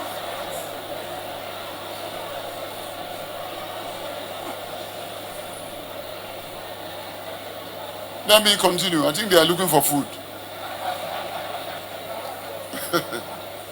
And the universities we built, the 12 universities, Mr. President didn't choose any location. He just said, establish a federal university in a state where it does not exist. How we chose the town, how much we're going to spend, we just wrote our memos. I've never seen that level of trust at our level. That's what really embarrassed me. He was so trusting, and so we also had to do well in what we were doing. Ordinarily, the issue of Africa and the project we are making, Africa is not gone yet. We still have some of the biggest plant and animal resources in the world, the greatest lakes, and we share resources. Just as somebody was saying much earlier, we have also have our own tradition and ways of living. We are great farmers. So we probably have developed things that help us. I know at the University of Agriculture, Abeokuta,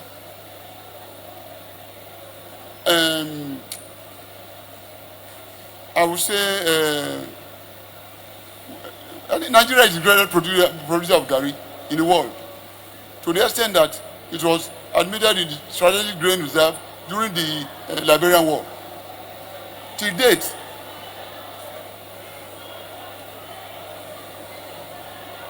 Ogun State is still the great producer of gari. At the University of Agriculture, Abeokuta, we developed a variety of cowpea. And went into association with Moderator, Professor. With the food industry. So I'm saying that what we are doing, Africa has not gone too bad. We have also had our own problems. Nigeria had a civil war, we recover from it. And if we have purposeful leadership and firm and interesting leadership, there's no way we will not make it. And at the National Justice Commission, the purpose is to expand access and quality and allow private sector participation. Except do that, we cannot improve the system alone. And there are individuals too, in their own letting, who are adopting schools. Those who have left their ordinary secondary school and primary school have gone back to their hometown to adopt their schools and improve them. That happened in the Aturomi government school that my father attended, all my sisters. We got some 30 million naira donation to improve the facilities there. So you cannot leave the system to government alone. So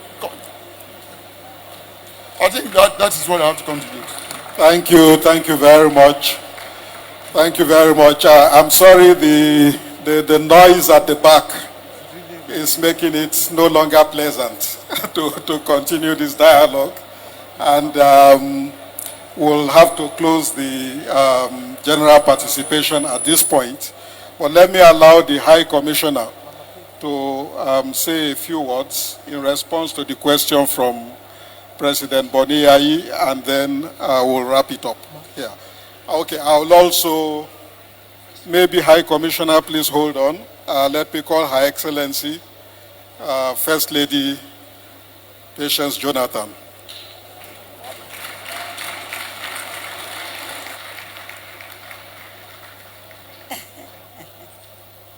His Excellencies, the former presidents that are here, and our host, the Executive Governor of Edo State, and his dear wife. Distinguished ladies and gentlemen.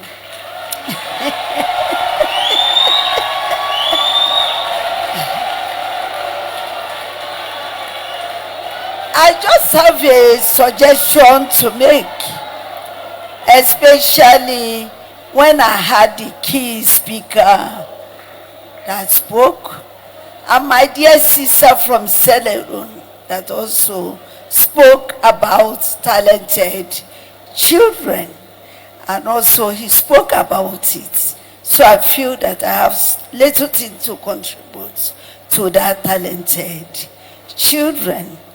And I feel the talented children, what we are talking about here today is functional education.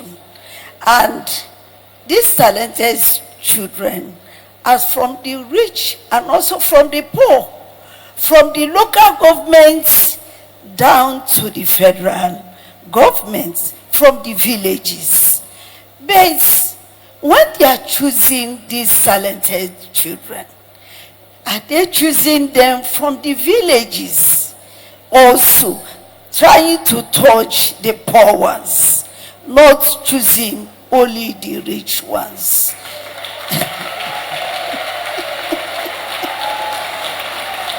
And these poor ones that are in the villages, I know some of them are very, very poor. They cannot afford the school fees. How did they choose them? How did they sponsor them? So I feel when we are talking about functional education, we should look at it up. That's the ministries, the commissioners, down to the grassroots. And every school should have an employed psychologist, because these psychologists are very, very important. They are very, very important, because when the teachers identify a talented student, the teacher has to send this child to the psychologist who will look at it and now investigate about it, especially to the inspectors that are going to the schools. How did they reach out to these talented ones and choose them? And now the commissioners, the ministries now open a special school for them in their states, in their local governments, and also in the federal level, where these talented ones know that we have talented ones, we have the middle class, and we have those ones that are low to study. So this talented one, after everything, they have to pull the middle class and also pull the lower class to the top. That's what I feel. Like I know in those days when we were in school, some of us, how we get where we get is these talented ones that after they study, because they are genius, so they will come to us that are low or middle class and tell us that we are true, we are here for you. So, Mrs. Jonathan, tell me what you are lacking, I will teach you. And they are there for us. So let us bring back those days learning to these present ones. It will help us a lot. Thank you and God bless you all.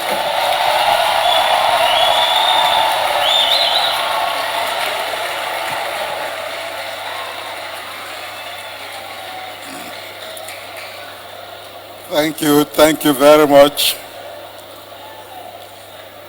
Thank you very much indeed, First Lady. Clearly, you have a calming effect on this audience more than anybody else. And thank you for your intervention. High Commissioner, your final words. Also, I'll give you just a minute each, sound bites. Thank you. So that we can round up. Excellency, thank you for the question. Constitution-wise in India, education falls in the concurrent list. So both the center, the federal government and the state government do have responsibilities on education, and both of them run schools and colleges and universities. 76% of the educational system, schools and colleges, are with the state governments, and 24% are with the central government. And recently in 2022, Excellency, we have made education as a fundamental right to every child above the age of 6 up to the age of 16. So, and a free education for this child. As far as educational system is concerned, it is in both in government sector and in private sector. Private sector charges what they have to. The government subsidizes to a very great extent. I am a product of a government school. I used to pay about 5 cents per month for my education. And so many of the schools are free also, but even if it is charged, it is at a very minimal level, so that there is some continuity and some interest shown by the parents also to send the child to the school. So this is how we have organized it, Excellency. Thank you very much, High Commissioner. Mr. Tikum, maybe Mr. Tikum, you could tell us, you signed an MOU. What is the UNDP proposing to do with the Goodluck Jonathan Foundation?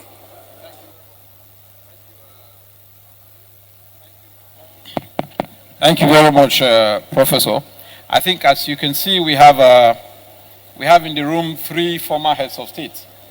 We have President Goodluck, we have President Yaiboni, but we also have President Uhuru Kenyatta. One of the things we're discussing with President Jonathan's Foundation is to find a way to use these former African statesmen for a couple of things. One, for elements of preventive diplomacy and democracy on the continent. If you look at what is happening in this region now, with coup d'etat upon coup d'etat, with political contestations that surrounds elections, what we are noticing is that we only call upon them to come in and be electoral observers. I think what the Goodluck Jonathan Foundation is putting forward is a different way of thinking on how we use these former statesmen, how we use them to create dialogue and spaces for conversation between different political parties, different leadership structures, how we use them to inspire a new model of leadership. I told President Jonathan in Senegal that what he did in Nigeria inadvertently has inspired a generation of African presidents to want to emulate his example. He called his opponent and congratulated him when everybody was still expecting the worst. That had never happened on the continent of Africa. And we think that that example, UNDP offers a platform that can help a Goodluck Jonathan's Foundation bring that kind of example to the continent. And perhaps, if we are fortunate, we would have this dialogue and still to plead with the president. We would have this same dialogue next year in a different country. Why not? Because the Goodluck Jonathan Foundation has grown bigger than Nigeria. It has to be able to transport the good deeds of the foundation to different countries. So that's the purpose of the MOU we signed. But let me wrap up here, Prof. I started off by saying, in my opinion, education is an act of liberation. It is an act, or it's a mechanism that must allow us as Africans liberate ourselves also from our own inability to anticipate the future. What we are doing with the foundation is in a way anticipate what the future might look like and use the expertise and the almost 100 years of experience that we have here to service the new crop of leadership. 5 years or 10 years ago, I really love what the MC last night told us. 5 years or 10 years ago, we had black and white TV. Today, nobody needs a TV. You can watch a movie on your phone. Today, we speak in our cell phones and on our watches. What would happen 10 years, 20 years from now? And why must Africa not be one of those continents that help to think and anticipate what is coming and invest in making that reality come to fruition on the continent? This is what UNDP works on, and this is what we are hoping the entire UN system, UNESCO, UNDP, UNICEF, to support our governments and our member states to accelerate the achievement of the Sustainable Development Goal as it pertains to SDG, to education, and before we get to 2030. Thank you. Thank you very much. Dr. Miyaki. Your final thoughts in 1 minute.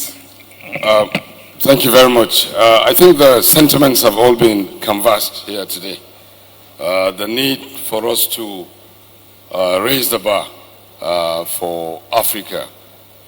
Increased investments in education, in infrastructure, and we need to leverage on technology because digital delivery has changed completely the dynamics. I think time for Africa and African leaders to think technology and how best we can bring the benefits of education to our people. And my final thought is to once again congratulate the foundation and to pray that this third edition, will be that game-changing moment, that moment of inspiration for Africa and Africans to promote politics and governance as value-adding enterprises with the value added, the community, the families, and using education, because education is at the heart of all that we do. I thank you once again for the opportunity. Thank you. Thank you. Thank you very much indeed. Thank you, Dr. Fofana.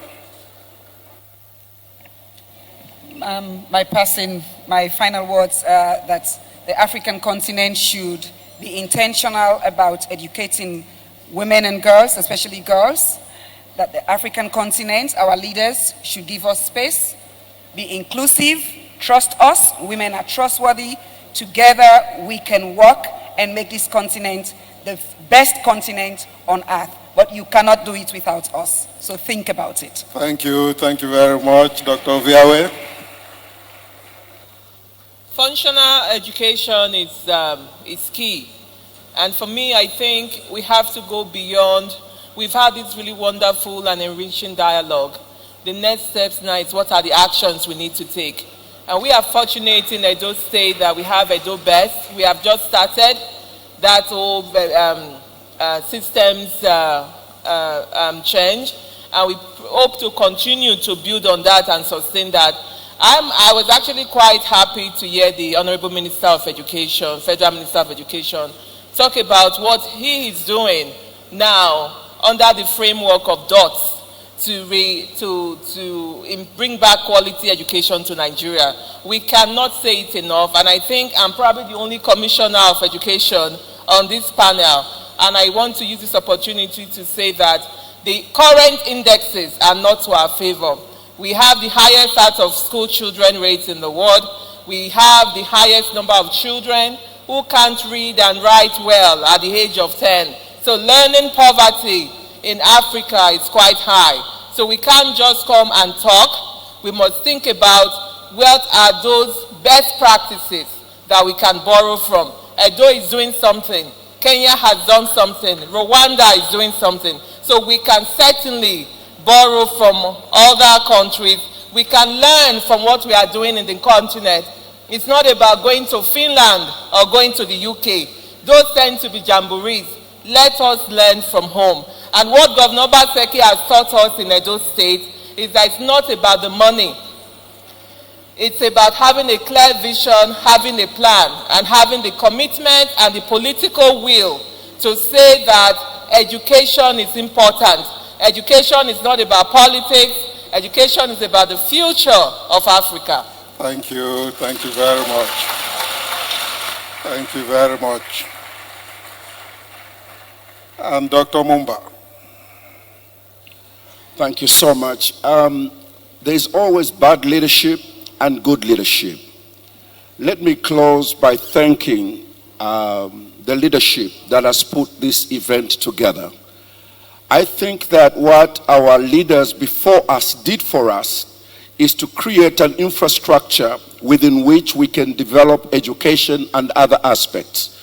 I am amazed at the team that President Goodluck Jonathan has brought together. He himself is a demonstration of quality leadership. Quality leadership, because I don't know how many former presidents are attracting these crowds to be able to instill leadership and what is quality in them. and for him to have given us the victory in terms of free and fair election, which he himself knows is my passion. Free and fair election. He gave it to Nigeria and to the rest of Africa. So that's quality. Look at the people he has invited. He has invited the president, former president of Benin, who was President Yaya, who was our boss at the African Union, and the things he instituted during his term. We salute you, sir, for the infrastructure. We also look at President Uhuru from Kenya, and the kind of respect that he gave to the name of Kenya under his leadership. Yes, the current president went to America, was given a glamorous welcome, but it would not have happened if Kenya did not carry a certain type of image, and that image can be attributed to President Uhuru's leadership. Thank you. We also want to finally thank the governor for Edo State. What a wonderful and appropriate place to hold such an important summit. You have made it. As we learn theoretically, you have taught us practically how to get it done. May God bless you, and thank you. Thank you very much indeed. Thank you. With this, we come to the end of this panel. And in many ways, Dr. Mumba, you have taken some of the words out of me. Thank you for that. I can definitely myself say, as somebody who did all of his education up to undergraduate studies in Nigeria, that to be in a class with a student from Edo State, what was then known at the point as Bendel State, was to be ready for serious academic competition. And some of our best competitors with whom we fought to get first, second, and third position, as I remember from my school at FGC Sokoto, were from Edo State, including the current executive director or director general of the Debt Management Office, Patience Oniha, who was my classmate, first class lady, and she graduated first class from the University of Benin. So, Governor, you are building on the foundation of a people who set great store by education. And what you have tried to do in trying to revive the culture of learning and to use learning as an aptitude not only for earning a living, but also for transforming society, is one which we have to salute and salute immensely. I'd like also to thank His Excellency President Jonathan for this theme. Right from the time the second dialogue ended in Yenagoa last year, and Governor Obaseki was there, the president said, you know, maybe for the next dialogue we should look at the role of education in transformation and democratization. And he went out of his way to assemble not only a first-class keynote speaker, but also a panel, which you have seen today, that has tried its best to do justice to this subject. Thank you very much, Your Excellency, for this. For me, altogether, the final message which we take is that nobody owes Africa a living. Nobody owes.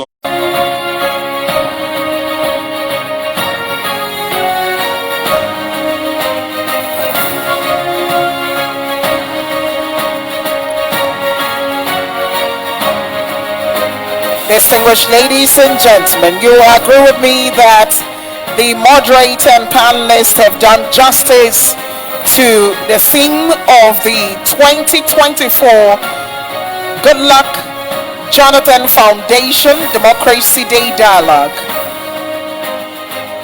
And so the cameramen are set. Your Excellencies, distinguished ladies and gentlemen, we'll quickly take the group photographs before we move to reactions from the special guests, and that's talking about the governors and representatives of governors who are here. Ma'am Georges-Vive, well done.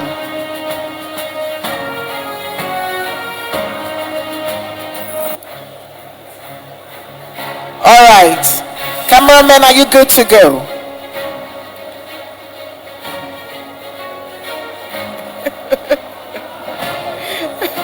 Can we have someone move over here, please? The The UNDP director, please move over here. Thank you. All right, is this better?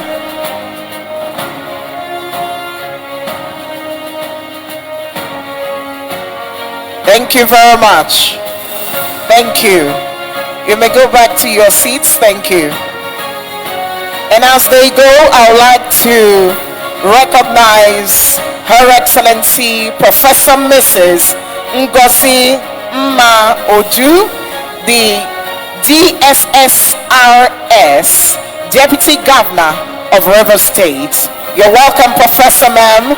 Thank you. She is here representing the Governor of Rivers State, Sir Simini Alayi Fubara, GSSRS. You're welcome. Thank you for being here. Distinguished ladies and gentlemen, it's been an awesome time here in Edo State, Benin, the capital, as we have discussions that will propel Africa and empower Africans. We're not done. We'd like everyone to please return to their seats. We are not done. Those on the thoroughfare, please make way for them to get back to their seats. Thank you. Please make way.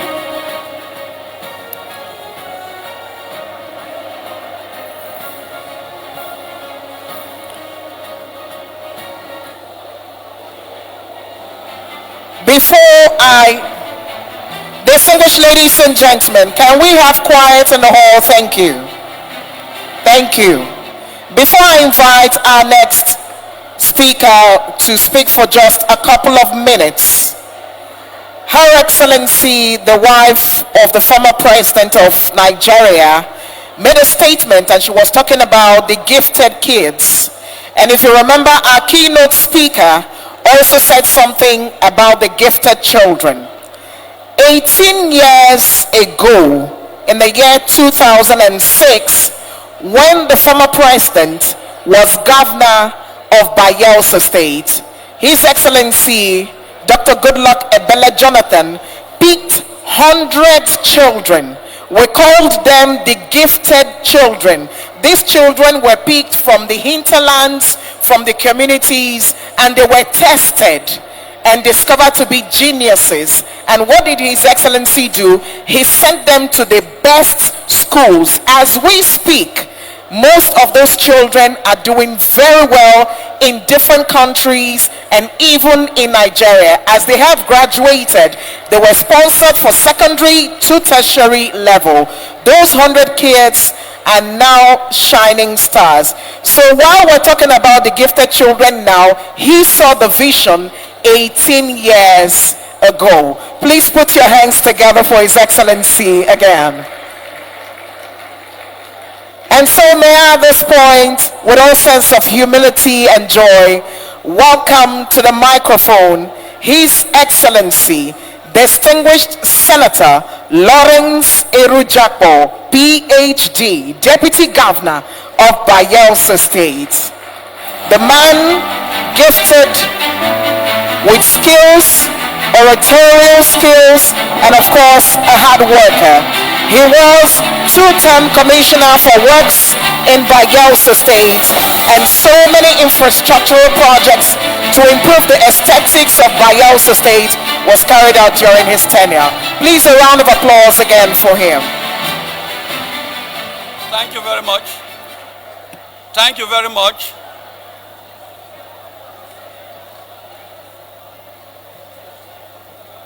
Are you sure it's on? Okay. Thank you very much.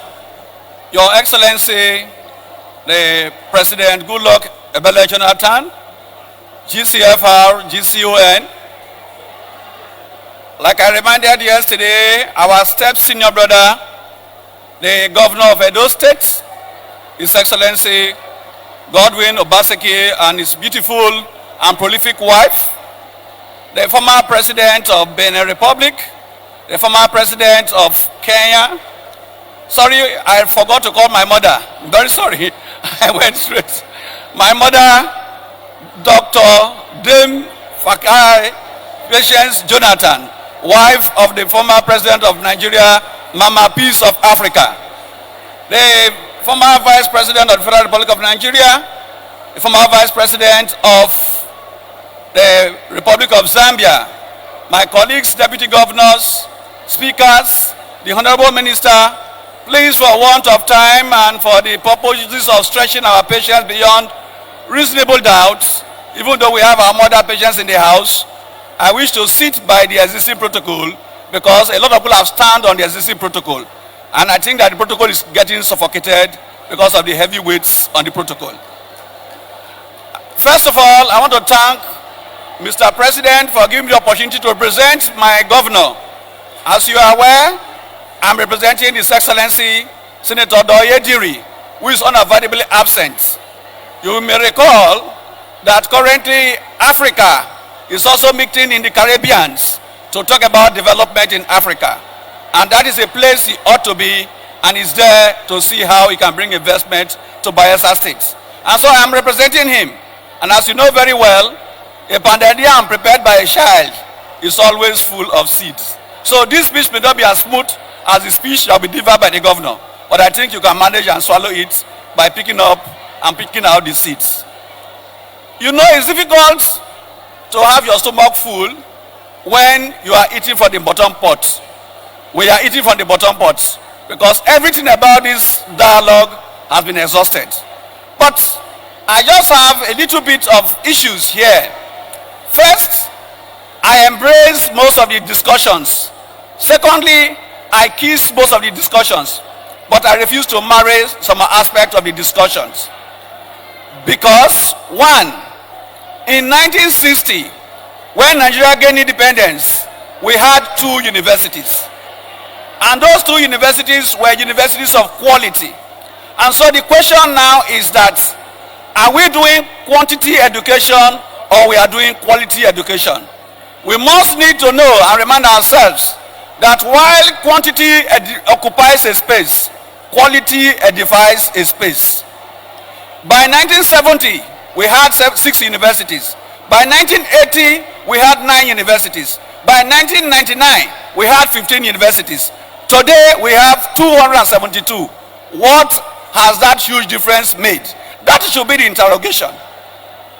And so education without morality, to me, is the issue, not education with technology. Because those who rig elections are educated.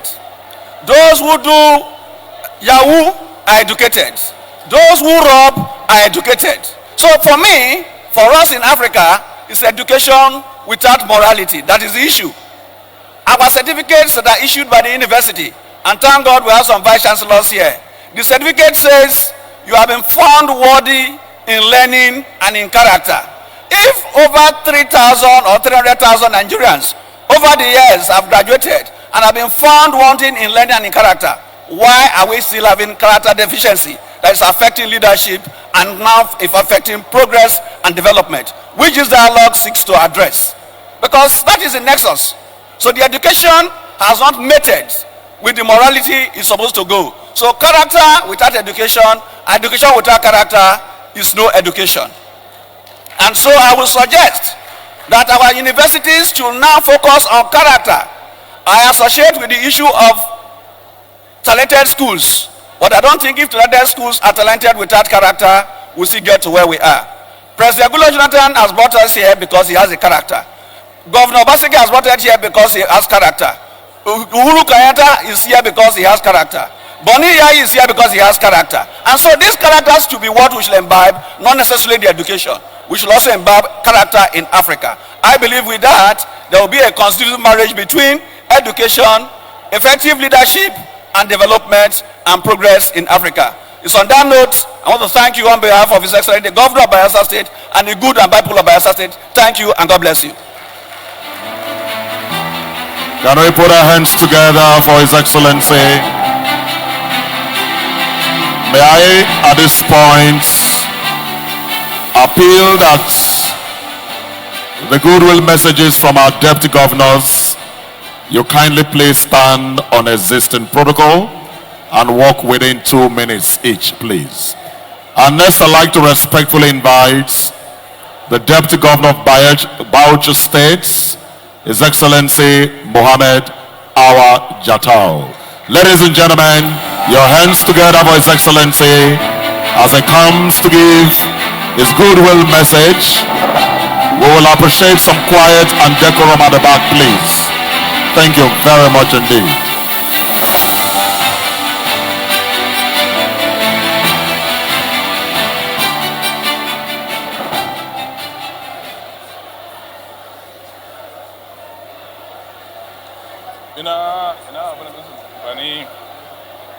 No problem. Yes, it's okay.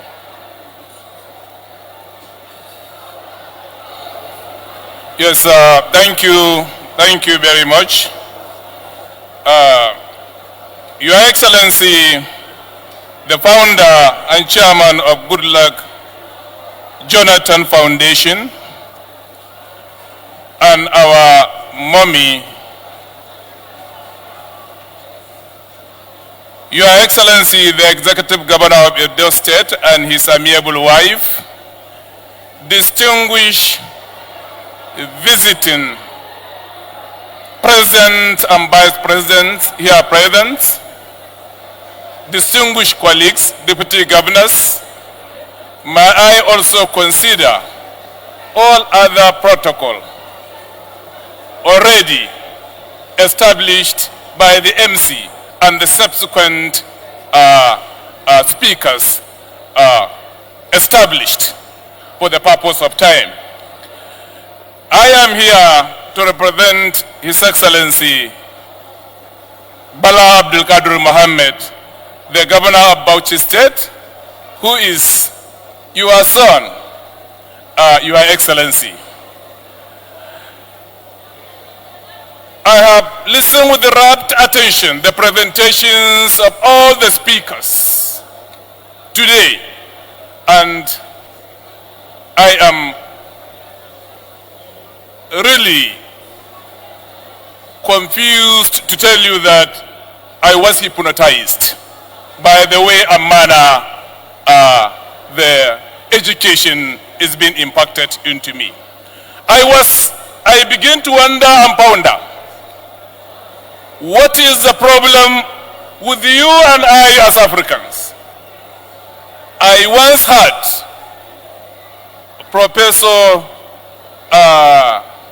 one professor said, while Europeans were traveling to the moon, we Africans were going to our villages. The Europeans have reached the moon while we did not even reach our villages. Is education really taking place? When I was growing, I was able to know our predecessors were able to give us solid foundations. We had better education than what I believe than today. We have industries. In Kano alone, we have over 200 textile industries. We have a lot of cotton pyramids. We have gineries in the north. We have a lot of investment, which I assume we ought to have built on what we were inherited or given to us by our forefathers. But instead, look at where we are today. Instead, we are retrogressing. We really need to look into this situation critically and come up with a much better solution, as now propagated by our former president as well as the governor of Edo State. Thank you very much. May I read precisely the message of my Excellency, the Governor of Bauchi State. I feel highly honored and delighted to be invited as a special guest at this 2024 Goodluck Jonathan Foundation's Democracy Dialogue holding in Benin, Edo State. The sustenance of this important annual event is a testimony of the unwavering commitment of the Goodluck Jonathan Foundation to engender democratic ideas and good governance across our continent. Under the leadership of my boss, that is you sitting there, His Excellency, the former President Goodluck Jonathan, the foundation has been at the forefront of strengthening democratic institutions and fostering meaningful dialogue that uplifts the voices of the people.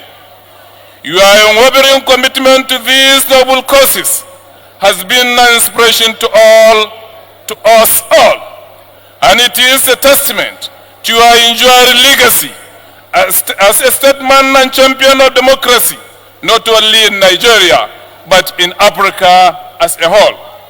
The theme of this year's event, functional education and effective political leadership as a panacea to Africa's growth and development, is one that resonates deeply with me and the people of Bauchi State.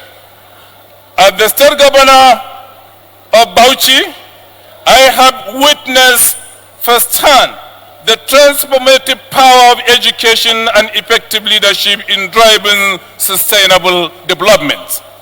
We have therefore made it a priority to invest heavily in our educational system, recognizing that a well-educated populace is the foundation for a prosperous and progressive society. Your Excellencies, distinguished guests, ladies and gentlemen, through innovative policies and initiatives, my administration was able to improve access to quality education in both urban and rural areas of our dear Bauchi State. We have constructed and renovated schools, trained and retrained, empowered our teachers, and implemented curricula that are tailored to the unique needs and aspirations of our distinguished people in the state. However, education alone is not enough. Effective political leadership is also crucial in ensuring that the benefit of education are translated into tangible improvements in the lives of our dear people. As leaders, we have a responsibility to grow, to govern with integrity, vision, and a deep commitment to the well-being of our citizens. It may interest you to know that in Bauchi State, we have strived to embody the principles of effective leadership. We have worked tirelessly, head and tail, to tackle corruption, improve service delivery, and foster environment that is conducive and comfortable to the economic growth and social development. Through inclusive and transparent governance, we have been able to mobilize resources and channel them toward the critical priorities that matter most to our people. The challenges facing Africa are complex and multifaceted, but I am convinced by investing in functional education and nurturing effective political leadership, we can unlock the immense potential of our continent and pave way for a brighter, more prosperous future.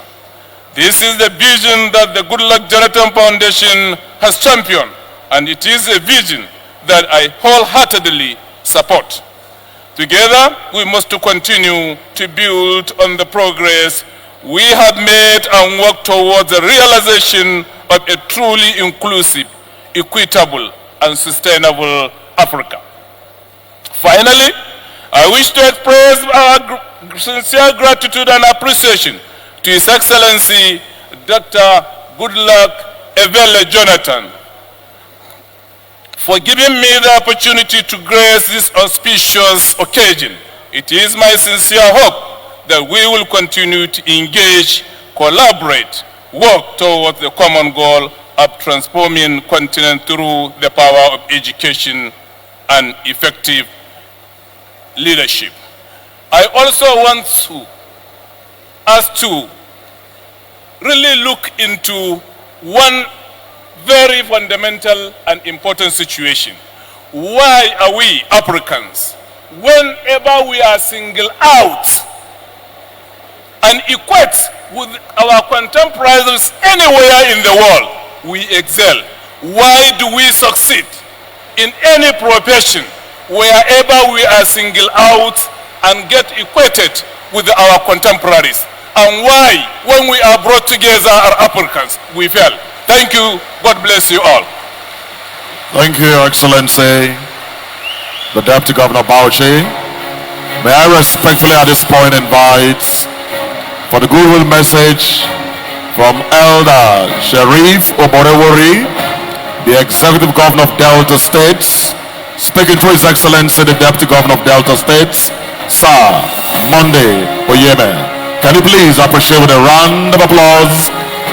And we appeal for the 2 minutes allotted time, please.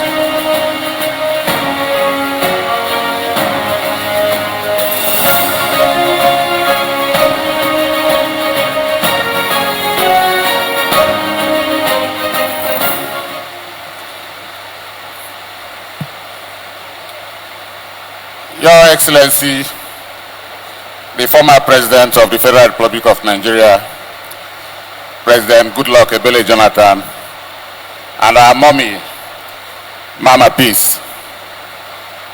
Your Excellencies here present, please permit me to stand on all already established protocols. On behalf of His Excellency, the Governor of Delta State, Right Honorable Elder Sharif Oborewori, and the good people of Delta State, he send his greetings. I will just, for want of time, summarize His Excellency Governor Sharif Oborewori's address to this gathering. Let me start by commending the former President and Commander-in-Chief of Armed Forces of the Federal Republic of Nigeria, His Excellency Dr. Goodluck Jonathan, for establishing this foundation as a medium for cross-fertilizing ideas on ways to deepen democracy and its values, not only in Nigeria, but in Africa as a whole. Not only that, he has been crisscrossing African continent, observing the conduct of elections in various countries and making interventions to nip in the bud several crises that sprang up in several parts of the continent. Your Excellency, history will be very kind to you, given the numerous sacrifices you have been making to show democratic practices across the African continent, especially since you left office in a blaze of glory. Distinguished ladies and gentlemen, the theme for this year's dialogue, which says functional education and effective political leadership as a panacea to Africa's growth and development, is particularly germane, as there are direct connections between functional education and effective leadership. Functional education offers opportunities of study and understanding one another, appreciating the many diverse cultures and societies out of which nations live in peace and understanding, to ensure that social cohesion, national development, and political stabilities are obtainable. Functional education sincerely is the fulcrum around which effective leadership revolves. Currently, most advanced countries, especially Britain, is focusing on the role of functional education in human capital development. However, while functional education is key, leadership is central to advancement of society. The victory of or fulfillment of any organization or administration is a function of leadership. Leadership, as a social scientist will argue, is the art of providing adequate guidance and direction to members of an organization or society so that the associated effort could be harnessed for the ultimate achievement of a set of goals. Leadership that springs from functional education we appreciate the value of democracy and all the necessary sacrifices and contributions needed to nurture it. It is generally believed that the smarter and better informed people are, the more they are able to discern who is the best candidate for office and how they can best contribute to the politics of their community, state, and country. It therefore means that functional education is necessary for an informed polity. It is often argued that uneducated people can only lean on what they see through pictures, which are often manipulated and are unable to process information to be able to distinguish between facts and fallacies. It therefore holds that functional education is very vital to achieving effective leadership, which are the ingredients needed for Africa's growth and development. We should all firm up the quality of our education, which will in turn become the needed panacea for growth and development in our continent. On this note, I wish to warmly thank the founder and sponsors of this foundation, the Goodluck Jonathan Foundation, for the laudable work they are doing. And I wish us all well. Thank you very much. God bless you. Thank you very much, Your Excellency. Distinguished ladies and gentlemen, Your Excellencies, permit me at this point to also invite to make remarks the representative of the Governor of Ondo State, His Excellency Lucky Ayedatiwa, represented here by the Honorable Commissioner for Energy and Mineral Resources, Engineer Razak Obe.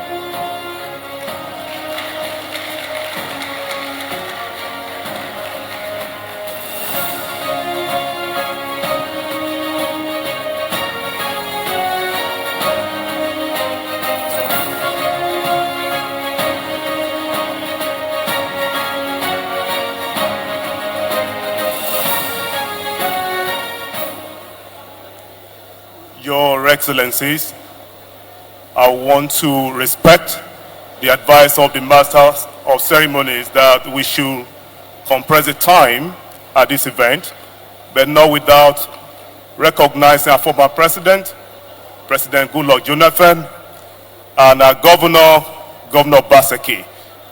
My greetings to distinguished members of the top table, ladies and gentlemen. I bring greetings from Governor Lucky Orimisan Ayedatiwa, the Governor of Ondo State, who would have loved to be here in person, but for some overarching state assignments. I want to specially commend this initiative, which I do believe has a potential to reach the very heart of our issues as a country.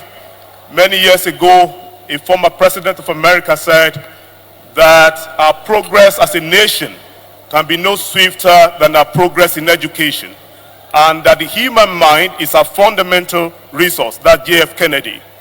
And what Edo State has done, which has become a lodestar for educational thinking in this country, I'll call it a model, is worthy of commendation, and I understand so many states are studying the same, including Ondo State.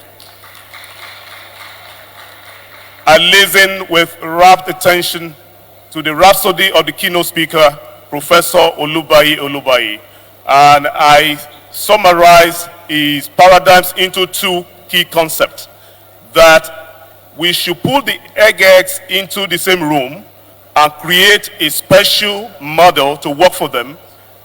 I agree to that to an extent. I want to also disagree to a very good extent. That the definition of the superintelligence among our people, superintelligent, is never a linear graph. Some people are known when they're in primary school. Some genius will not be known until they're in secondary school, even some in the university. And at every juncture, there are many factors of life that determine what they are, and they can never be judged at that point.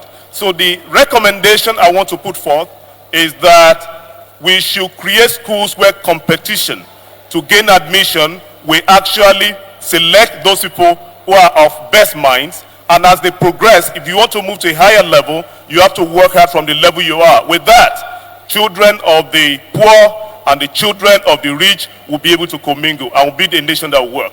And secondly, what he also said, that anywhere people are found, we should have a library. We should take that home, especially in Nigeria, because the concept of having libraries has become a concept that is outdated or obsolete in our system. Why can't we work together to make sure that begins to happen?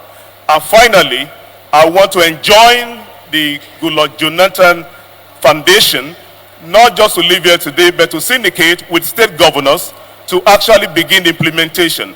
As Governor Obaseki will be leaving office as a governor, since you are the trailblazer in the field of education, take it upon yourself as well to expand the geography of your vision beyond Edo State to the rest of Nigeria. Once again, greetings from Governor Lucky Aiyedatiwa. Thank you.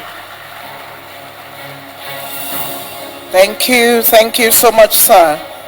Distinguished ladies and gentlemen, it is time for us to hear from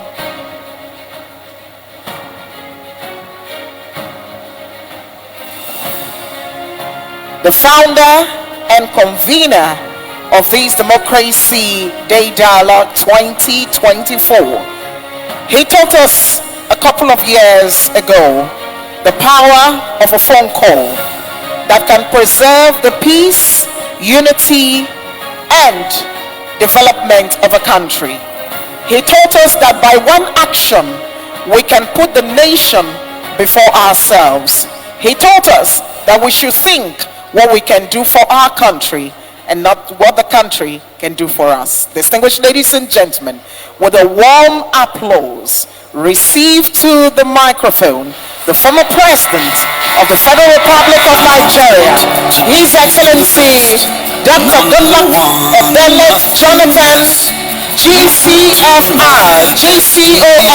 founder of the Goodluck Jonathan Foundation. I have vision, though I believe. I know I can count on me. So stand up for the champions, for the champions. Stand up, stand up, stand up for the champions, for the champions. Stand up for the champions, for the champions. Stand up, stand up, stand up for the champions, for the champions. Stand up. Thank you, please be seated. Thank you so much. In fact, let me adopt the protocol as instructed by the Master of Ceremony.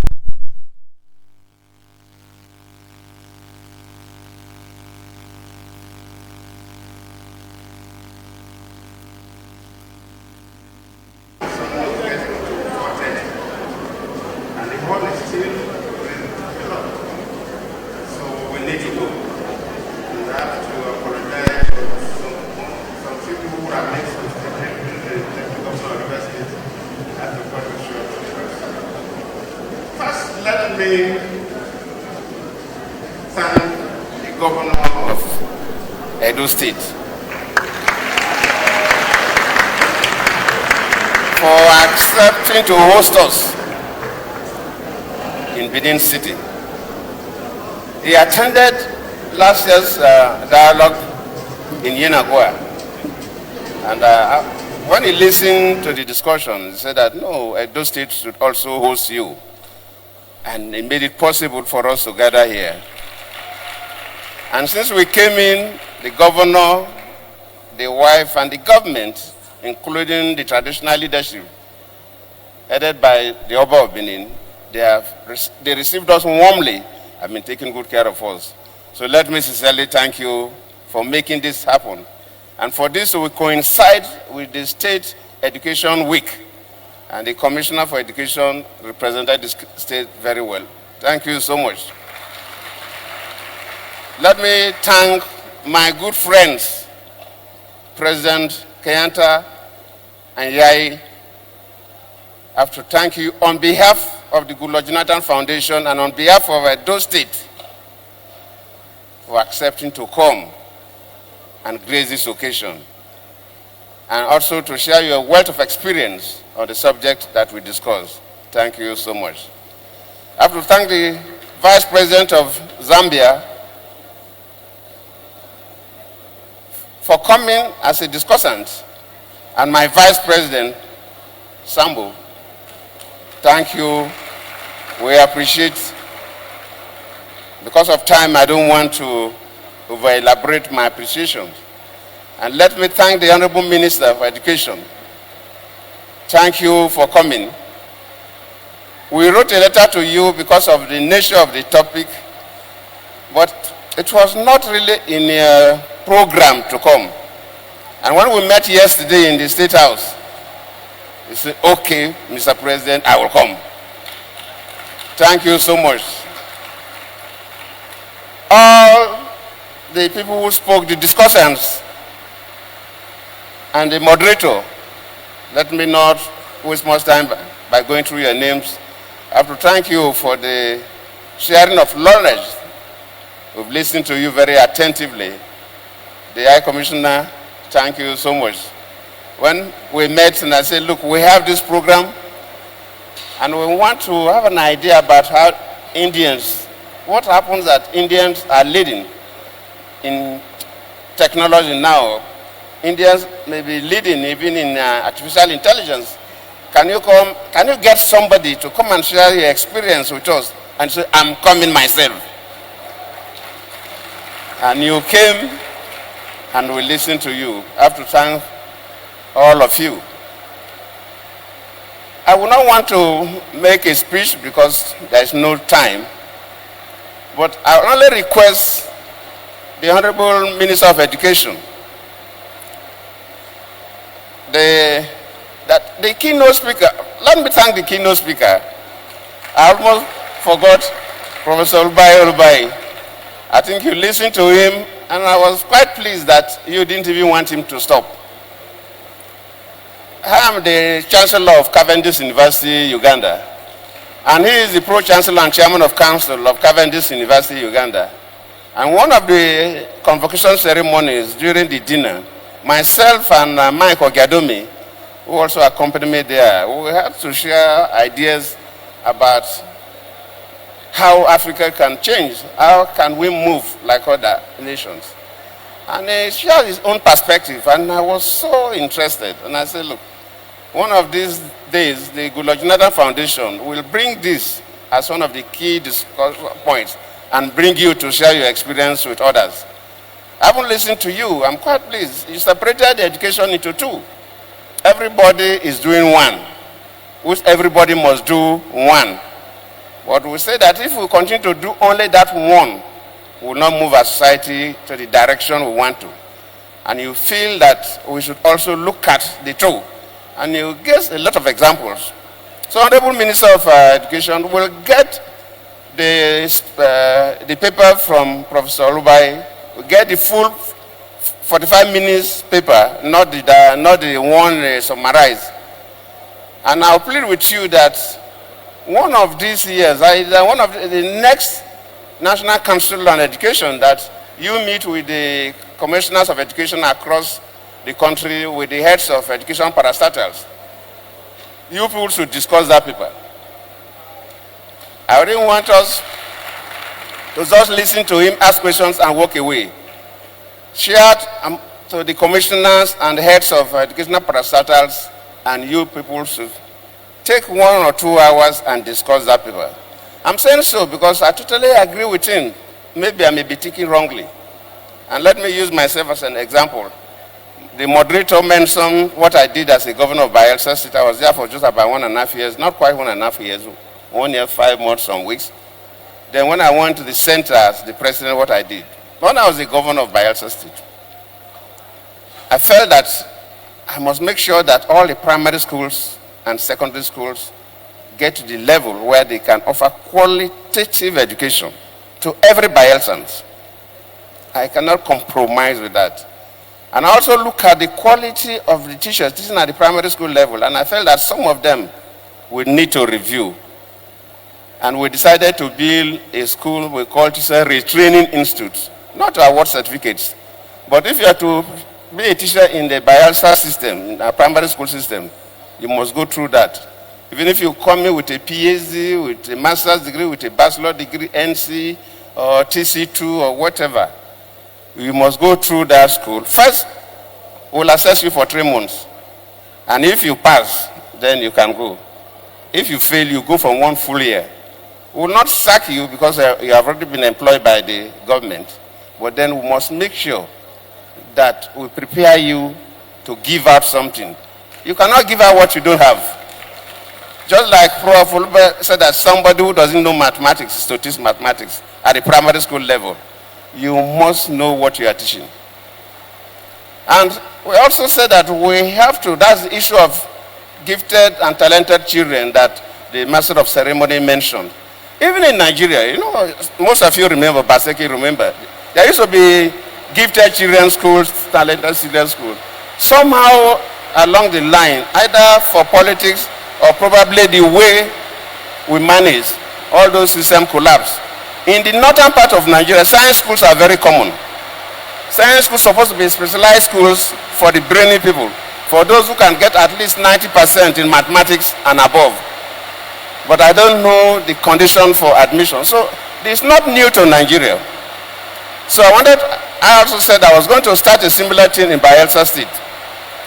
That I was going to build my plan was to build 2 schools. One, that those who have the cranial capacity, what we call the gifted children's school. And another school, the talented children's school. Those who are good in sports, in drama, in singing, in dancing and painting, but not necessarily be the first class kind of, but they are so skilled in those areas, and we must train them. I remember I said that people will oppose me. Why do you want to spend so much money to build 2 schools when we have so many children? So first I gathered our leaders, I invited our leaders. Luckily, Bayelsa State is not as big as Edo. So all the key leaders, professors, doctors, and so on. And when I introduced this idea, of course that issue came up. And I remember some of those who raised those issues are professors and people with doctorate degrees. All the children are equal. So why not do something uniform across the states? And I said, no. We will make sure all our secondary schools get to the standard where our children will have very qualitative learning. But you see, if you want to set up a football team in a school, let us even take a secondary school. If you wait to train everybody to play the match, then you can never set up a football team. So you get the best 11, what we call the first 11, and the second 11, and others. So while we are trying to make sure that we get to where we want to go in terms of all our schools, we must get these few schools so that we'll be able to tap the best brains in the states, or those who are talented in sports, and incubate them. So that before, so my plan was that if we do this for 20 years, Nigerians will think that Bayelsans are so many, because for anything you talk about, you see a Bayelsan there. Of course, I started the schools, but I left. I was drafted to go and contest as a vice president. But the governor that took over from, he did his own best. I'm not saying he didn't do well, but that was my own idea. It was not his own idea. So that program collapsed. And the lady mentioned about 100 students. Yes. I said that while we are building the schools, because we started building the school, my commissioner for special project architect, I believe is here. We are building the schools. In fact, when we left, one of them in Sagbama was used for teacher training college, and the federal government university took over one. I said that while we are building the schools, it may take us about 2 years to provide infrastructure, the teaching aids, the workshop, laboratories, library, and so on. Within this period, let us start by going around the primary schools in the villages to pick the best and send them to the best secondary schools in Nigeria. And we did that. That's what I made reference to. Most of them went abroad for their first degree, because they are very bright, so they are not bad. You know, US, UK, they can tap your brains and take. When I got to the center, I said, what do I do in terms of education? Nigeria, we have a nuclear program. We have a satellite program. But these programs are not moving the way we're supposed to move. They attempted developing missiles, but they couldn't go anywhere. And I felt that we must train the men and women who can come and drive our nuclear programs, space programs. And that led to that specialized scholarship. We got Presidential Scholarship for Innovation and Development. And Professor Julius Okoji, who spoke, was a NUC Executive Secretary.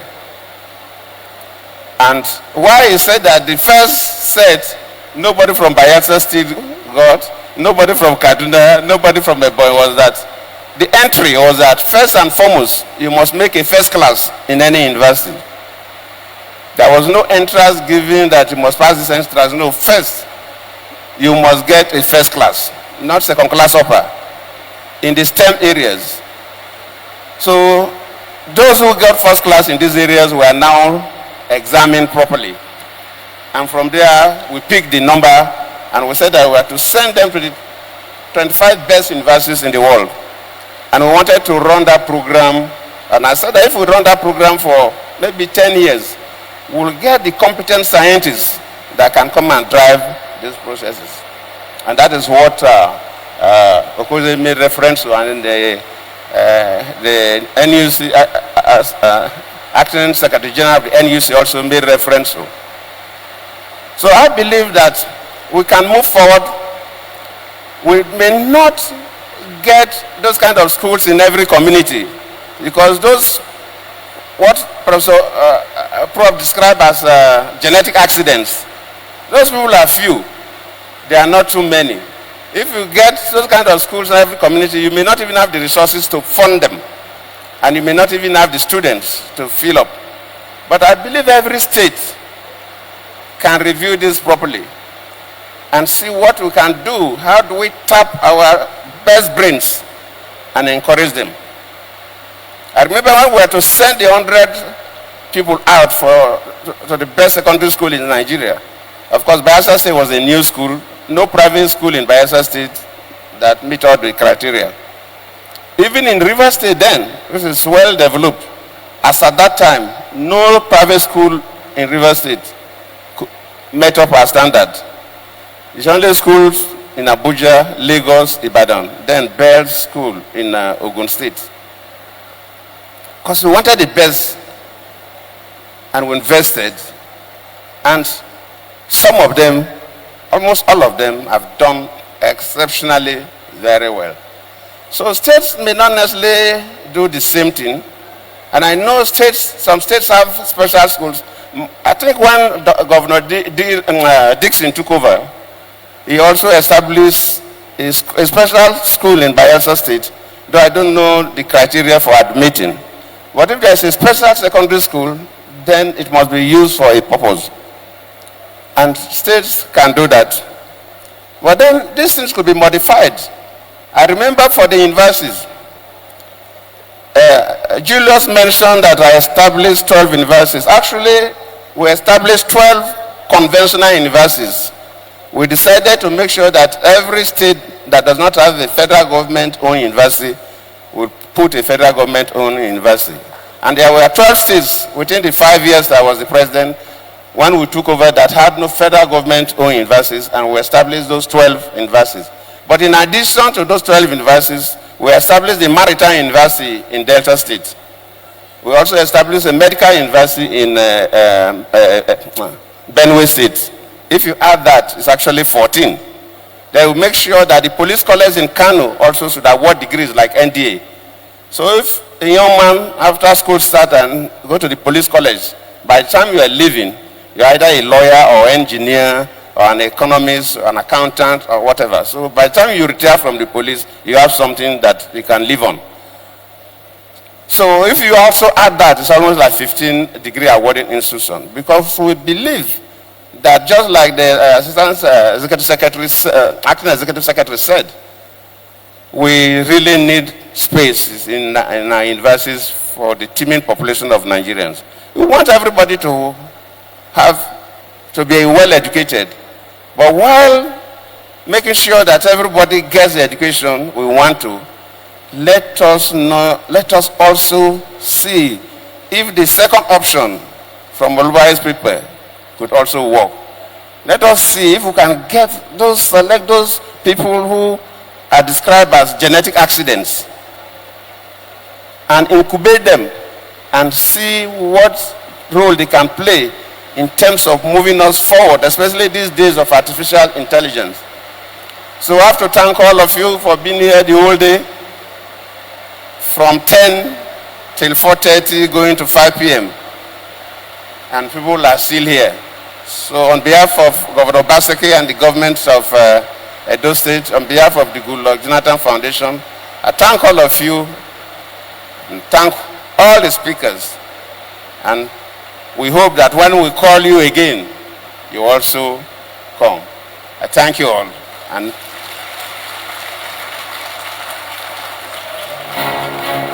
ladies and gentlemen, shall we please rise to appreciate our father, the convener, the initiator of all of this, for that very brilliant closing remarks.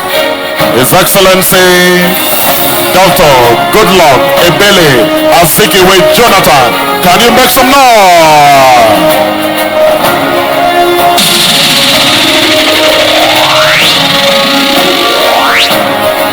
Thank you so very much. A man of peace and a man that has paved the way for the current democratic dispensation to still be very, very up and running. Thank you, Your Excellencies. You may please resume your seats. We are now moving to the end of this event. I have the authority of His Excellency, the Governor of Edo State, our hosts, Mr. Godwin Obaseki, to respectfully invite to move the vote of thanks Our Excellency, the Deputy Governor of Rivers State, Professor Mrs. Ngozi Umar Odu, representing His Excellency Sir Sibilai Fuba, GSSRS. Please, a round of applause as she comes to move the vote of thanks.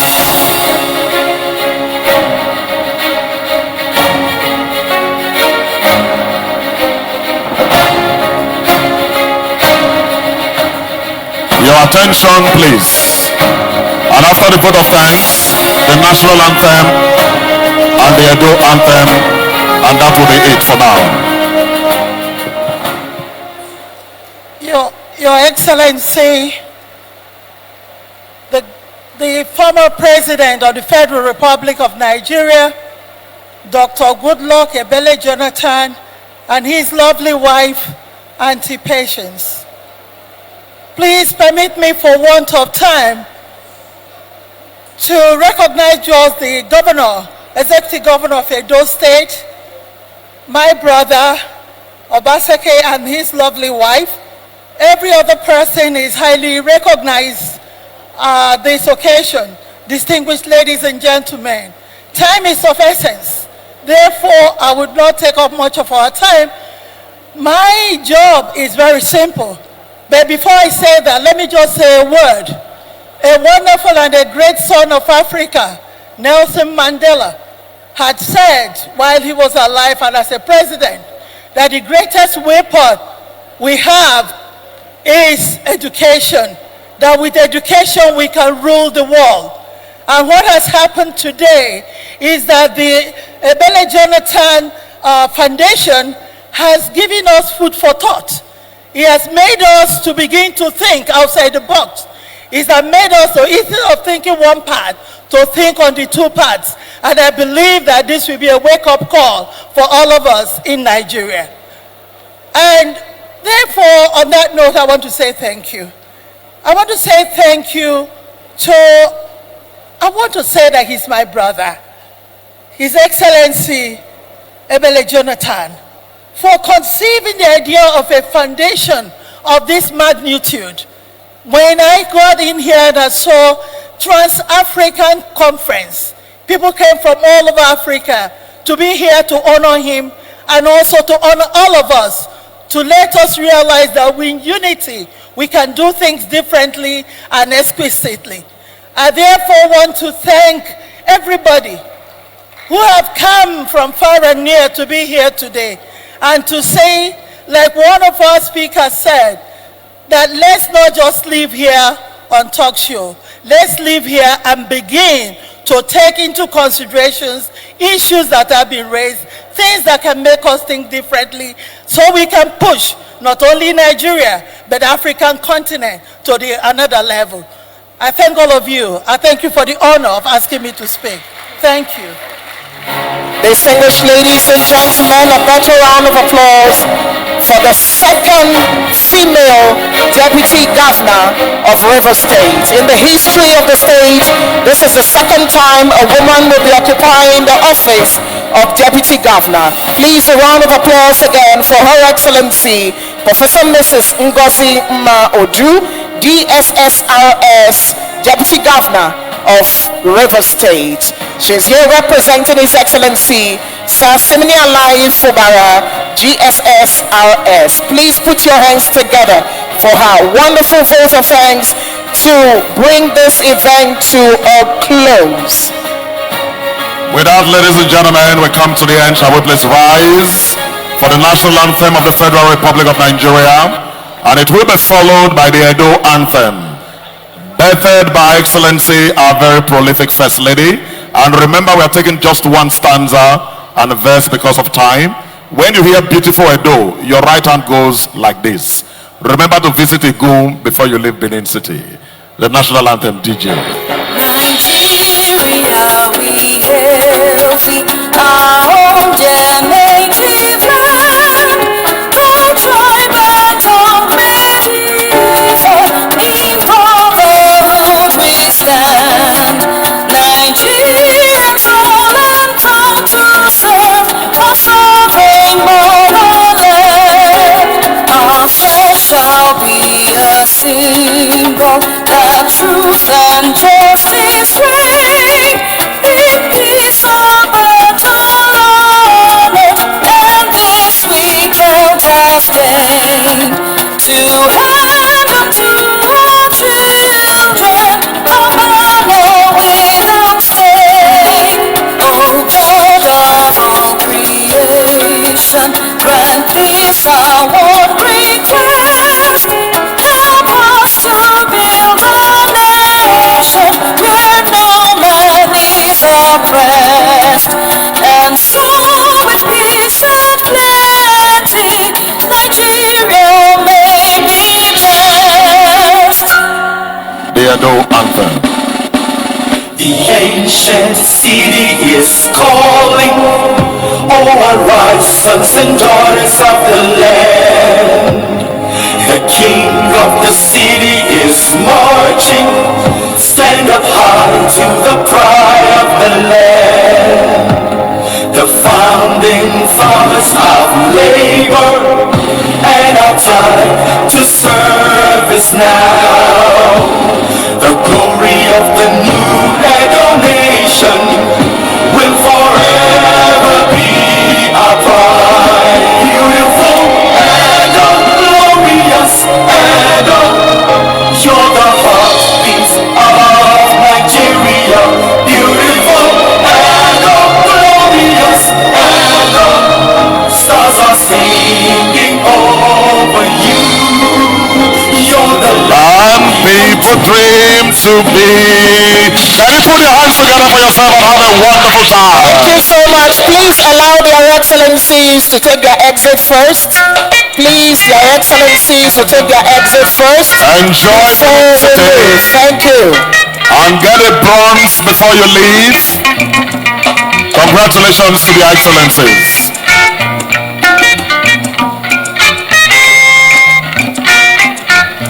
Hey,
Joromi, Joromi,